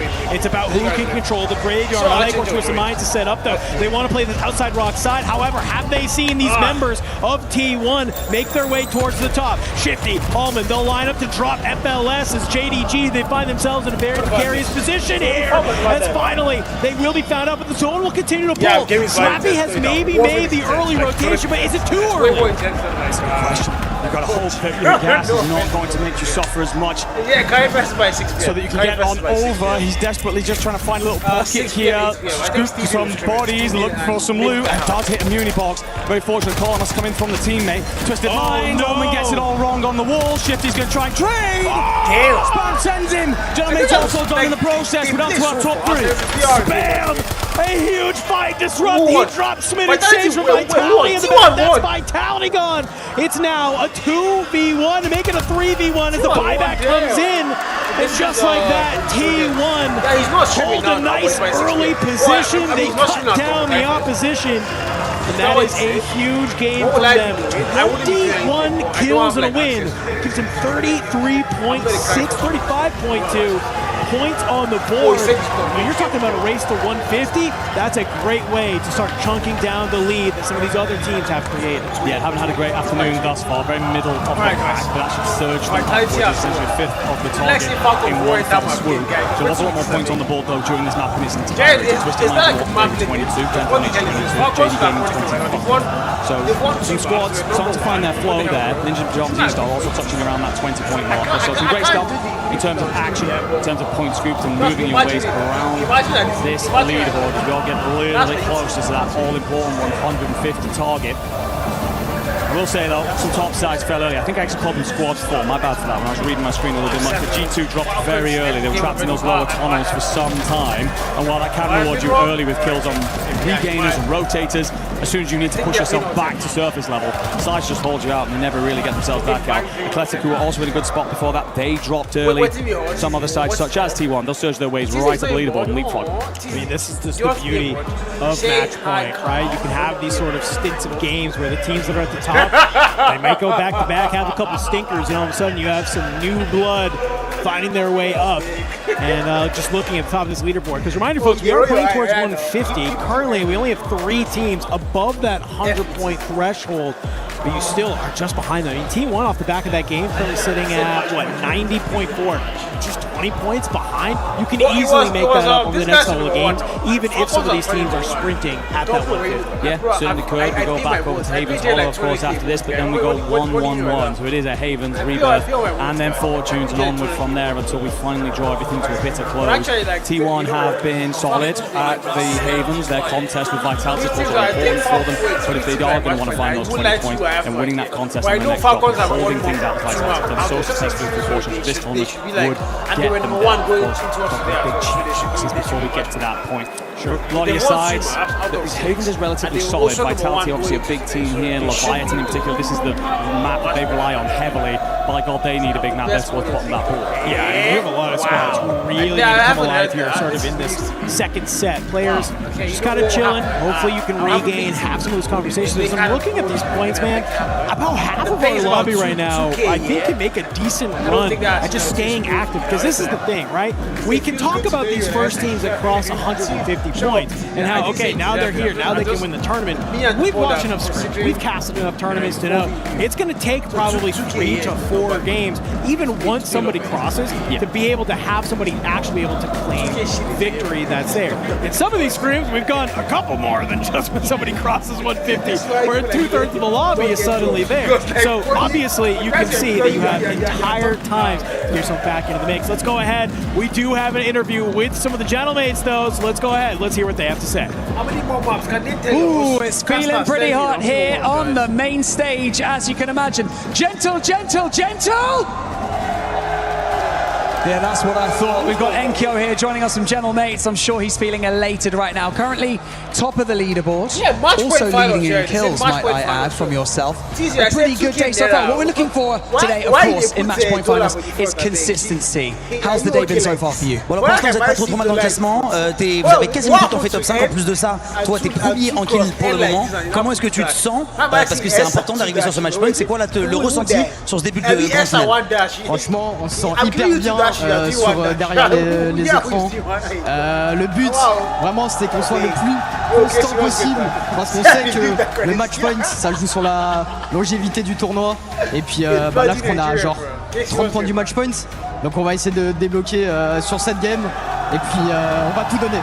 So we are only 30 points behind now, and we are agree with you, Bunny. It's just about consistency. We're feeling really good behind the screen right now. We're feeling on our home. So basically, we're just playing the game. We know it's a long way to go, but only 30 points. So 1 or 2 games, and here we go.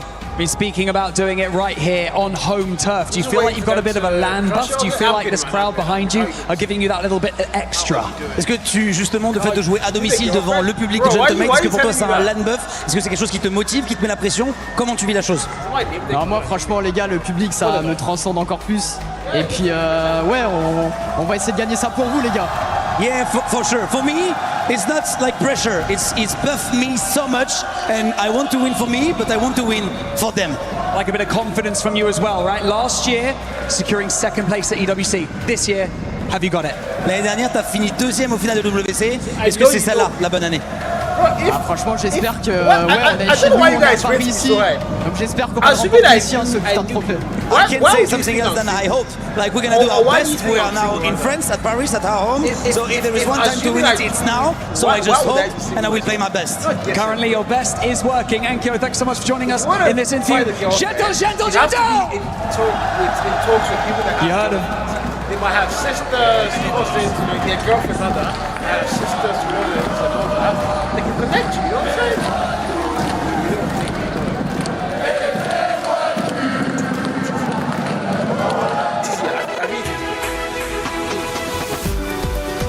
Wait, Jared, buy this. She knows a lot of people. If you can buy this, well, she will kill you. I'm not lying, I just don't buy it. She only thinks well when she's exactly exactly. So Jerry, text CC, buy her food. She'll give you like 10 girls. You choose one. See? Type shit, bro. Like easy. Life is good. Life is easy, guys. It's not gra. Just text her. It's up. Don't worry, bro. She got you, bro. She got you, bro. Can you just go to the next map already, guys?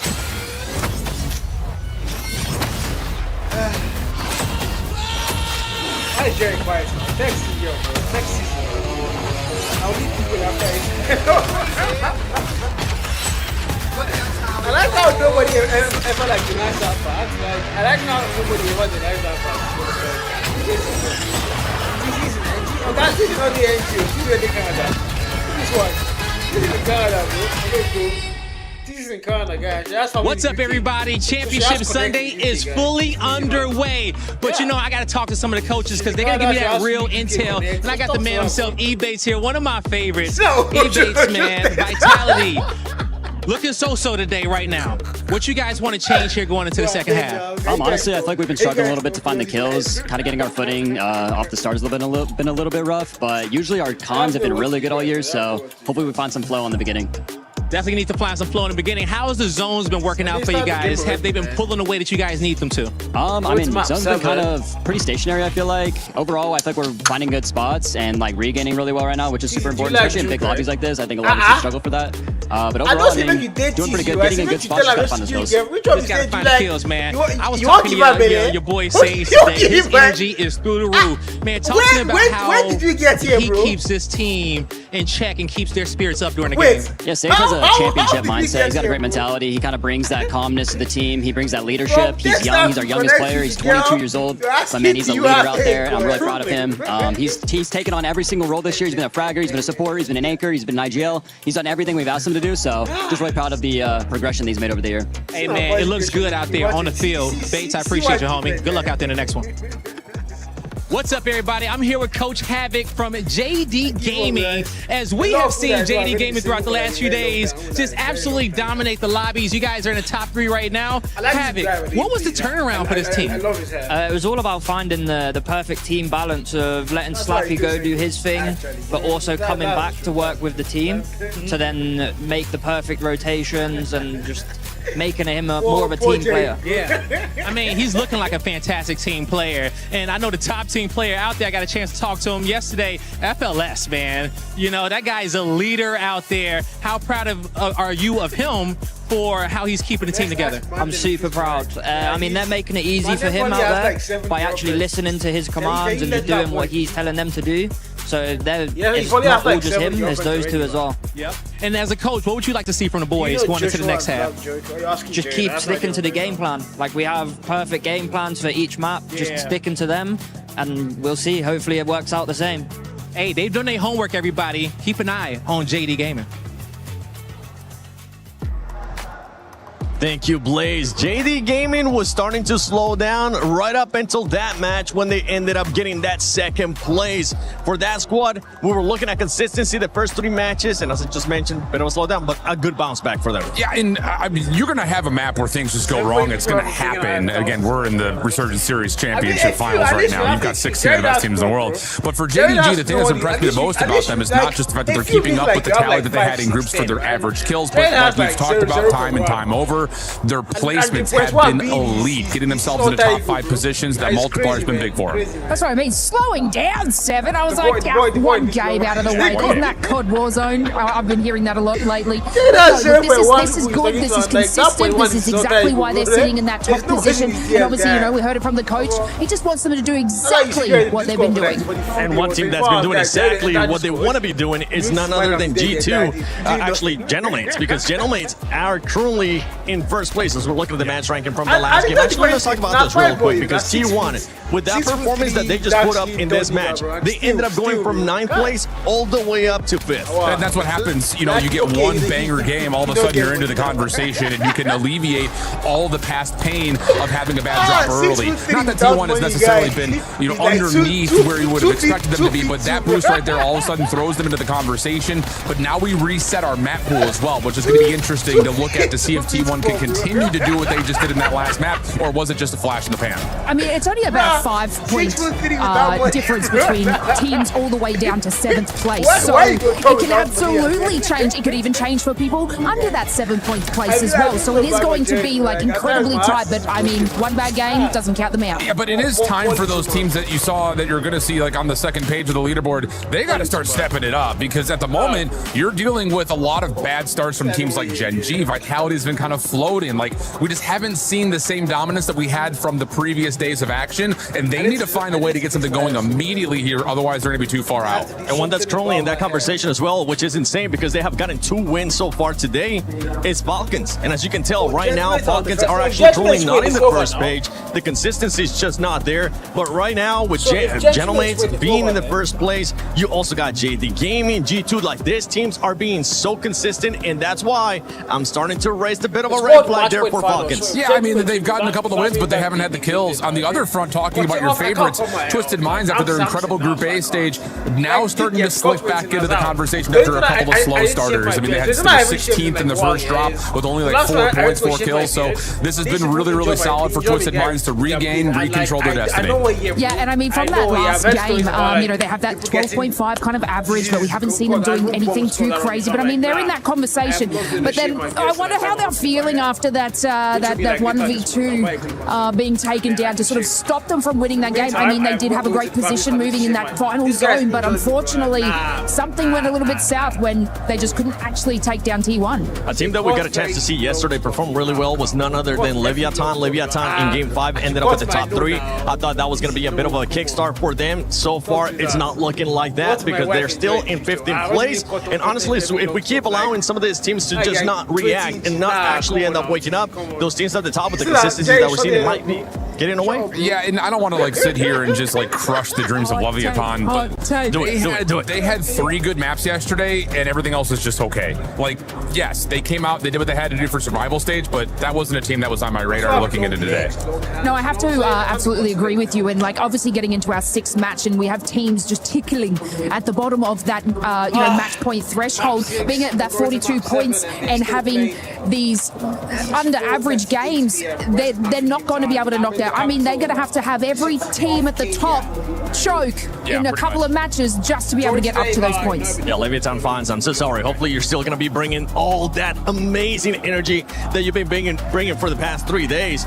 For some of the other squads, I actually want to go to G2 and Eclectic because they ended up contesting in this last match as well. And that's something that I'm pretty sure is going to keep happening as we go on. Yeah, G2 got a little bit stuck underneath Grotto for a moment there, just trying to regain. You saw Big Man just kind of holding in the cave system for a while. But Eclectic has been sneaky in terms of bidding into the leaderboard at the moment, largely due to their kill tally. They've also put together a lot of consistent results, finding themselves in the top 10. We have not seen them be in a convincing position yet to truly win a game, but at least they're doing what they need to do for now to start building towards that 150 points just by staying in the top 10 and finding a lot of eliminations. Yeah, and G2 obviously have had a banger games right at the start. This is where they will be collecting obviously all their eliminations, and they are taking the risks that are necessary to reach match point.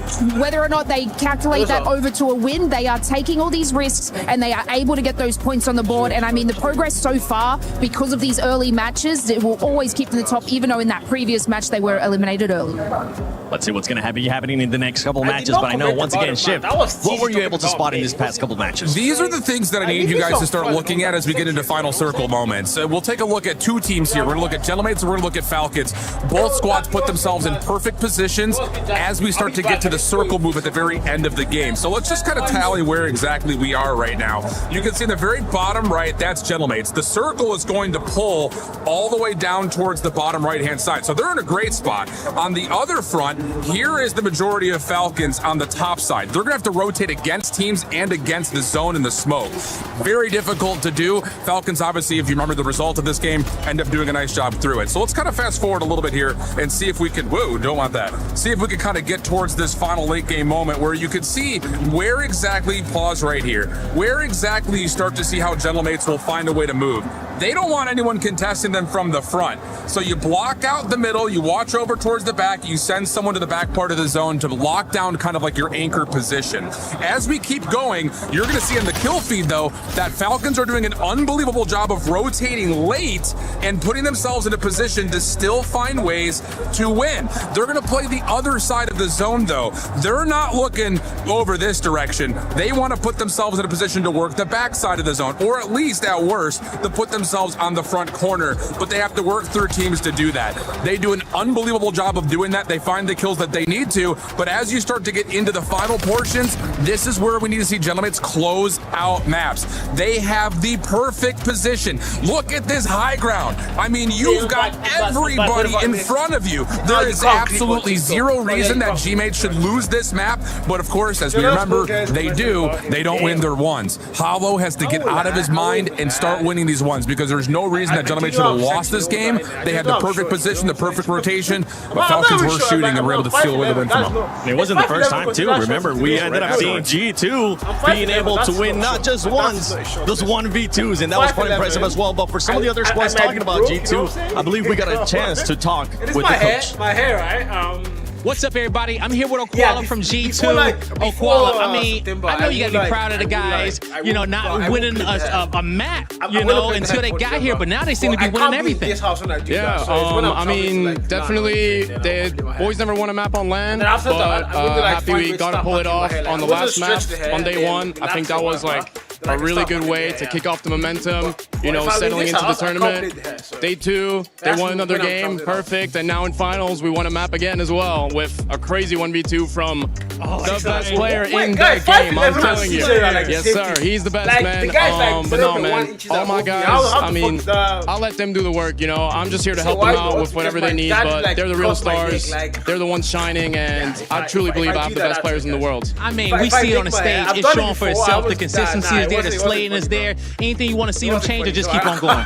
Hey, just keep going. Like Captain said, one map after another. We started 0, and let's see what happens. Let's see what happens, one map at a time. Thank you, Blizz, and thank you, G2. They are slaying out today. Ladies and gentlemen, we got Goji and Seymour back on the mic for the next couple maps here, and who knows how long we will go today. We do have a couple teams now over 100 points. 2/3 of the way to our 150-point match point threshold. A lot still on the line, and still a long way to go, Seymour. What you got for me? Top dogs, underperformers, where you want to go? I mean, we got to talk about the teams above 100 right now. Gentlemates looking on form, haven't closed a map, but they're at 114.4, averaging 19 points a game right now. JDG 110.4, averaging 18 points a game, and G2 105.8, averaging 17 points a game. Our threshold 150. If we stay on pace with these three teams, Gentlemates should be able to hit match point in 2 more maps. JDG, G2, they're looking to close out in 3. Yeah, it's a great breakdown. Let's talk quickly some underperformers. The game's about to start, folks. We have finished our 6 maps thus far, which means we are now in a single map rotation. We will go to Haven's Hollow, we will go to Rebirth, then we'll go to Fortune's Keep. Yet again, over and over again we go until we finally wrap things up. Underperformers, down at the bottom or mid-pack, what you got? It's just been a crazy day for some of these teams that we saw really turn up on day 1 and 2. Ravens and IP, they're coming out of both of their groups. Ravens in 3rd to qualify for the final day. NIP in 4th. AGAL from Group B, they're in 13th place, coming out of that 5th place qualification spot to get to the final day. And Gen G, all the way in 16th. I mean, they were our 5th qualification team out of Group A. So to see teams in the bottom half of this leaderboard who qualified early, who turned up early at this tournament, it is absolute chaos. Well, here we go, ladies and gentlemen, back to Haven's Hollow, and this time we go northwest. It's Mansion, it's Pond. It's going to be wild at Pond in the late game. That's where we're going to be ending. So down in the southeast, G2 are going to be all alone at Lumber, and it looks like the Gentlemates have changed up their drop spots. Yes, T1 on screen. They just won a map. The Gentlemates are up at Pond, and already Virtus Pro get cut down. Virtus Pro are out of this lobby, because not only did the Gentlemates drop Pond, but so did Leviathan. 3 teams at Pond. It can only support 1. A lot more action up on the northwest side of the map. This is what we expected for Haven's Hollow. Vitality back at Train, getting contested by our previous map winners in T1. Big matchup for Vitality, because coming out of Haven's Hollow, they were one of our bottom teams to start the day, so they can turn up in this go around, then maybe we can see Vitality rise, but Gentlemates are out as well. So talk about a team that was looking to get the match point in the next 2 games. It's going to be longer. Ladies and gentlemen, welcome to halftime. Leviathan has just woken up. This is Survivor stages, it feels like. Again, Leviathan just wiped 2 full teams, 2 teams that were dominating. They've won out in Pond. Leviathan in the best spot. To train we go. It's still T1 fighting for position with Vitality. But you know, this is amazing for Leviathan, because when we talk about Haven's Hollow all week, it's been with Leviathan, so it's great to see them turning up here and now. Still though, at train station, this is an absolute stalemate between Vitality and T1 Disrupt. He is keeping Skullface on his toes. How is Skull not dead yet? He's about to be. A double pinch, he goes to the high ground to try to get an advantage, he won't get it. Sage down as well. Third's gonna have to run and hide. Z-Smith trying to make sure his team gets back onto the map. By doing that, he's gonna be in the water. Vitality in a blender, but still alive. We'll check back in with him later as we swing over to Twisted Minds. Into the mansion zone, this is a position as well. There's gonna be a big fight here for a long time. Twisted Minds is here, but guess who else is here on the backside? It is the Falcons joining the party at mansion, because the south side of the map is totally chalked by the first zone. Falcons, Twisted Minds, Ravens, another heavy hitting drop spot. And just outside of that is going to be NIP, sitting between Research and Mansion. So yeah, a whole lot of gunfights about to ensue through this POI. I was wondering where the Falcons would go, because Riverboat was contested by Gen G. They got forced over towards Gazebo in our second drop of the day, and now to see them at Mansion, that's 3 Haven's Hollows with 3 different Falcons drop spots. They are still trying to put the pieces together. Yeah, NIP moving over to the G2 position on the map. Northeastern side of the map. They're just going to hold any team rotating out of Research, and there's actually a couple still there. You still see Novo playing out of Research regardless of the zone. PBJ as well. AGAL have been shoved out of that position. They actually went back to mid-map at Barn and Chapel and seem decently comfortable here. Athletic in the area as well. So right now, it's a waiting game for the likes of NIP, but G2 not going to wait. They were down in Lumber, and Lumber is already deep inside the gas, so they had to rotate. They rotate through Coal. There's nobody there. They come up to the top side at Research, and they're catching the wrong end of a couple streaks. Scythe goes down. PBJ on the run from servers. A big fight on the edge of the zone. NIP going to be wiped out here. G2 looking to get the rest of PBJ, our second place team from game 1.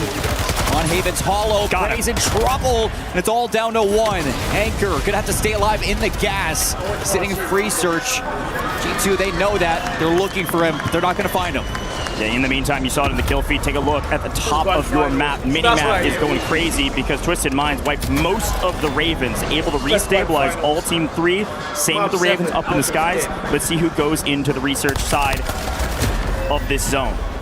Rotating in from Main Street, it's going to be a lot of traffic. 5 trios going to be crossing each other's paths. JDG inside of Bowling, Gen G moving into Fight Dome, and T1 coming in to sweep it all up. Yeah, they're on a heater right now. Disrupt on 6, unfortunately cut down. Momentum stifled for a moment as JDG hold the line. The problem is everybody's going to be held. It's actually PBJ that has worked their way to Chapel, going to be playing edge of zone while all these teams fight each other. We'll see what scraps and remnants of the teams. The staggering bodies of zombies that are slowly working their way into the edge of zone, while Pond is still a battle that Leviathan has been winning, but unfortunately, a big contester is somehow AG has made their way over here, regained all 3 in. It's 2v3 where Leviathan had held so much value on the map, they had so much real estate, and now they're in trouble. For a second, it looked like Ravens got wiped, but it's a false positive, still alive, floating back in. So they go back over towards the mansion. Twisted Minds, Falcons, they are farming them right now. Vitality, they are also in trouble, looking for the regain in the bottom south side of that circle, closing forward. They're going to be held by JDG at the moment, as well as T1 going to be fighting on in Spam. Closed out our last game 6. Can he turn up to take down the top dogs of JDG, the top dogs of Main Street? Disrupt's going to find Colonel God as well, and Malthus just looking to stay alive on the rooftops. Yeah, Echo is still very safe on the top side of train station. JDG, not so much. Melvin down, FLS last alive. Continuing their reign of terror, G2 has worked through the eastern side of this zone from Research and are making their way to Mansion. So more fights happening at Mansion while we still pay attention to this south side rotation where Vitality has been scrappy, been able to stay alive. They've done a great job of placements, but you heard it from Coach Ebates. They still need those kills. It's been their story throughout the course of the year. Let's see if they can pick it up in the second half. Top 13, still alive. Falcons looking for a turnaround inside the mansion. Dongy, low kill count. That's their story on Havens Hollow. It's just been, they have a win on this map. It didn't translate into points. Now we can see Twisted Minds trying to take them on inside this battle of two titans. It is going to be something storied, something that we talked about in this rivalry throughout pretty much every WRS. I like what White's here doing now. Right now, Mansion is a layer cake. But down on the south side of the map, Novo has somehow restabilized, worked their way from the bottom side of Research after being put into a blender. And here they are, working their way on the edge of map against PBJ, who they were fighting earlier. Still a lot to do. You got to move to new zone. You're going to be out in the open unless you get up into Mansion. But you find a freebie on the outside. Praise thought maybe they were the last team on the south. Unfortunately, that is not the case. Vortex going to full send here. Down goes PBJ. They are out of this lobby. Novo slowly but surely starting to turn up. And Raven's going to be eliminated as well. Top 11. Trying to get into that top 10 multiplier now will be the rest of these trios sitting inside of Havens Hollow.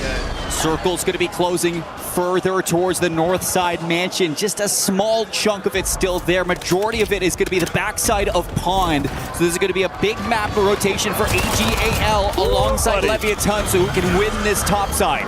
T1 are shooting. They have woken up since their win, and they continue to find kills. Echo, yes, is first, but he is the anchor. He's the IGL. He's making the calls, and the boys are shooting straight. Quick listen in with T1 as they rotate into new. Come on. We like top right. I'll fight some more shit, bro. Kill one. This is their team. I'll fight over advance if you drop me cash. Yeah, drop cash. Money here. There's all here. The right kid's going to be on the other side of the wall. Yeah, you got PA, so I don't know, he might just ran. Oh, my PA. Yeah, I mean, he might just suicide run. He might die run.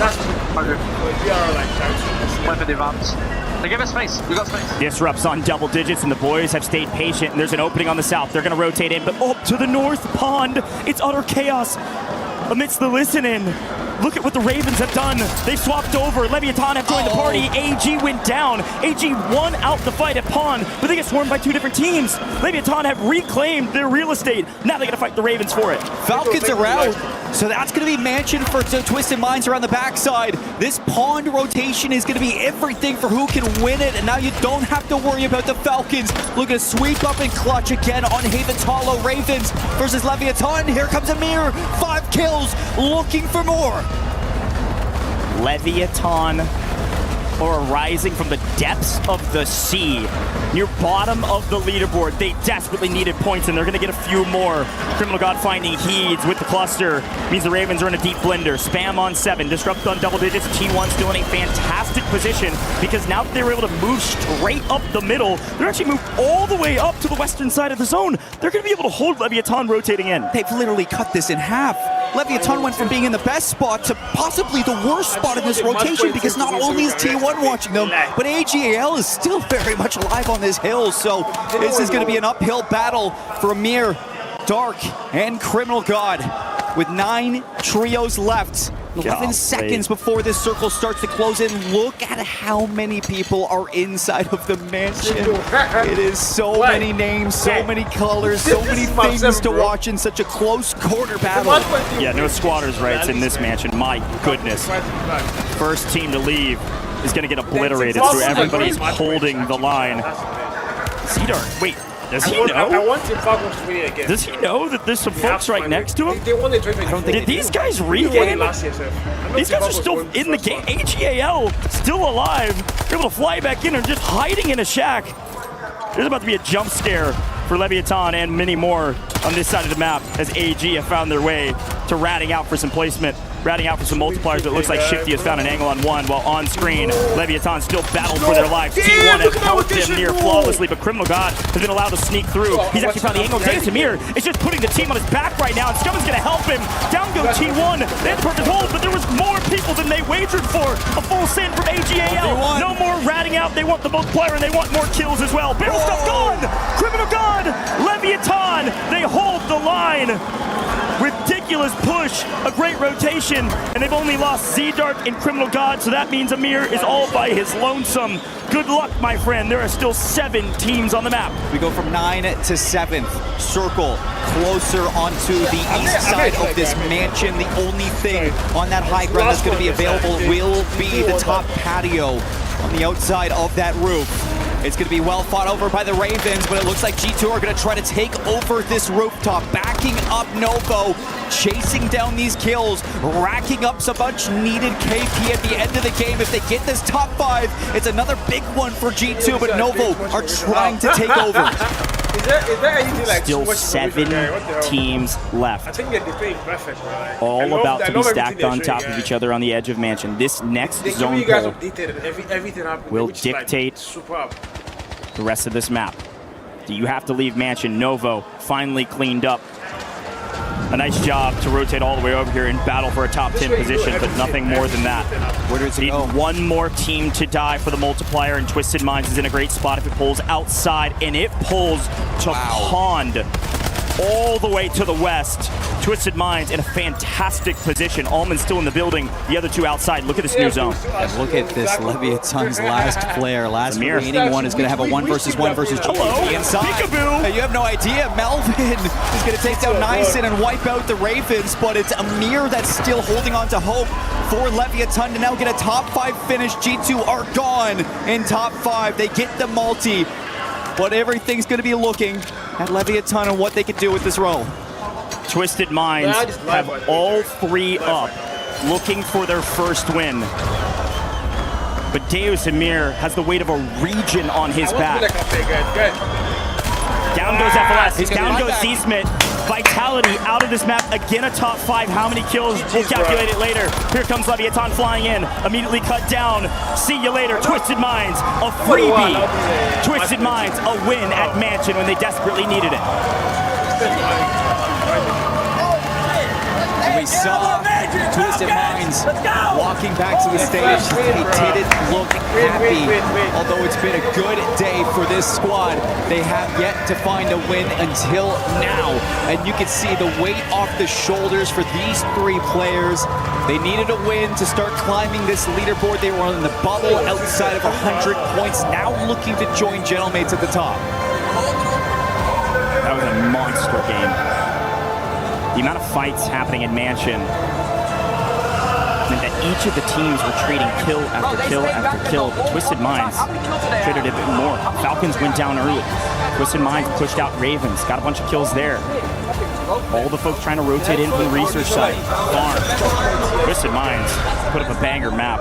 Twisted Minds are likely 1 game away from Call of Duty Warzone match point. They're only 1 game away from 150. I don't know the exact map, but it's actually fairly close. It's like it's a Twisted Minds game away from 150. With games like this, Almond on 10 kills, Shifty on 11 kills. Rob at the end there for Almond. Listen in. Fucking go! Come on, you guys are come fucking on. Come on, let's type in that fucking. Yeah, that was more kills than I thought. Wow. At least 2 players on double digits. That might have been the biggest game of this entire tournament. We'll wait on the final results to see how many points it was. But we saw 23 between 2. Yeah, who knows what the third one was. And it's a situation, too, where we're just talking averages. I mean, a pop-off game from anybody can happen at any point on this Sunday. It's why match point is so special in the WRS. We've seen teams turn up in the last second, and look at that game from Twisted Minds. 29 kills, 46-point map on Haven's Hollow. That is ridiculous. Leviathan with a great map as well, but it pales in comparison to what Twisted Minds just pulled off. Here's a look back on the highlights from this one. Again, a tip of the cap to T1, who really came online after their win. Did a great job pushing up through mid-map. But Twisted Minds were farming so much in Mansion that nobody else is going to be even close to that. And like you mentioned, they were bubble. They were just outside of 100. Folks, I think they're at about 140 points. I think they're about 10 points away from reaching our threshold and being able to play for the win. real from Twisted Minds. A great move as well to leave Mansion earlier than their opponents. They left Almond to hold the line on the top ropes, but they sit 2 out. And Leviathan Deus Amir couldn't 1v2 them without getting out of position. And so Almond Shifty just farmed on the outside. Holy cow. Folks, we got a lot to talk about before we get into the next map. We'll be right back as we swap over to Rebirth Island. We need to reach you, bro. We're not Bruce, man. We're not Bruce Guilty. Wait, what? What was that? We're not Bruce. Was that an hotel or what? Hilton, okay, Hilton. But what am I seeing when I was there, bro? A lot of people are haunted by their past. I'm inspired by it. They're not just playing for themselves, they're really playing for their entire family. They have defeated their demons! They have crushed the curse! What's up, everybody? I'm here with Coach Tenix from Leviathan, the best team in LATAM that we got on the main stage. The only team in LATAM that we got on the main stage. But you guys are representing so well. How proud are you of the boys' performance so far in its finals? Well, we are the only ones. How do you think I'm gonna feel?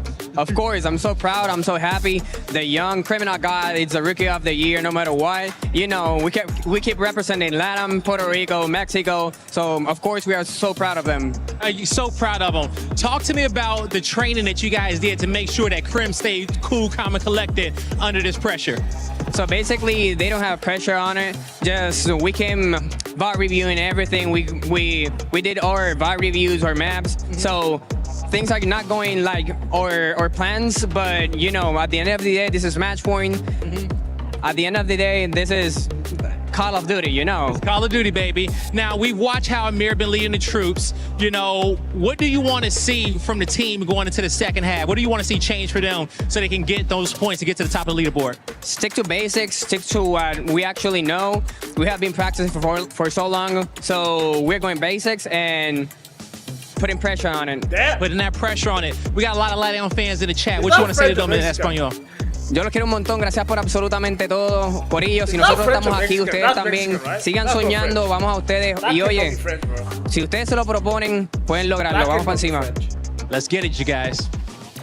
I mean, man, we are all over the place. There's so much action happening in Warzone, and you ain't never seen me and a Flash in the same place at the same time. He can teleport, I seen it. Shh. Now, when it comes down to this matchup, there's nothing quiet about it. The goal just right. Okay, Tainted Minds, 141 points on the board. We might see our first team get to match point finals as we enter Game 8, Lace. Look, if they win, and that was my prediction for Twisted Minds to win, I promise I won't rub it in everyone's faces. But look, this is exactly what we expected from them. They were sort of getting those kills in the early matches. Their conversion to wins is exceptional and is one of the highest amongst the team. Obviously, they just got the win there, and they are only 9 points away from the threshold. So easily obtainable in the next match. And if you heard me say it, I said they could do it in 9 or 10 games. So is it because I'm Australian and like we're kind of in the future on the time zone? Can I tell the future? You might be able to a little observation hockey from you on the main stage. But you know, one thing that we did see, especially in an interview before from 10X, when it comes down to Leviathan, okay, we saw Amir kind of rat his way to that second place. They're putting the pressure on the lobby, and they are grabbing these points. These next few games are going to be crucial, everybody. You need to make sure you're telling your friends that the Warzone match point finals is underway, and we're about to get to the nitty-gritty matches. Yeah, I mean, you do see like the likes of Leviathan, right? They need to make their kills happen. Is it a little too late? Potentially, when you've got all these other squads that are mountains above them. But we saw that in that previous match, right? Where they were opening that position, they were able to lock down the building, and it came to it that AGL then tried to push them after that, and they were able to sort of be able to do that. So they have the strategy and they have the plan to be able to get those points quickly, but is it a little too late? Well, it's time to find out. Our players are ready to go. The next match is ready to drop in. Let's get it. Thank you, Blaze and Lace, and thank you for the gas. My math was pretty decent. 141 points. Take a look at this. Seymour, walk me through it. We are very easily one game away from a team breaching that threshold and then playing for that win to close things out. Well, Gentleman's, they slowed down in that last game. They get eliminated way too early. They're going to sit at 4th place now, overtaken by both G2 and JDG. JDG still on pace to maybe look at match point in this one if they have a 30-point game. Last time we went to the Rebirth Island, they did have a 35.2-point game, so technically they are in striking distance of getting it done, but with Twisted Minds ahead of them, all they need is 10 points, less than that. And both times they were at Rebirth Island, they got 13 in our third drop. They got 19 in our fourth drop. This is very, very doable for them to hit match point first. Yeah, it's not just doable, it's probable. A couple teams close by on that leaderboard, of course, and anything could happen. We have a couple teams that could maybe pass our Call of Duty Warzone match point threshold of 150 points in this map. It is certainly possible. To Rebirth Island we go. It's the map that has the most kills, it has the most action, and frankly, it's the most historic. We've seen this team win EWC on this map. They cannot win right now, but they can pass the threshold and be on match point and be able to play for that win. Got to breach the threshold first and then win in any following map.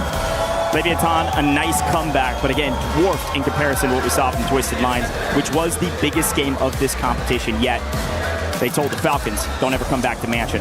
Here we go, ladies and gentlemen. It's time for some Rebirth Island. Let's see where people are dropping. Let's see what's contested, and let's see what Twisted Minds can do. 10 points are needed, or a little bit less. And a lot of other teams looking for some big maps. Rebirth Island. Here we go. Dropping on into the islands, and a lot of teams are going Stronghold right away. You got Falcons, Leviathan, as well as PBJ going to be dropping on top of each other, and that is going to be a whole lot of action to be paying attention to. We kick off, though, with Twisted Minds, who drop back at the factory, uncontested by the Falcons, but dropped on by JDG. Yeah, things are changing, and the Falcons feel that they desperately need to turn the tide, so they go all the way back to Stronghold like the good old days. They fifth last year with a different roster, but this is where they drop. Let's see what happens. JDG and Twisted Minds on top of each other. JDG certainly know it.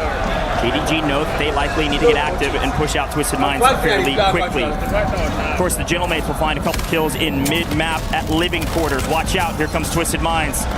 Trading blows, actually 2 down. JDG going to be able to wipe 2 of them. The third, though, way out onto the boat. No problem for Twisted Minds. Anchor's doing what the Anchor does best. Almond knows you just need 10 points. No need to take these fights. The points will come to you, but Slappy nearly catching an angle. Looks like the rest of Twisted Minds going to be able to drop down, but JDG, they're not going to let up at all. They are still hunting, so you look at one of the players who's dropping in to maybe reposition this Anchor and see if you can pull a fast one on JDG. JDG, again, was in second place. This is the battle of the behemoths at the top of the leaderboard. Chance for JD Gaming to not only wipe a team at the top, but also potentially flip the script and move to the top. But a long road to get there. That fight will go on for a while, so let's check in on the other side of the map. Is PBJ getting really aggressive? They desperately need it. Leviathan in a bit of trouble. Criminal God by himself for now. Teammates in the air. Gonna try to get something, won't get it. J Bella Believe working together. Criminal God goes down. Talk about a team that looked good yesterday on Rebirth Island. PBJ, J Bella, just alone, was dropping 13 kills on this map. So, oh no, bad news. AGAL out of this lobby early. Eclectic, wipe them out, send it back to the lobby. A tough day for the gentlemen. Yeah, tough day for the team sitting in 12th place at 69.2 points. Falcons creeping on in. Dongy in the pinch. PBJ in trouble. J Bella already down. And it looks like there's going to be a trade from Praise. Can he stay alive for the squad? They have the Anchor floating. Watch out for the third party though. Leviathan hearing the shots. It's a signal for him to join the fight. And you see the Gentlemates also. They've got their fraggers in the area. PBJ all 3 up. Gentlemates looking to get a piece of the action down here. Don't often see this many players down in Stronghold. But I'm loving it. It looks like Amir actually getting shot in the back by Yankio. As the Gentlemates continue to find a couple bloods from living quarters. Well, this is one of the first times that we've actually seen Stronghold still in the circle this late in the tournament, or this early in the rotation. So teams are going to be looking to hopefully hold down this power position. We look over towards Vitality on the docks. They got Novo to deal with. Smith on a kill. He's rotating around. It looks like Fede is going to get caught. Novo's still very much alive. They're in control center. They're up the hill. I want to take my attention over towards Turbine, though, and kind of look at this one, because you got T1 and G2 battling it out, and G2 has been fantastic on this map all day long. Yeah, big fight over there. And in the meantime, it was Virtus Pro that also is getting put into a blender. They're just regaining. It looks like they're going to fly into the water. You don't see Virtus Pro at the docks or control center. Vitality has returned to form and moved back there like they used to in the past. So they're playing from boat and they've got control over it. Here's a look at Turbine very quickly, the aftermath of some of those fights. T1 complete control now. So great job here at Turbine. Quick glance back to Factory to see that Twisted Mind's safe, JDG safe. Things slowing down for a moment. We talked G2, they were up in Bio, but the zone is pulling not to the south, really mid-map, which means Bio is going to be out of the zone, actually already is. Stronghold, everybody's going to have to move out of there as well. PBJ last in Stronghold, picking up the remnants of the Falcons who are in a deep and utter blender. But if you play by ranked rules, like Hasn't been a great day for the Ravens, but hasn't been the worst day either that we've seen out of squads. They are still very much in the battle for today. Look over to control. Renova was there. They were looking like they are still trying to hold off on the rotation through control. We look at G2 in Bio. They got Gen G on their heels from Kev and Gabe up top. Desperately looking for some kills. Big man chasing him down. And G2, we know the squad hunt rebirth has been something to worry about. And Gabe trying his best to stay alive. He's not able to get away. Going down, he's going to cut him down. And there is still a couple players alive for Gen G. Although you do lose out on the one that's sitting on Turbine, so everybody's got a bunker up in camp. Unfortunately for Gen G, they cannot get out of the regain blender. Gen G is bottom of the leaderboard. No hope in sight, unfortunately, for them. Gonna have to figure it out. Guildmates have found their way. First time on screen, 6 kills for Ikeo, actually, from living quarters, uncontested. They've just been farming some of these teams at Stronghold. And if there's anybody who wants a little bit of a bounce back on Rebirth Island, it's going to be Gentleman's losing that 1 versus 2 to Anxiety. Ravens, you see them overtaking headquarters. They're going to have that high ground that everybody is sought after. NIP usually in this position, but they're nowhere close. Twisted Minds probably only needing about 5 more points. About 5 kills is what they need to reach that threshold still. They've been very quiet, very patient, knowing that the kills will come to them. You see them pop up with the kill feed there shortly. Gromlock continuing to find more. So my mind goes to, yes, the big fight on screen, but my mind goes to JD, G2, Gentleman's, T1, all technically under 30 points needed. This is a fairly easy scoreline for those teams to get if they're able to make it into the high multis. We've seen 35+ games before. No reason these teams can't do it again. Still 15 trios left. Lots of kills, lots of games.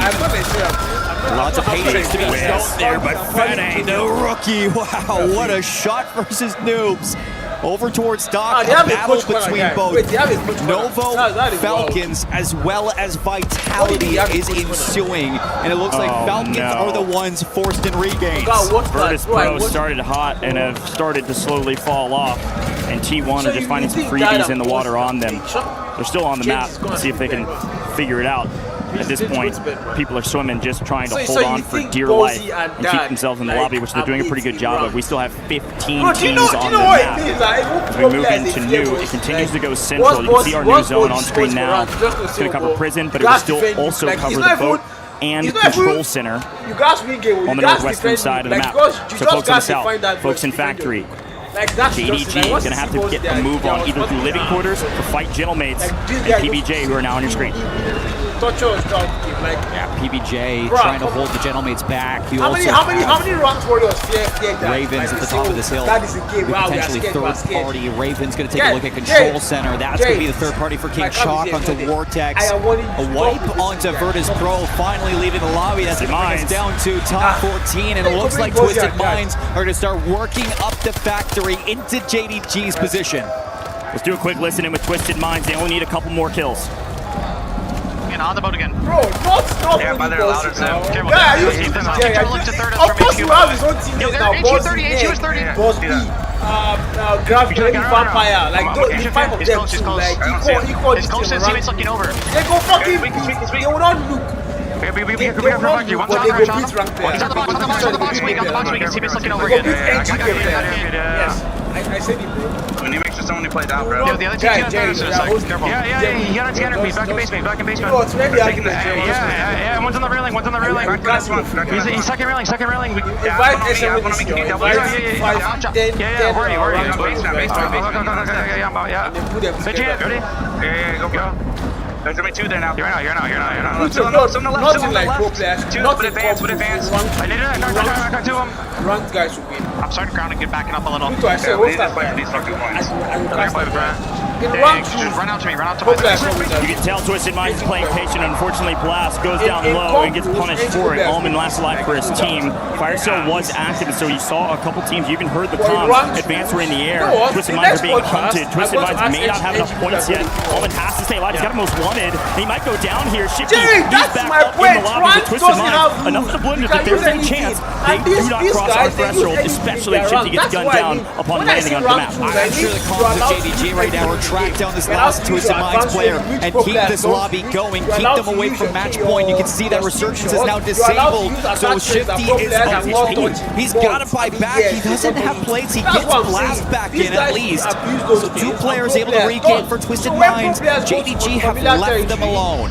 So Twisted Minds will be able to stabilize. It's going to be the battle for prison, ladies and gentlemen. We haven't seen one of these circles in a while. Everybody moving to mid-map for the Gentleman's on a bit of a heater. Little Prince on 7. Plenty of damage to boot. Been backing up his teammates. I was about to say they're at least on double digits. Reminder, Gentlemates probably only about 20 points or so now. On their way to reaching that threshold as well.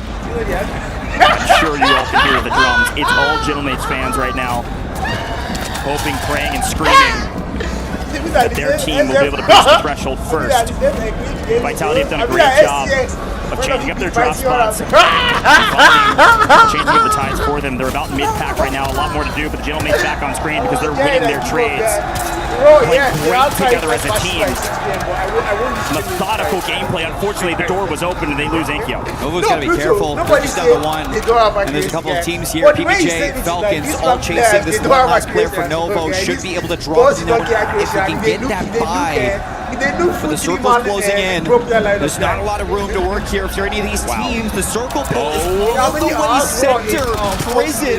And look at the kill feed. It just lights up with Ravens going down with Twisted Minds. A squad wipe on the Ravens. Ravens full wipe. Twisted Minds have fully regained. Look at them. They're on the bottom side of prison. They're going to have to work their way in through the low side and work their way into new. Down go the Falcons. That is official. Falcons are out in 12th. Dongi tried to put the team on his back there and unfortunately fell short. Falcons have a long way to go on the leaderboard. Twisted Minds might be there already or very close. If they get top 10, just that multiplier should push them past 150 points. Twisted Minds likely in a position to win this competition in the next map. But JDG could potentially be there as well. All of our top 3 teams are still alive, JDG being one of them. Moving through the prison, looking for positioning. Top 10 multiplier achieved for not just Twisted Minds, JDG, Gentlemates, T1, all plus 130 points. A win here could put any of them over that 150 point marker. NIP still on the map, Leviathan. We got 10 teams in prison. I gotta come up with a new term besides layer cake, my goodness. And we're gonna pull outside of it, or at least mostly. Down to the south side we go. Not quite the grandma's house, but close. G2 still on the map, easily well within a position to win this map and also breach the threshold.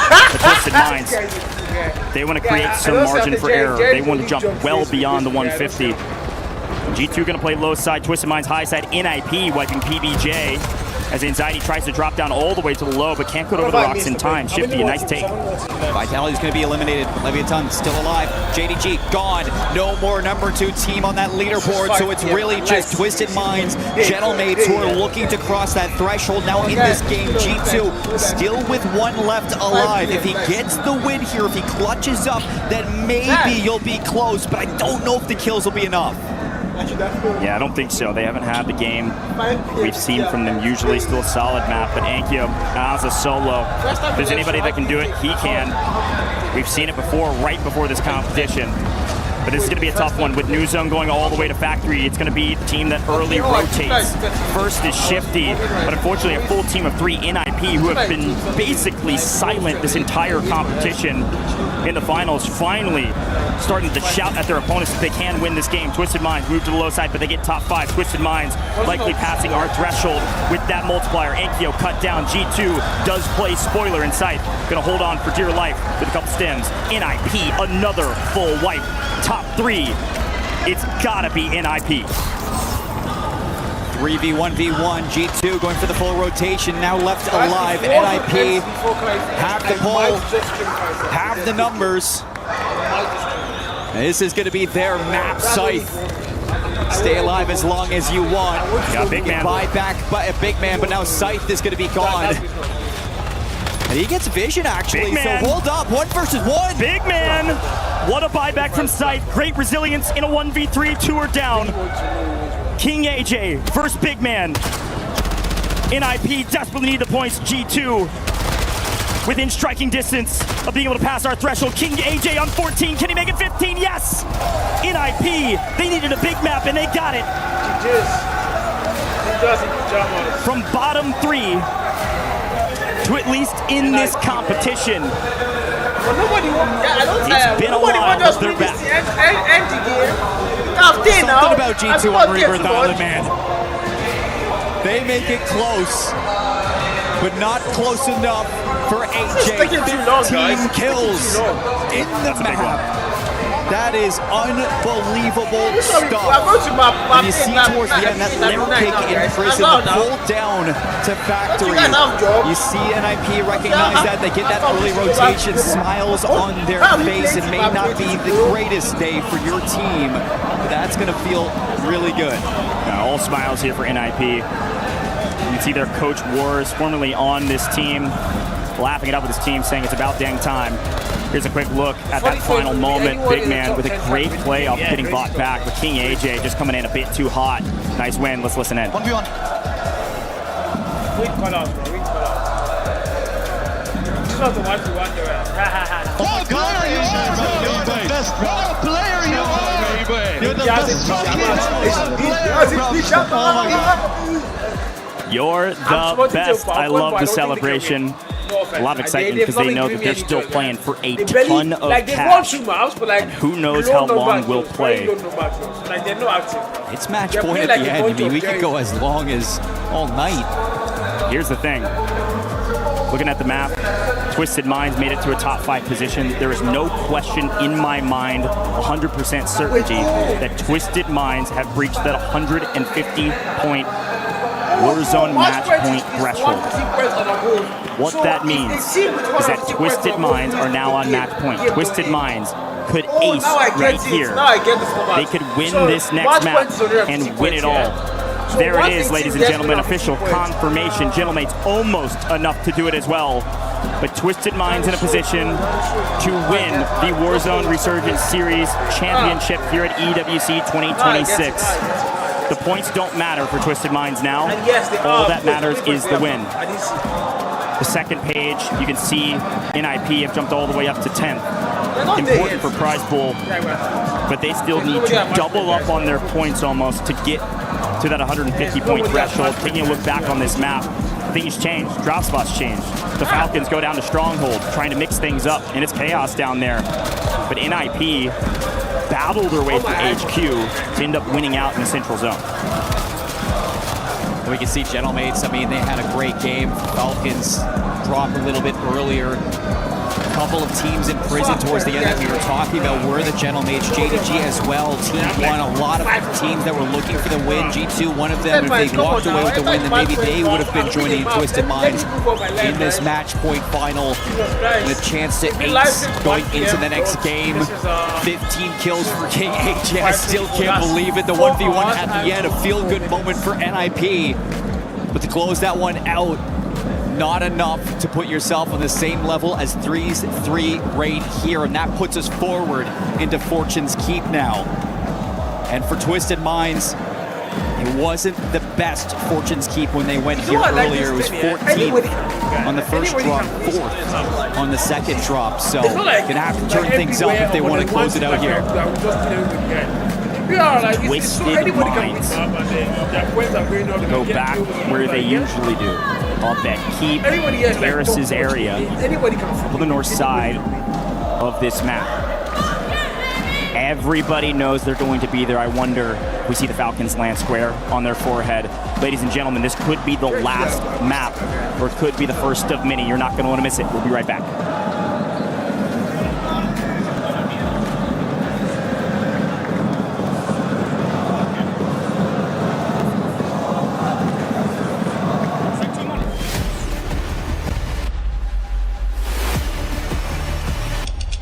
Thanks for the light.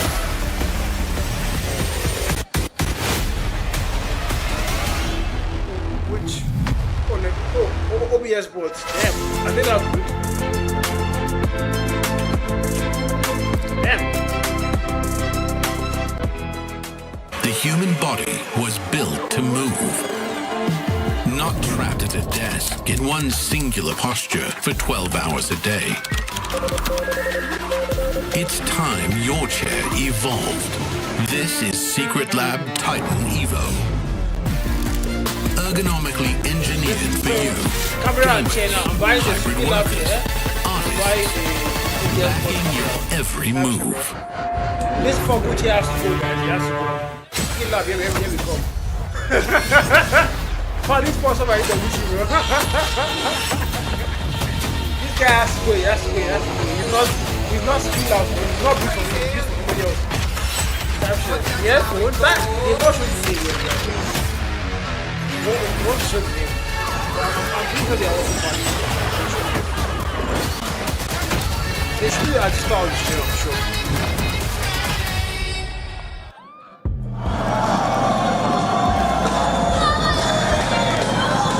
And then I'll put headphones in this thing. What do you call it?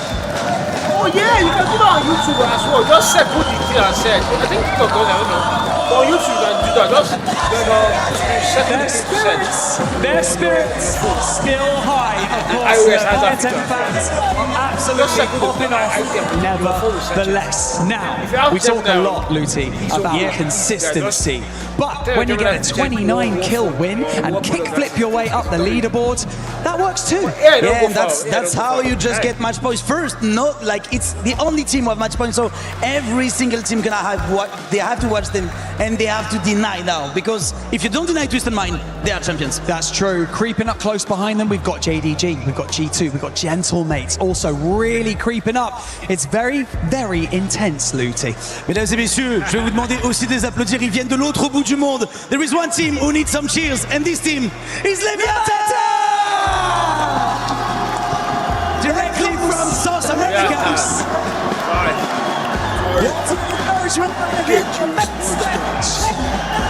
It's good splicing. Let's go over to the casters to bring us into our next map. We love our super fans, and Leviathan came out in strides. An entire region resting on the back of a roster who have had their ups and downs, but have had some fantastic moments. But of course, we have to turn our eyes to Twisted Minds. The defending champions, the first team to breach our threshold and be match point eligible. As we predicted, it happened on map 8. We moved to map 9. We moved to Fortune's Keep. And of course, I turned my eyes to the data, because where else would you look? Twisted Minds, the most winningest team in their groups, win 5 maps. This is a different lobby, but it's the same Twisted Minds. However, still work to be done going to Fortune's Keep. They did not have good drops when they went here. They did not win the map when we dropped here in 5 and 6. And for all the teams that are hot on their heels, we talk about T1, who did find a win, a 22 kill win on Fortune's Keep in game number 6, a 10th place in game number 5, JDG a 2nd place in game number 6 with 18 kills, and Gentlemates with a 3rd place drop in drop 5 on Fortune's Keep with 21 kills. So you go to Fortune's Keep and you still look at the teams behind Twisted Minds to give you issues and try to strike for a chance at their turn on match point. For those that haven't been watching the Warzone Resurgence series or Warzone competitive, there's a word we talk about often. It's called the ace. An ace is when a team breaches the threshold and then wins immediately after. The only chance for Twisted Minds to ace would be right here, right now. They're the only team that could end this competition in map 9. And it starts right now. All eyes on Twisted Minds and all eyes on this map. Because where is everybody dropping? And who's going to land square on their heads? Or would they be alone? Do they change things? Do they keep it the same? Our zone is giving us a perfect central circle. Let's take a look at where everybody's landing. It looks like Twisted Minds have headed down to Lighthouse in an engagement with Leviathan. And already in a blender, all of it goes down.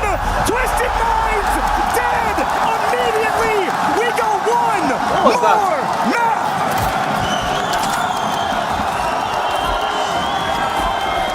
Wait, what the fuck was that? No doubt in my mind that was painful for Twisted Minds. But we get to see more Warzone today. Bro! And today is a good day. G2 on Eclectic. You got Leviathan still at Lighthouse. They got AG Global, NIP alongside them. And because Twisted Minds went all the way down to Lighthouse, that means VP is going to be alone in the town. You get Ravens in Keep uncontested. And now we start talking about the teams ready to take control of this opportunity that are right behind Twisted Minds and need a map here to put them over the threshold. T1 picking up some well-needed kills. They're only 13 points away. Gonna get a couple more here as well. Aiden can't get his gun up over the banisters to disrupt. Gonna shove his right in his back. Dip, dive, duck, dodge. Aiden able to skirt away. One of the most winningest players in Warzone history. Unfortunately, a former EWC champion himself in a blender today. The teams that are close, the teams that can easily do it. Gentlemates, 9 points away. JDG, 11 points away. G2, 12 points away. T1, 13 points away. Ladies and gentlemen, we got a game on our hands. And it looks like G2 wanted to tangle a little bit with JDG. They're going to be forced away from Smuggler's Cove on the regain at Bay, as well as middle of Grotto. Take a look at the scores that I was just talking through on the right-hand side. You can see T1 slowly shifting up as well. Those are live. Even Eclectic potentially could put up a 30 bomb and jump it, but on your screen, PBJ catching at least one member of the Gentlemates out. A lot of teams have been able to turn up to Fortune's Keep this weekend. It's been a great map to watch. First time that we've seen it in an official LAN setting. And it has not disappointed, and it's not going to disappoint in this one. Vitality are out. And that is going to, again, put them in a pretty tough situation. Raven's going to start sending things onto Gen G. Nice, and cleans up Gabe Kun. Ravens in a position where they desperately need to just full send every fight. Had a brutal day today. The opposite side of that, of course, the Gentlemates. All three back up. They're playing through town. They're on the south side of town, but their anchor is way back. All the way bottom left, all the way to the southwestern side of the map. So these two gentlemen on your screen, Gramalok and Ankyo, are going to go hunting. They know they need the kills, but they also need to stay safe. Quick look at JDG, a lot of the same. Two a bit split. Actually, all three together as they push up and look for Leviathan right around the corner at Lighthouse. 14 trios still alive. And you've got a team in the water that's going to be Novo on the boats. See if they can sneak up on Leviathan. JDG as well. Not going to be aware of this one, as it looks like Novo are actually going to be pushing on in to that fight. Eclectic in the keep. You got to worry about a couple of members here, and it's going to be underneath Winery that they're going right towards the Ravens. Nice, and going to be caught there, turns around, and hello, Gentlemates into the equation. Kibby's is going to be down, and Enkyo, he is finessing around these pillars. Hisoka in a little bit of a 1-versus-1. Noobs is down, and the Falcons, they need this, and they're going to take it. Bit of an overcook from the Little Prince. A weird engagement with a couple teams in the area. PBJ, Falcons, Gentlemates, a big fight, and Jay Vela actually the one to take down Hisoka finally. The Falcons, Dongi's anchoring out way back on the backside of town because Graveyard has been busy outside of the map. See what Gen G is able to do from the bottom of the leaderboard. Anything can happen. It's Warzone, but these guys need a miracle. couple of 30-point games, one after the other, and a lot of denial to the teams at the top. So we're starting to close this circle in a minute. It is going to be very central Fortune's Keep. A lot of opportunities for teams to make some late rotations, even outside of the circle. Falcons being one of them. PB&J just on the outside of that town as well. Gentleman's going to be moving in, but we look back over towards the action inside of Smuggler's Cove. It's Athletic pushing into Novo, keeping them out in the water. And just above them, it's JDG continuing to farm. Melvin's got 4 kills already. Yeah. They're just going toe-to-toe with this Lev team and cleaning up anybody that wants to step into their domain. Yeah, it's a great job from JDG. Just kind of hold their own, play patient. They really don't need that many kills, so they're just picking up the stragglers. It's a great check-in with them on the south side of the map, because everybody's trying to fly in and find some real estate. There's plenty of it on Fortune's Keep, but nobody on the south side of the map wants to fly anywhere near JDG. Look at the Gentlemates again. Fragger's chilling. Gentlemates in an okay spot as they rotate in from the west side of the zone. Everybody's starting to advocate from town and work their way closer and closer to mid-map. Falcons restabilize as well, but they're in the area, and a mistake here from Noobs could mean a full sin from the Gentlemates, but not quite. Ahsoka up at the tower.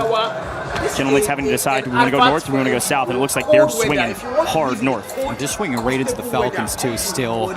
So PBJ just going to avoid them. To the north we see Virtus Pro. Dolphins got to be aware of that. I'm sure they have that noted. They're going to walk right into Virtus Pro if that is the case. Closing into the next circle, PBJ getting caught by Gentlemates. A little bit more KP for Gromalok.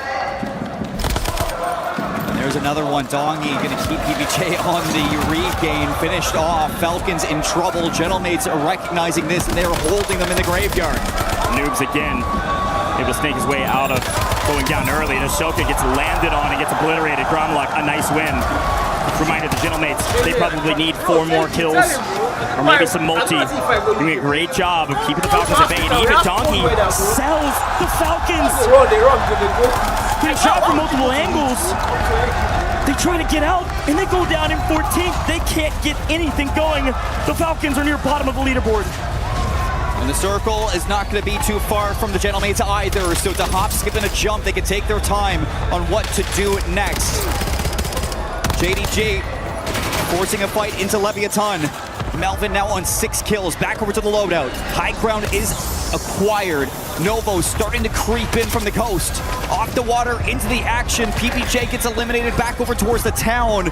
And this suddenly becomes really important on who controls the south side of the map. Leviathan, they want to take down JDG. A big fight on the south. A bunch of regainers in the water as well, including the entire team of Novo. For now, JDG, they're doing what they need to do. 7 kills shown between 2. And Leviathan are battling their way up this leaderboard. And I think unfortunately for Leviathan, they need to wipe JDG. They cannot allow another team to get past our threshold, and JDG is close. Leviathan lose this fight. JDG likely passed it. A big fight though, because Novo's joining the party. Could be bad news for JDG. Smartly playing on the outside. Dark's just gonna barrel stuff 1, looking for the second. Gets traded out. And they're done! JDG, the perfect pinch. They're out, and I don't think they've done enough. No confirmation yet. JDG were playing for the scraps, and unfortunately they get tossed to the wolves. Back to the lobby in 12th.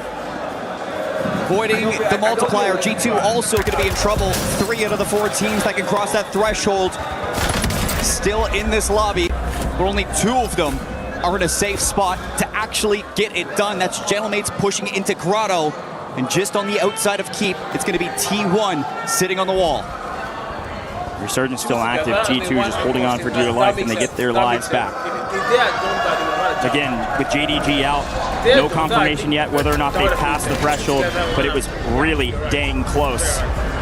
The Gentlemates, G2, T1 next up on the ballot to be in position to pass the threshold and potentially win this competition in the next map. Still more work to be done. Our zone pulls a bit off central.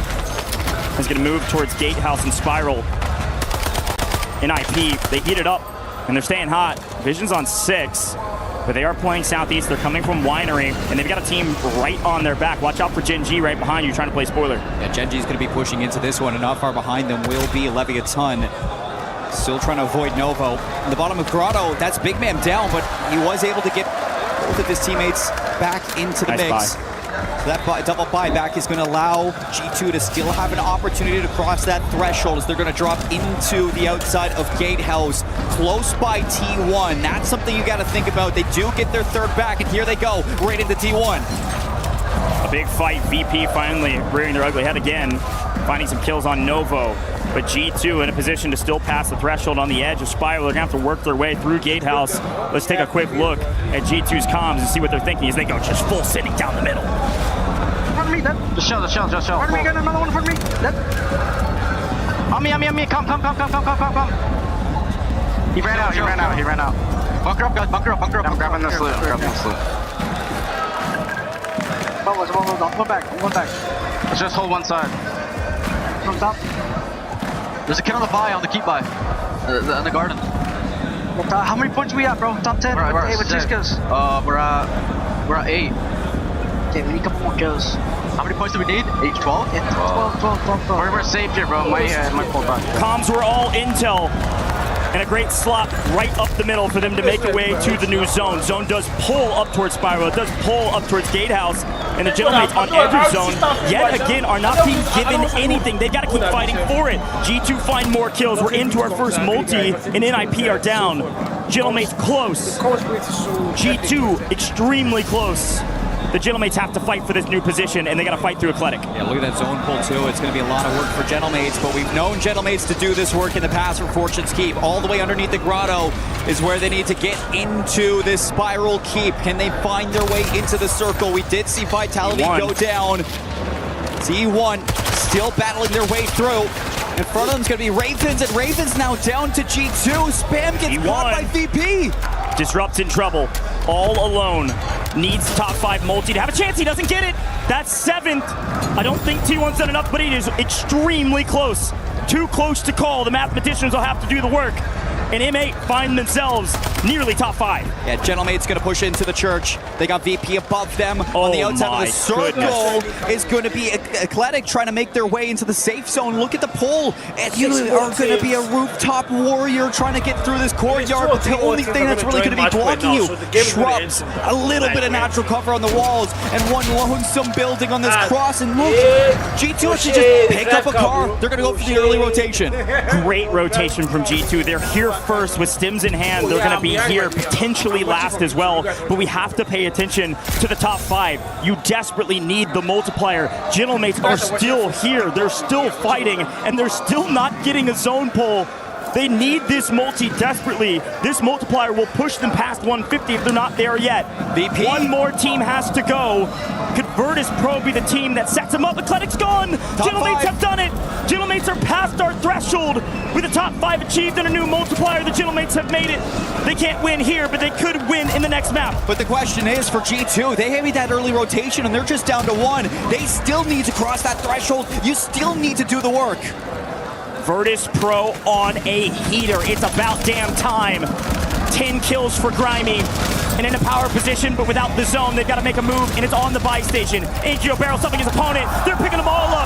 Gentlemates is wiping everybody. There's no question now that they're well past the threshold, and they're on their way to another map victory. They can't close here, but they can close in the next one. Let's see what the Gentlemates can do. You got Gen G early rotating to the new circle. G2 is still very much alive. It's getting caught, though, by VP and Angio as well. G2's down. Gen G's down, and the Gentlemates are charging. Gentlemates have won the map. Now they're also in match point, fighting like that. Third party.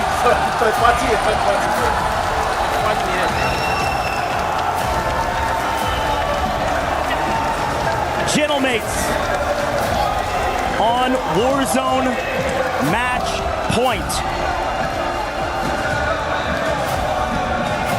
I know you can hear the crowd, people at home, and I know you wish you were here. Paris is turning up for one of the greatest Warzone competitions we've seen yet. At least 2 teams on Warzone match point. And I have a stinking suspicion there might be a couple more. G2, a heroic effort, working their way into a top 5 position, utilizing the car to rotate straight through into new zone, get to top 5. Let's take a look back on this one. Virtus Pro also with a heater. The Gentlemates, through fire and tribulation, battle their way to a victory. Listen in. How many football games in the last 5 hours are they? If you're not doing it, they've been charging for 5 hours, guys. You're tired.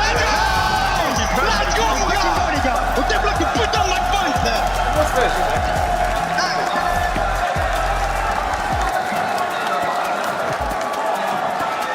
It is so close at the top. And the Gentlemates just put the fear of God in twisted minds. Jerry, the #1 game right now could be one more map, could be many more maps. All I know is it's going to be a dang good time. This is one for Gentlemates that they have been waiting for a very, very long time. I mean, we just talk about the year that this team has kind of gone through, and that official LAN has been eluding this crowd for so long. You go to Paris, you get to watch your team. This is one to remember. The time to celebrate is now, but you never know what could happen, folks. Could be one more, could be many. We'll see you in just a moment. Now it's the #1 game in the focus right now.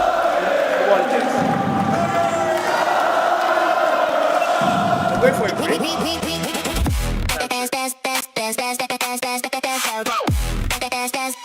We book Esports World Cup up. Yeah, it's crazy, man.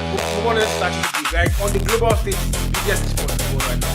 When it comes to mobile, and he's dragging a PC there, like. He's dragging a PC already. Like at this stage right now, Mobile Legends they follow PC games they drag numbers like times per hour. Like the aura, he can come in here and play my game. He knows nothing but go! Tyler Wine, you're done.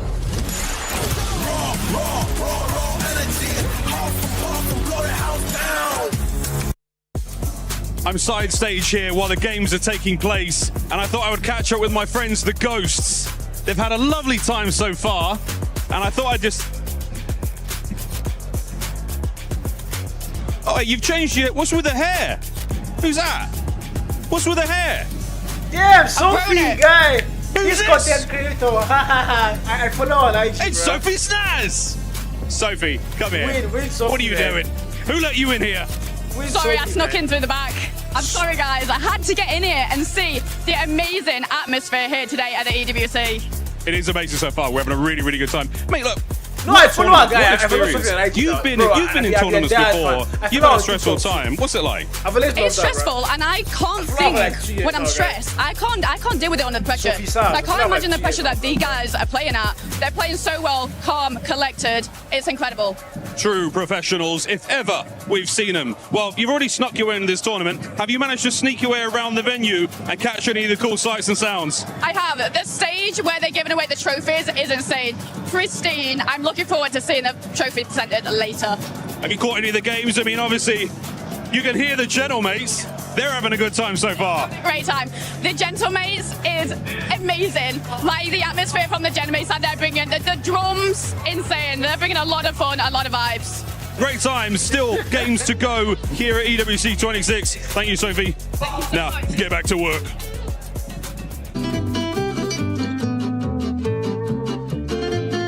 What's up, guys? Welcome back to the EWC at Paris. We got blind ranking for players out of Warzone. I'm sitting with the Nemesis team, come from across the ponds, from what I hear. How you guys enjoying Paris? Good so far. We haven't really got to explore, but we will soon. Yeah, it's very hot. Beautiful city. It is very hot today. What we're gonna be doing, basically, I hand you a name, and then you guys decide where it wants to go on the tier list. And once a team is, or a player is locked in, it stays there. You don't get to move it after. So make sure you choose wisely. And we're gonna be starting with That's right pretty away. good. That's pretty good to start with. It's a pretty tough one to start with, I'll say. I think we have to leave S because it might be someone better. A. There's always better. Okay, we're gonna go A. Very good player, probably on one of the top teams, so gonna put him in A. I honestly thought that was gonna be a lock for S. He's good, but there's someone better. Someone better? Is it this guy? That is not the guy. Criminal guy. He's underrated. Criminal guy's good, bro. I'd say. My opinion, he is not the one. That's where I would put him. I think that's F for he could nearly go F. I'll be honest. I'd say C, but D, meet in the middle. Go D or E. Nope. If you want to meet in the middle. 2 beats 1. We're gonna put him in F. Early F for the rookie. What about we got Nyson up next? B. I hope the next map is the last one. Better than Dongy. I want to see how many games are in match point. I agree B. I think we have like 3 or 4 teams in match points. All right, shaping up the top. Lots of room for the bottom still. So keeping it open just in case. How about Gabe? I don't rate him personally. What do you reckon? C. What do you reckon? I reckon D. D or C? C. D? Okay, we go D. A bit inconsistent at times. How about Scummy? E. I wish we still had F. I'm 100% F. I don't know like this guy and I don't think he's good. No room at the bottom. No room at the bottom. Round it out. S and C left over. We got Shifty up next. You know what I'm saying? Like, I've just been doing this. It's S. Yeah. There's only one can't be below Nyson. There's only one person I can put above this guy, and he's not going to be on it. So we're going to put this guy S. Multiple world champion, won multiple lands, so have to put some respect on his name. I think Dongy's teammate's going to have something to say about that one. I'd say they're about tied right now. I'll speak to him. How about the last one? We got another rookie for the year. That works. That actually works out. Yeah, see. Yeah, he's that works out. Pretty good individual player. A bit inconsistent in the team recently, but I think that is actually a good order. I maybe switch these 2 around. That's about it. You guys feel the same way? Yeah. Everything Maybe good? switch those as well. But yeah. I think that works perfect. Yeah. I think we did pretty good. I think that's a good tier list. Do you want to change anything? Me personally, I don't know about them, but I'd switch these 2.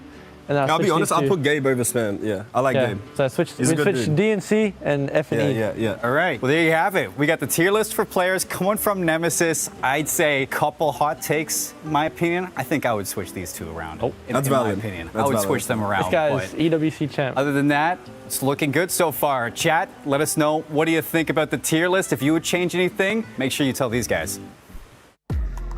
Shifty is an EWC champion. He's looking to do it once again because Twisted Minds right now, they are performing here and they're also perforing at a different stage. Yeah, it's time for a quick CC update because there's a lot of chaos going on here today. Specifically, if we're talking about Overwatch, Twisted Minds versus Zeta Division. Now, this is a big one because they're actually 2-2 right now in their best of 7. It is back and forth. This is a day where if things go their way, potentially Twisted Minds could be taking home 2 wins, and that would be insane when it comes to CC standings. It would be. Thank you, Glitter. We appreciate your time with that CC update. Now, for some of the other squads, we just saw Genoblades being able to get that win here, and we now have 4 squads in match point, baby. Dude, Genoblades look unbelievable. The only slight you can knock them for right now is the fact that they dropped a couple of 1v1s that they really should have been able to win, but that's all in the past. Now it's about what happens from here on forward. You know you've got teammates that are looking like they're absolute demons in the lobby right now. You know that you shouldn't be afraid of the other names on the other side once you start squaring up. They got to close it out, and I think they have a chance to do it right here. Yeah, I mean, I was a little bit worried because, like, watching in their previous matches, they were making, like, slight mistakes that could have got them the win earlier. This is not to take away from their dominant performance in getting those kills, but the fact that they could then close out that has given me a lot more faith. That's definitely right. Yeah, you can see Genoblades right now in first place with those 164. Twisted Minds, keep in mind, Twisted Minds could have won it in this match, but they ended up getting eliminated by none other than Leviathan because they ended up switching their spot. Yeah, that's just one of those things that, again, we talked about this in the pre-show. We talked about it early on. Once you get past that threshold, are you going to trust your normal drop spot, knowing likely that there's going to be a lot of teams trying to jump on top of you, or are you going to try for something different? This time they try to drop early out of the plane, and I honestly think it's just not just Leviathan that scouted. A couple other teams scout out, whoa, Twisted Minds are out of the plane.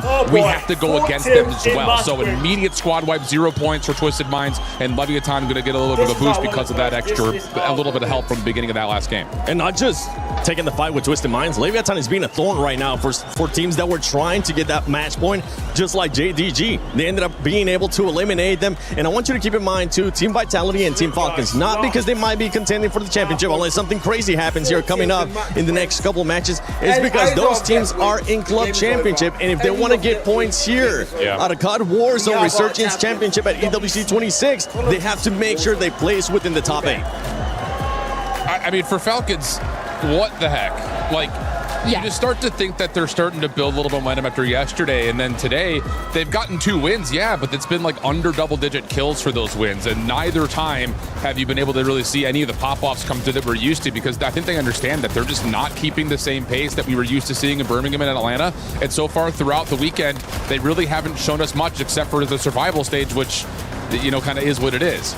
Yeah, and I'm just feeling like the vibes aren't there. They're a little bit down, and they're holding on to that too much. As a powerhouse team, they should be able to shake this off. They are not unused to being on this LAN performance, but you can see it on their faces, and every time that they get into a contention or a fight, they aren't winning it. They're able to get those like later positions. You know, we've seen them get those and collect those wins across the board, but unfortunately they're not able to take on these 1v1s properly, these 2v1s properly. So it is a little bit disappointing to see that from the Falcons. But I mean, look, Gentlemates, they are like, I was super worried. I thought they were going to be one of the teams. Okay, guys, I drew a little frowny face because obviously I said twisted minds, and I brought no notes to this here desk segment for the sheer fact that they got eliminated. But look, I do like the fact that we have added more people into the total top pool, because then you can't have that much sabotaging on 4 teams, you know? So, twisted minds still. I still think, though, yeah, these guys behind us, I don't rule out as of wanting to contest somebody early on in a drop spot. Novo's kind of in that same ballpark. No strangers to dropping on teams and forcing a fight to have to happen. So, yes,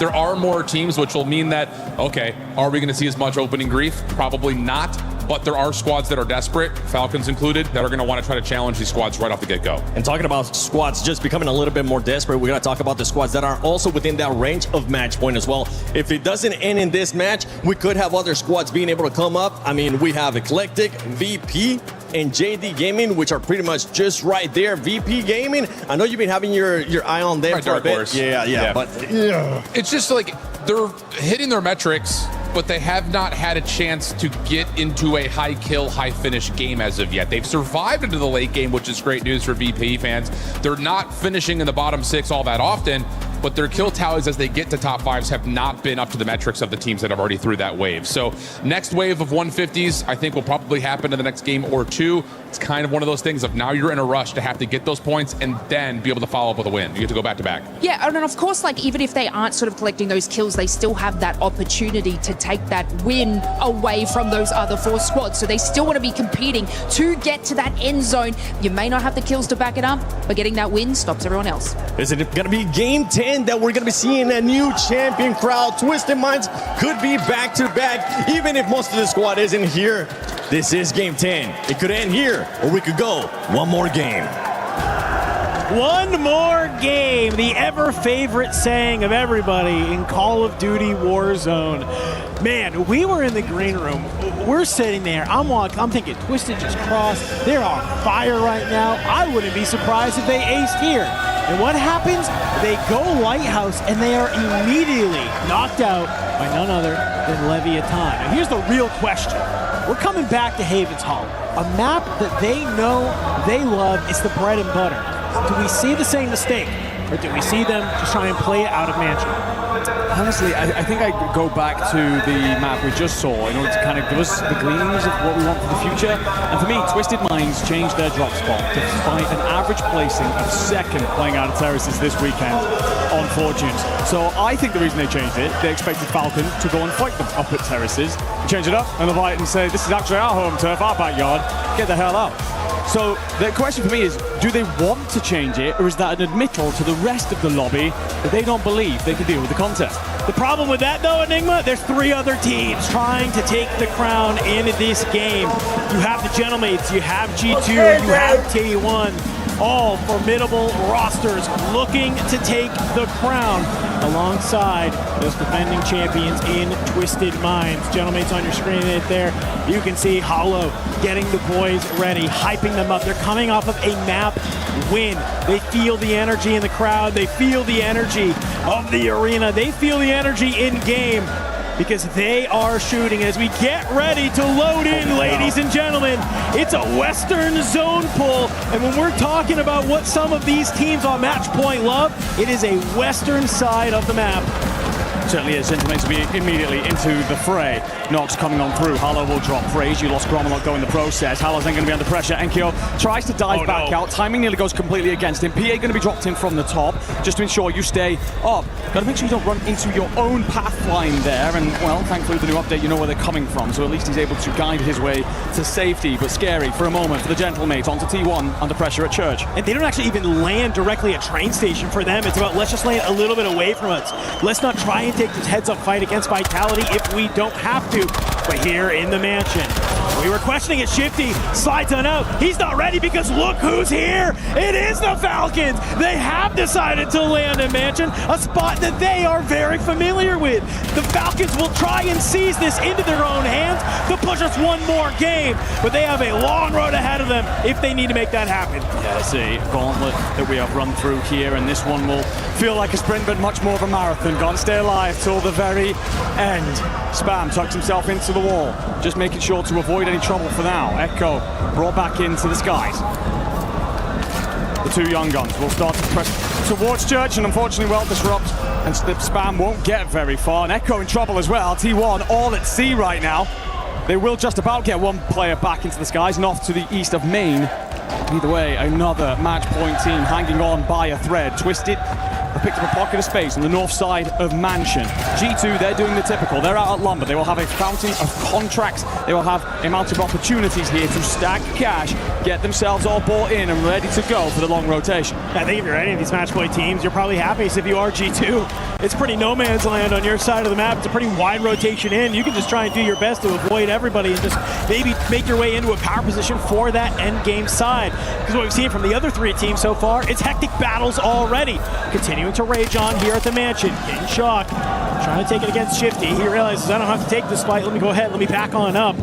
We'll try and gain some space, but you know, it's not only just the Ravens here, it's the Falcons as well. A lot of brains and birds here at the mansion. Well, you've got Nova rotating very early out of research, avoiding the issue that they so often have in these zones where they get held early, so they might meet everybody and turn this whole mansion kerfuffle into a much more of a deeper scuffle. Shifty just going to tuck himself away, take his time, let the fighting go on around you. You could end this map with 15 kills, you could end up with no kills. All you got to do is stand on top come the very end. Gentlemates have set themselves up around the gazebo side. Some of you may know this as Nate Dogg, not in the lobby, so I don't mind calling it that for once. But either way, the French side with the home fans beckoning, begging them to get over the line. Holding your breath for now as everything kicks off elsewhere. Oh, Disrupt, he's found himself in a good position here. Spam a little bit away at that fire station. And I think if you are Disrupt, it's just about maybe hoping that you get a little bit of a scam moment. What are you waiting for? Pops on out. Shots are there. You get the knock. You don't actually get the full. Gun swap will maybe finish the job for you, but the trades are enabled. T1 a little bit too aggro on that fight. You might be thinking to yourself, they don't need the points. Why are they taking it? It's because you need the space. I certainly do. Confirmation, by the way, that JD Gaming will cross threshold. So should we see them in the next map, they have an opportunity to close as well. Because they've been in driving seat so much of this afternoon, unfortunately stumbled on the last few. And now hoping that all these other teams don't close this. T1 will get themselves pushed up towards train. G2 moving through East Main. It's going to be Gentlemates, of course, playing in from the south. G2 have a lot of space, actually. The entire eastern side of the circle cleared out, all the way pushed up to Pawn. They basically own 50% of the landmass that's available. You lose Enkyo, but a little bit of a push in. Resurgence still up, still healthy. Timer still low. Don't have to worry too much about it. But you do just have one member of the Gentlemates alive. At least gonna be Gromelok will just lay in wait. Hang on, Spam back over here at the train station. Takes a fight against Z Smith. Wrong person you want to do that to, buddy. Spam dropped. You can see you have Echo here. Disrupt flying in from the sky. Yet again, still a blender for this team. And it looks like two of our teams, it's not a great map for the other two. They've at least put their feet on the ground, and they're making their way into the best possible position. Virtus Pro go out as our first team here in map 10. 23 points from threshold. They'll have to go again. But all they can do now is sit and wait in the spectator camps. Tune in with the sides that have already made it over the line and hope to watch them be cut down. Blast just going to hold his angle here on Ducks. The doorways that so often lead to players flanking on this mansion rooftop. Again, they don't need to push anything out necessarily at this stage, but you are aware that at one point you're going to have to make a rotation over, so you want to clear out the lower levels to make that cleaner. You do something Falcons here as well. Big man. Good job holding these top white roofs. Disrupt though, here it's a nice double chow. Unfortunately for you, both members of T1 are ready and waiting for that one. Praise Jay Bella. Put into the dirt. You got Believe still alive, but he's over a fire. No opportunity to help out the boys. And for T1, they'll continue to stay alive. Back on over towards the mansion we go. Novo, Twisted Minds, continuing to battle it out here. And you do have a member of the Ravens still alive here. That could cause some chaos. Shifty gets dropped by Novo, but the trade is instant from Almond. Just continuing to hold this rooftop, glass side. Not let anyone up. You're going to see actually Almond play around the backside here, and while his two teammates look to control the front, maybe a bit of a pinch play coming through. Not sure if they need to be aggressive on the back of it, but for now they can just lay in wait. Try and cut down anyone that's rotating out. Play exit. Shifty will actually get the inkling that Nearson's going to be at the doorway.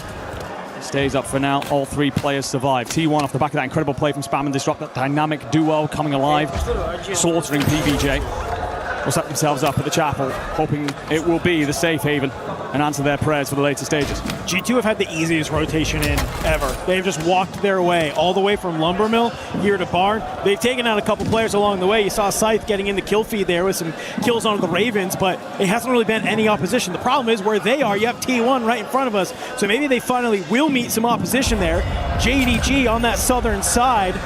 Well, meanwhile, here at the top, the battle continues to rage on. King Chalk dropped alongside Soka. And you're just holding the glass side if you are Twisted Minds. Fully aware that the Falcons are continuing to fight this.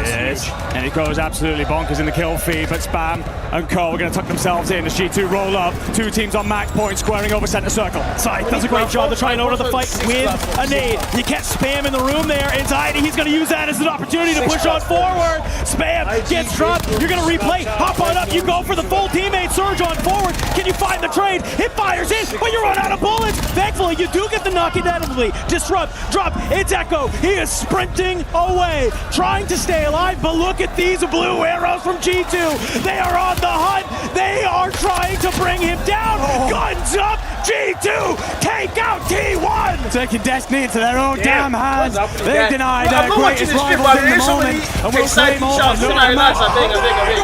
Twisted Minds, the Falcons hang around, stalk around, and continue to slaughter them in their own damn backyard. The Falcons will push this yet further, as we're down to now just two more teams on match point. If there's anybody who's going to take this map into their hands, it's Hisoka. It's been a torrid day for them, but they will do what they can to make sure that they will have a shot at glory. The problem is you still have two teams in this lobby that are looking to end it here. One of them being G2, and they look pretty damn good. They're not looking bad at all. Got all this bond space and can roll as far forward as Chapel, relatively uncontested if they wish. The Falcons, you might have dealt with Twisted Minds, but how long are you left for this world? Solta and Dongi are going to make a stim play here. Again, not going to keep you in the fight for very long. Got to move at some point. For Athletic, it's all about tucking yourself in at Brick here. Right next door, the Gentlemates. Our other team on match point. Still playing on this inside though, down below. It's a couple of different players. It's going to be Athletic here. Gravelot, Hollow, they're doing a great job. Athletic tried to move into their house and take it, but the Gentlemates, they're going to say, no, no, no. This is our house. The only problem is in all of that, you lose Enkyo. It takes you an extra half a second to get that kill through, so for now you're going to be outnumbered by several teams rotating over. JD Gaming going to be one of them that's stuck to get to the nearest buy. So you're hoping and praying to find a timing and move on up to be involved in the later stages of this fight. G2 starting to move forward, sending some shots over to AG Global, but you have Leviathan stopping you in the way. You have to be perfect about how you want to play this rotation. And I like the positioning where you just have one player just kind of looking at that mansion cross. Gentlemates will manage to get into zone. You cross here into fire. The problem is Slappy from above. He pops up at the right time alongside Melvin. You drop Hollow. Gentlemates. It's now just down to Gromaluk. He has $6,900. If he can finesse his way to a buy station and get the boys back on in, that is a huge ask and a must win now. Yeah, he's playing this onto a shoot at JD Gaming. If he tries to rotate train station side, he'll be met with company. Can't really get out north.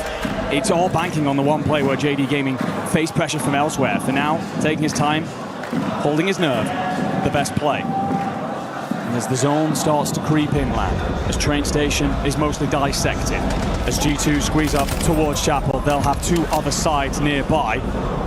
Yet more checkboxes that edge them ever closer to closing this tournament out. Another team drops in the back.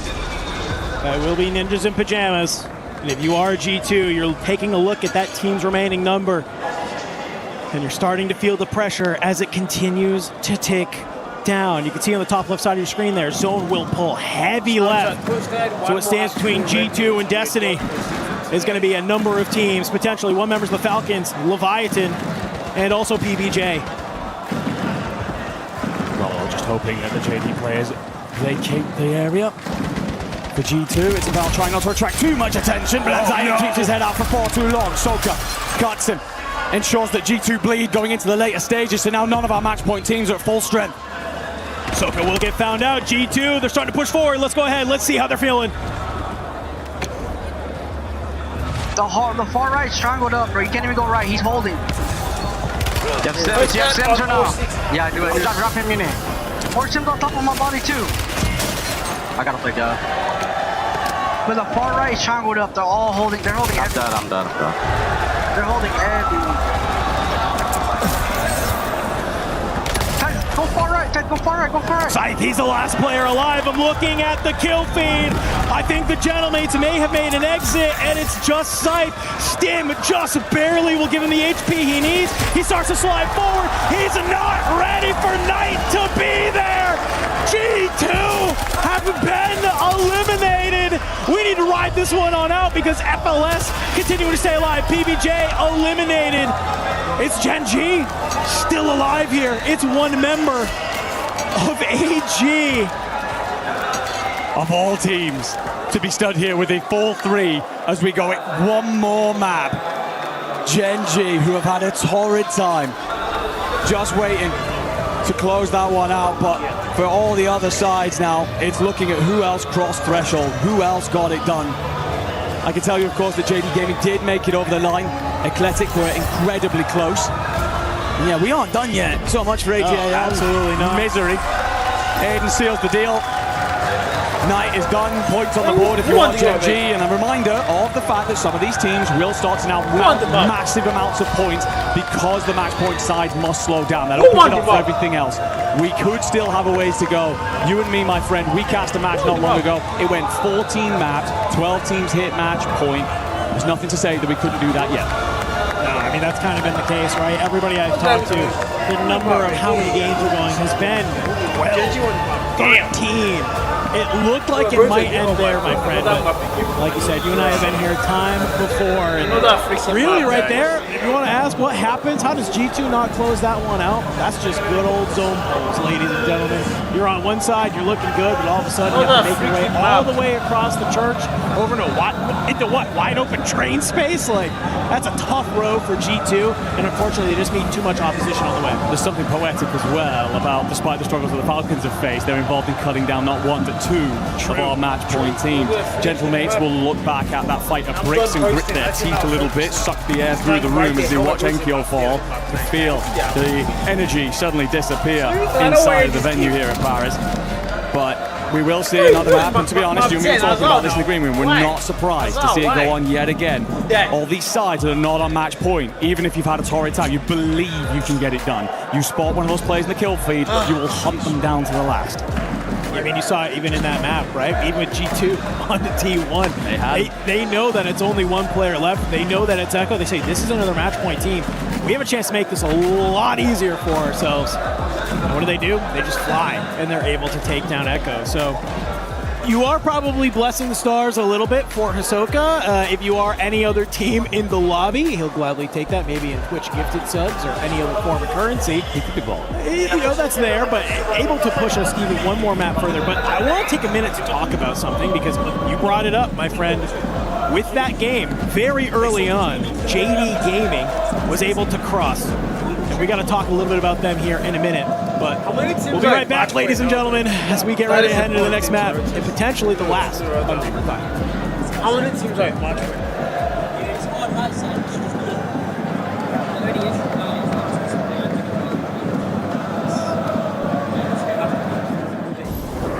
many teams are in points?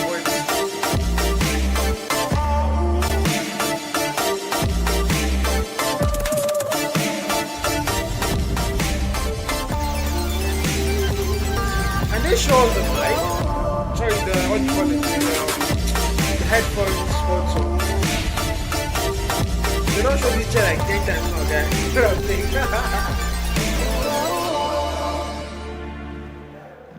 Everyone is playing, you're not yet. EWC Play is your all-in-one platform to compete in fantasy, pick'em, and quests for a grand total of $300,000 in prize pool. Build your dream fantasy team in 5 different games and track your score with live results tables. Predict the winner of every game, every group stage, and every tournament. Complete daily and weekly challenges to earn boosters that help you climb the global leaderboard. Got what it takes? Join EWC Play now.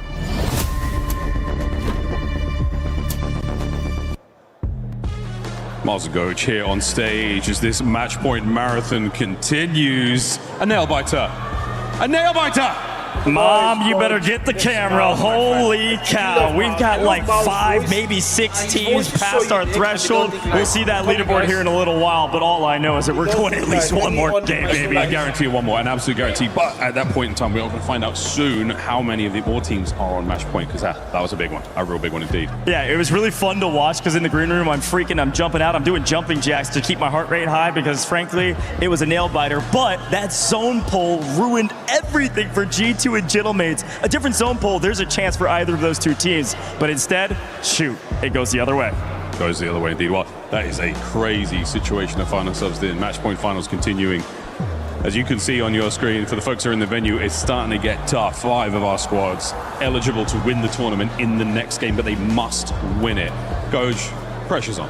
And big shout out to JDG. We saw the leaderboard right before we got into that last match, and the big story where the team's already on the match point threshold, but JDG was only a point away, like 1.2. So they did well more than enough than they needed to be there as well. We now have 5 teams that could close it out right here, right now. I'm so pumped. Coach, in your experience, is there much the team changes now about how they play? It's not about kills, it's just about the win. Is that going to shift the tides in favor for anyone? I can give you a real answer, or I can give you the fake answer. Both. The real answer is yes, they slow down a little bit, but frankly, what we've learned is that if you change it too much, you land on Leviathan and you get obliterated off rip. So watch out for changing too many things. Maybe just play your game and not full tilt, full send when you don't need the points. Hope for the zone to pull the right way, hope for a nice circle or 2. Hope only gets you so far here, and as you know, hope that's the thing that kills you the most. We are now ready, ladies and gentlemen, for the next map. 5 teams on match point. Enigma, Dandro, get us through it. Whew. Get us through it? Brother, we're loving this right now. We're living the dream. We get to go one more game here at the Esports World Cup. I do have concerns about Goach and his high heart rate, though, so I get that, man. As an access something. Either way, we got ourselves 5 teams cross match point threshold. T1, G2, Gentlemates, JD, and of course, Twisted Minds. Now, I like a point that Goach brings up because he talks about the drop spot change that Twisted Minds did back on Fortune's Keep. They go to Lighthouse for some reason, probably expecting a heavy Conic Terraces, and it all goes a little bit pear-shaped. And I look at them again here on Rebirth Island. Their average position on Rebirth coming into today, 2nd. So there's not many reasons for them to change it up unless they believe that someone's headed in their direction and they're nervous about that. One of the teams that has been happy to contest them down there at points has been JD Gaming. I highly doubt that happens here, but you just never know. Of course, heavily circle dependent. But for T1 and G2, they've both been keen to play towards bio side. So a lot of our big teams are going to meet each other early here. Gentlemates, they will likely land living quarters and play that game. They try and hold out the stronghold team and kind of figure out what their rotation looks like from there. And that is essentially the set of markers that these 5 teams face. If you fail to get it done here, the team in 6th are eclectic. They are currently a handful of points, less than a handful of points, from crossing threshold, and they are bloody brilliant at Rebirth Island. They are very, very good, but the problem is, like you mentioned, you have 5 other teams that are trying to get it done as well. If you are one of those 4 teams from the last map, you're probably thanking the stars that it's only 1 team joining you here in the next one. Sometimes you get into these moments where, yeah, we have 4 teams on match play, and all of a sudden, blink and you miss it, and you have 7 or 8, almost half the lobby, always trying to close it out. So maybe a second chance at life, another opportunity to make that happen if that is the case. Now, something that we haven't really talked about overall, we've been so focused on the championship, who's winning and everything like that. Reminder, folks, once somebody, any of these teams on match point win, the rest of the leaderboard freezes. Yes. Okay, so it's also kind of about points. Reminder, folks, there's a little team that we all know and love called the Gentlemen that just last year crossed threshold and just fried out in their last game to jump from basically 6th all the way to 2nd. And next thing you know, they're able to take home 2nd at the Esports World Cup, which is a lot better than the prize pool they had before. It certainly is, and it's important because Eclectic, who do sit in 6th, they need just the 4 points. So as soon as they've got those, they can just fly at the rest of this lobby and try and scoop as many points as possible, aiming to stand as tall as possible, so then when they slow it down later, they don't have to worry about dropping down the leaderboard. So there is a lot of different storylines at play here. Of course, all the other teams that are involved in this, they don't want it to end yet. They will still believe that they can win this. Just back from them, Virtus Pro, they would need 22 points to get over the threshold. They're more than capable of that playing out of the control center side. Team Nova, they're a bit further back than that, but that is a side that has dropped 30, 40 point bangers very recently on this map. So they will think we can close that threshold, and it goes on and on. The Gentlemen fans banging the drums, sending the energy to their team to try and close it out here in map number 11. I didn't want to say this. We closed Birmingham in map 11. So nice I can join this group. We closed Atlanta in map 11. Do we close the Esports World Cup in Paris on map 11? Of so many of those players, 15 of them in fact on the stage, they will be hoping so, and in their favor. The remainder will do everything they can to push it on yet. The island is unforgiving, unrelenting. It will demand high pace, a ton of kills, and everything that you can really muster. But for the sides that are looking to just slow things down and close it out, it's about choosing your fights. When to pump the gas, when to hit the brakes. You have to really hold on, especially in a map like Rebirth Island, right? You have to make sure that you understand when do we surge forward? Do we need to take this fight? Is this the best position for us to try and play out the rest of this game? So much of Warzone is honestly zone dependent on how you want to move from one side of the map to the other. We've seen time and time again today where we've had these maps where it pulls heavy to one side and there's always one particular team that seems to be able to take advantage of it. So we get ready to hop back very quickly here, ladies and gentlemen, into map 11. Who are you looking at in our list of match point teams that if they get one of these heavy zone pulls, they're going to be sitting pretty, and you think it really elevates their chances to end the tournament here? It's a good question. I think it depends on the contest situation. G2 are so good at closing out from that bio side. Should the zone situate itself somewhere there or around industries, they'll take their time. They'll third-party chem when the fights kick off in order to just clear that space out. And every now and again, pop themselves inside of industries just to ensure they have a giant buffer, a barrier that will keep them out of trouble until the later stages, until they have to come out guns up.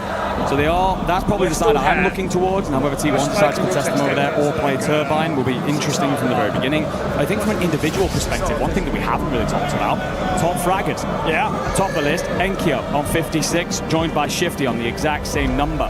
In behind them, Disrupt on 53. This is only his second year of competition, and we've been demanding more from him on the main stage. Of course, his duo is a rookie. Should they close this out, what a story that is to begin your career. Well, we are getting ready to head back into map 11. We have a great piece of content for you around the Falcons fans. So while we get ready to hop back on into the game, let's go ahead. Let's take a look.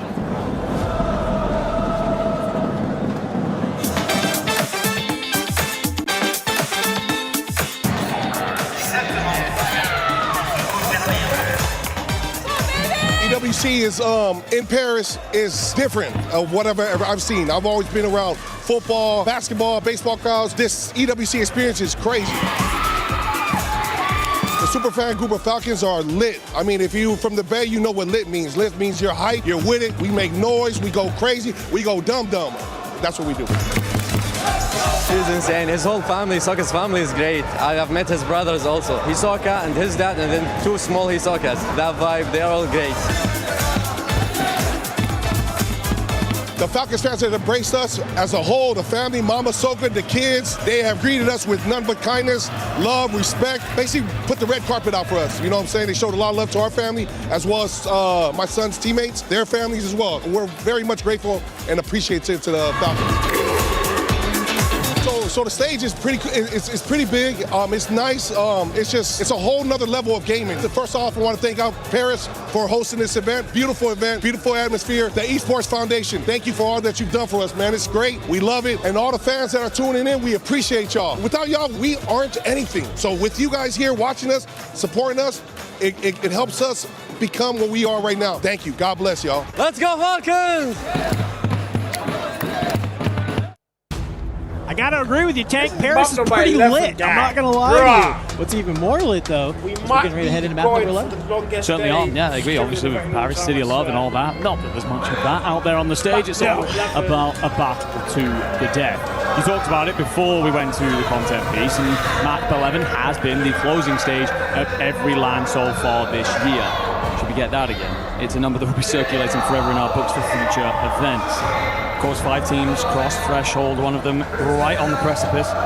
Then there is a shelf to Virtus Pro. After that, a bit of a setback to Novo Leviathan, Team Ninjas in Pajamas, AGAL. If you're wondering where the Falcons are, they're down in 12th. An unfortunately disappointing day for them. And several other sides towards the bottom. Vitality, Ravens.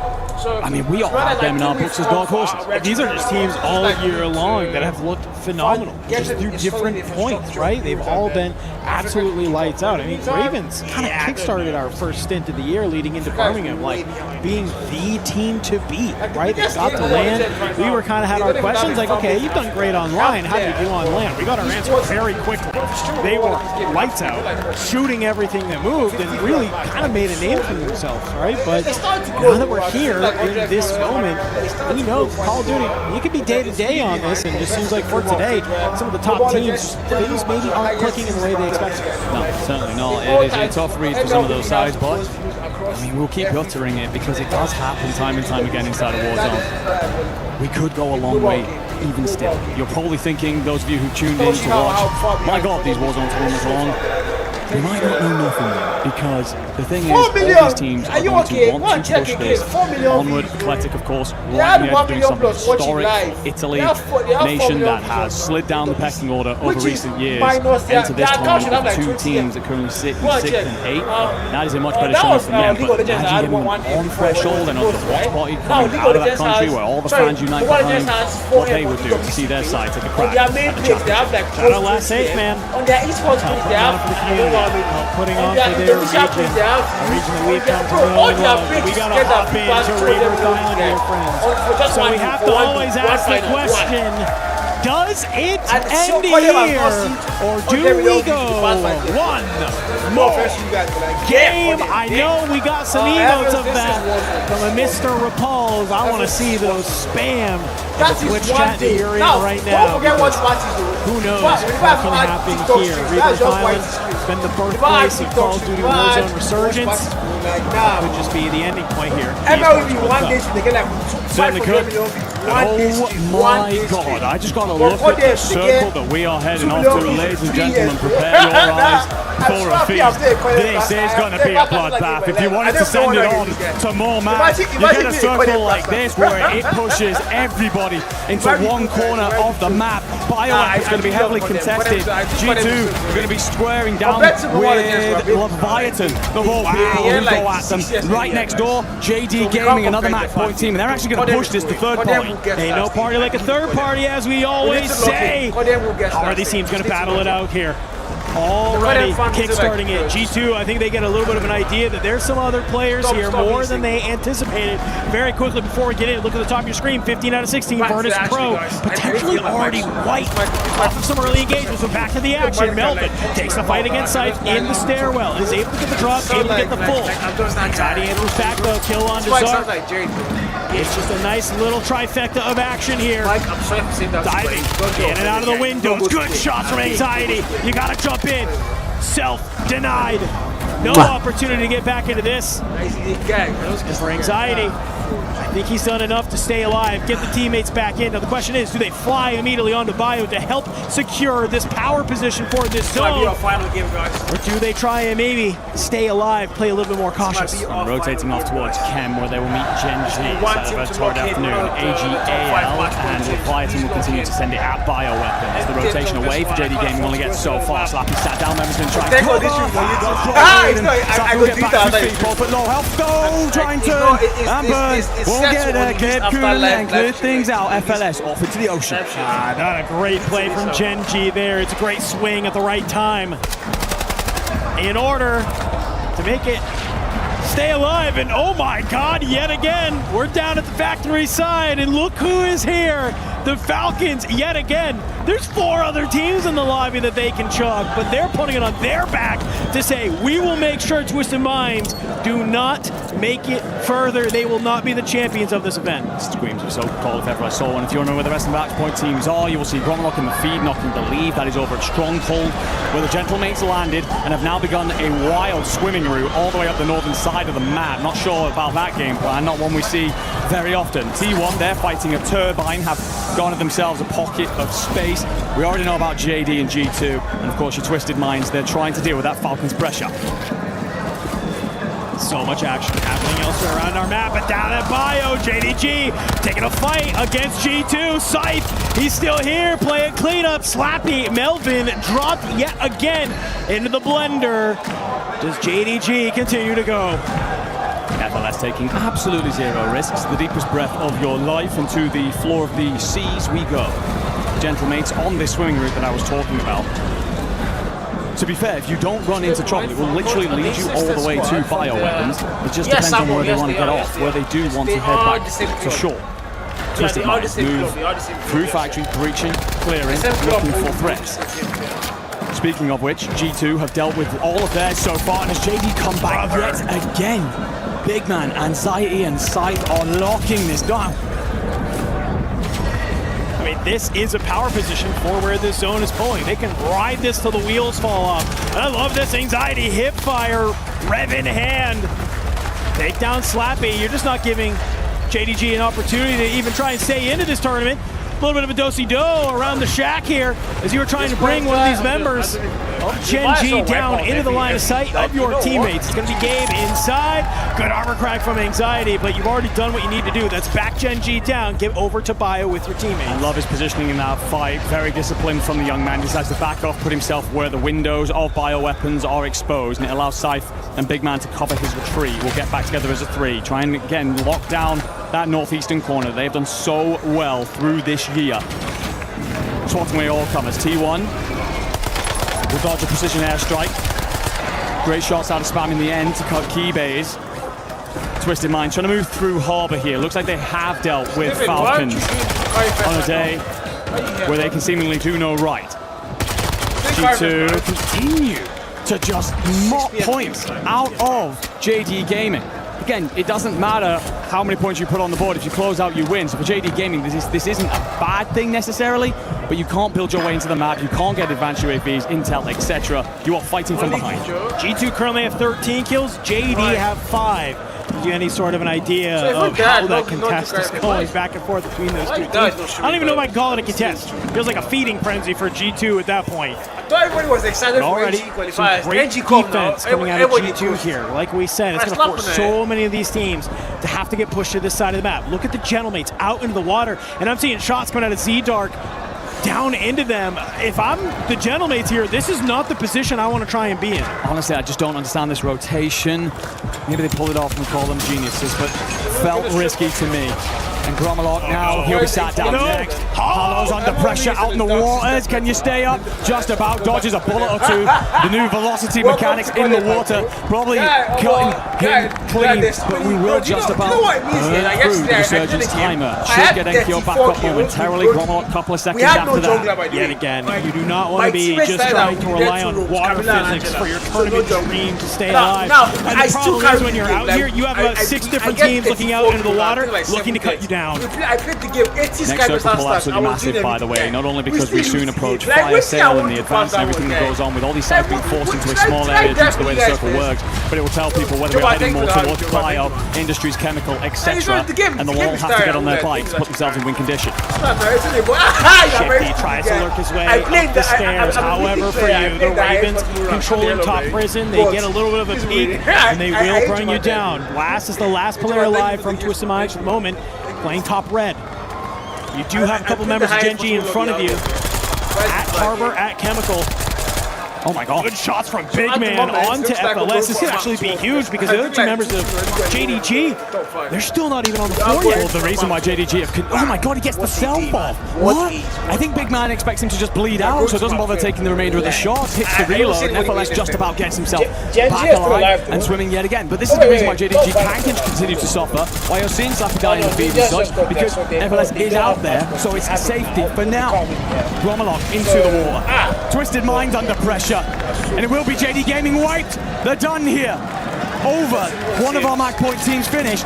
We'll press on with the rest. G2 have complete control over bio. The circle pool's relatively central, so that's looking more like an Industries or Shack kind of circle. The gentlemen all turn tail and headed towards that center, but it's held by Leviathan. Almond just playing his life, staying alive. The problem is he's caught on the outside of Chemical down below. Lennon will find another. Still, just no opportunity to stay alive, and the shots are going in too much on the fly-in. Shifty, he's lost all of his plates as he hits the deck. Blast has been dropped. Shifty, he's got to stay alive here. Is he going to be able to? No, he cannot. He's taken out, and in the process, who else leaves the lobby? The Falcons. G2 truly in the driving seat right now, and the Gentlemates are out. That swimming rotation does not pay out in the end. T1. Trying to set up a turbine, suffering right now. Spam stripped of plates. Echo's trying to drill some efforts in the return. Oh Smith. my god! How do you get one from there? Skullface on the coverage over the back of the fourth, and you get yourselves in and will retrieve Echo from the buy station that is just on top of turbine. So yes, you lose your leader in the moment, but you have time to re-establish yourselves. These teams are just dropping so quickly from this lobby. Top squads who we expected to be here are just gone. They're eliminated. Out into the buy station, Fede goes to try and get Novo. Maybe another chance here, but Knight in the kill feed. Wiped, Believe. Wiped, that's AGAL. That's PBJ gone. One more team needs to drop to put us into the top 5. Down to our top 6 teams, of which match point we have T1 under pressure right now from the Ravens. Nielsen sends it and loses the play. Disrupt and Spam going to work here. They'll hit the buy station, pick up whatever they require. UAVs in hand, looking to set themselves off with the information for the rotation. G2, they will deal with Novo again and again, and actually Gen G have a body in this direction. Could Lennon be a thorn in the side? Lobby will crawl to a patience because we're missing so many teams. You can see on the top left side of your screen here, nobody really has to be on top of each other. And the zone pulls one more time, and G2 still control bio. Come on, guys. T1 do have enough in the sense for an advanced UAV. Will give them everything they need to know. Could play in through Industries, but what they want to do is clear out that southern side or western side of the circle, of which there are 2 Ravens players and 1 from Gen G. You do that, you can almost set up a straight square off with G2 in that Industries building later. You're just trying to figure out when they get active, where to make the move. And between them, Leviathan still exists as a full 3 in the Shag. What role could they play in whether or not we see one more map? Everybody crawling down here. T1 have decided to clear out their backside over here at prison. I don't mind it. You have a member of Ravens who will get found out in King Chalk. You have one member of Gen G. Will you see Gabe Kuhn here? Gabe has the opportunity to spoil this for T1. Right. Unfortunately for him, the timing is just not there. Because Spam I cuts him can't down. watch I'm downloading. So now gives T1 a pretty clean route into the rest of this map. Genji just going to buy back in. They have a full 3 set up at Chemical. It is all 3, except for one member of the Ravens. Nielsen tucked inside. Make no mistake about him, though. This is a player that could 1v2, 1v3 any roster. We've watched him do it all year long. Next, Paul splits Industries and Bio. As such, you'll see a shifting. T1 will take all the space in Industries. Bioweapons has become home for 3 different sites. Well, it's only limited to this. Vortex alongside his Novo brethren down here in the basement. They've given up the upstairs to G2 here. And T1 have moved over to Industries. T1 might have missed a trick, actually, because Genji have played a tunnel from Chem straight into Industries. Will actually draw up a line to hold them. A massive checkbox for T1 to face. Leviathan is also still in this lobby, ladies and gentlemen. Still have an opportunity as well. Lennon guns up, cuts down Echo. Aiden, he's here to help as well. Sliding in and out. You try and go over the side, but Genji! They will claim T1! And here we go, ladies and gentlemen. 4 teams remain in map number 11. Genji have gained all of Industries' control. The fights have forced pretty much everybody else over to Bioweapons. That multi-layered building will become a kill box for everybody inside of it in a moment. G2 full 3. They'll be the highest team. In the basement exist the Italians of Novo. And then in the middle ground, it is, of course, your Latam north side. Leviathan, the Ogre, and the crew have rolled up to try and take control. But look at where the zone is pulled. Genji, they're in such a good opportunity here. Gamecoon's going to open up the fight onto Anxiety. Sight has to stay down below. Start calling in the streaks. You haven't got the full on Anxiety yet. And you're actually going to move over and get this tap. You're going to let Leviathan, you're going to let Novo go ahead, battle it out. Meanwhile, Sight, he's jumped up. He's been able to find Aiden. You have managed to get yourself pushed up into Chemical. You have the numbers advantage, but you're getting banged away at by Leviathan on the backside. One of you gets dropped. I don't think there's anyone to trade that, though, so you should be able to get into his feet if you're Anxiety and Big Man. You need field medic here, though, if you are Anxiety, and you will get the tap. Zone will continue to move over, but Leviathan, you can see it on the top left side of your screen. They're starting this rotation. They've got to find a way through, though, cleanly, and there will be a fight, and Gamecoon might have just called the tournament right there as he drops Amir. It means that you are outnumbered. Everybody else, G2 in the driving seat. It's all 3 members of G2. They find Gamecoon. It's just one player of Leviathan. Enigma, G2. Yes, game match wins! Game match in order wins! to become the Esports World Cup champions, and you can tell the hesitation is there. They don't want to throw this away. 0 risks, 0 concern here. Nothing to be worried about. Actually, Sight's just going to get aggressive. They're sending Krimi. Krimi just trying to make the 1v3 of his life Rookie of the Year for a reason. Somebody fight anyone! Yes! Done it! The mono! Nothing is granted! Everything is earned! And if there was one team who spent the entire year earning it, it was G2! They came into the Esports World Cup last year with no expectations. Everybody had all of this noise, everything to say about them, everything to say about Big Man. And what did he do today? He shut them up. He silenced the haters. Never was there, doubt. Never was there, doubt. A roster that has been doubted immensely over not just this year, last year as well. They finished 17th in the end at the Esports World Cup 2025. Everyone questioned them. You had no nerve, no bottle. They've improved bit by bit through this year. Anxiety showed his level in Atlanta to top frag. But could the rest of them make it happen? The answer, a resounding yes. This is the end. This is what we say. Before the group stages, G2 has never won a map on land. All it took was one to put belief in those boys that they could do it. All it needed was a map win on land for them to be in the driver's seat here in map number 11 yet again to close out the Esports World Cup here in Paris. What a fantastic moment for those 3. You can just see the elation on their faces, the sacrifices they've all had to make to be a top team. And already you can see the chatter has started across the aisle.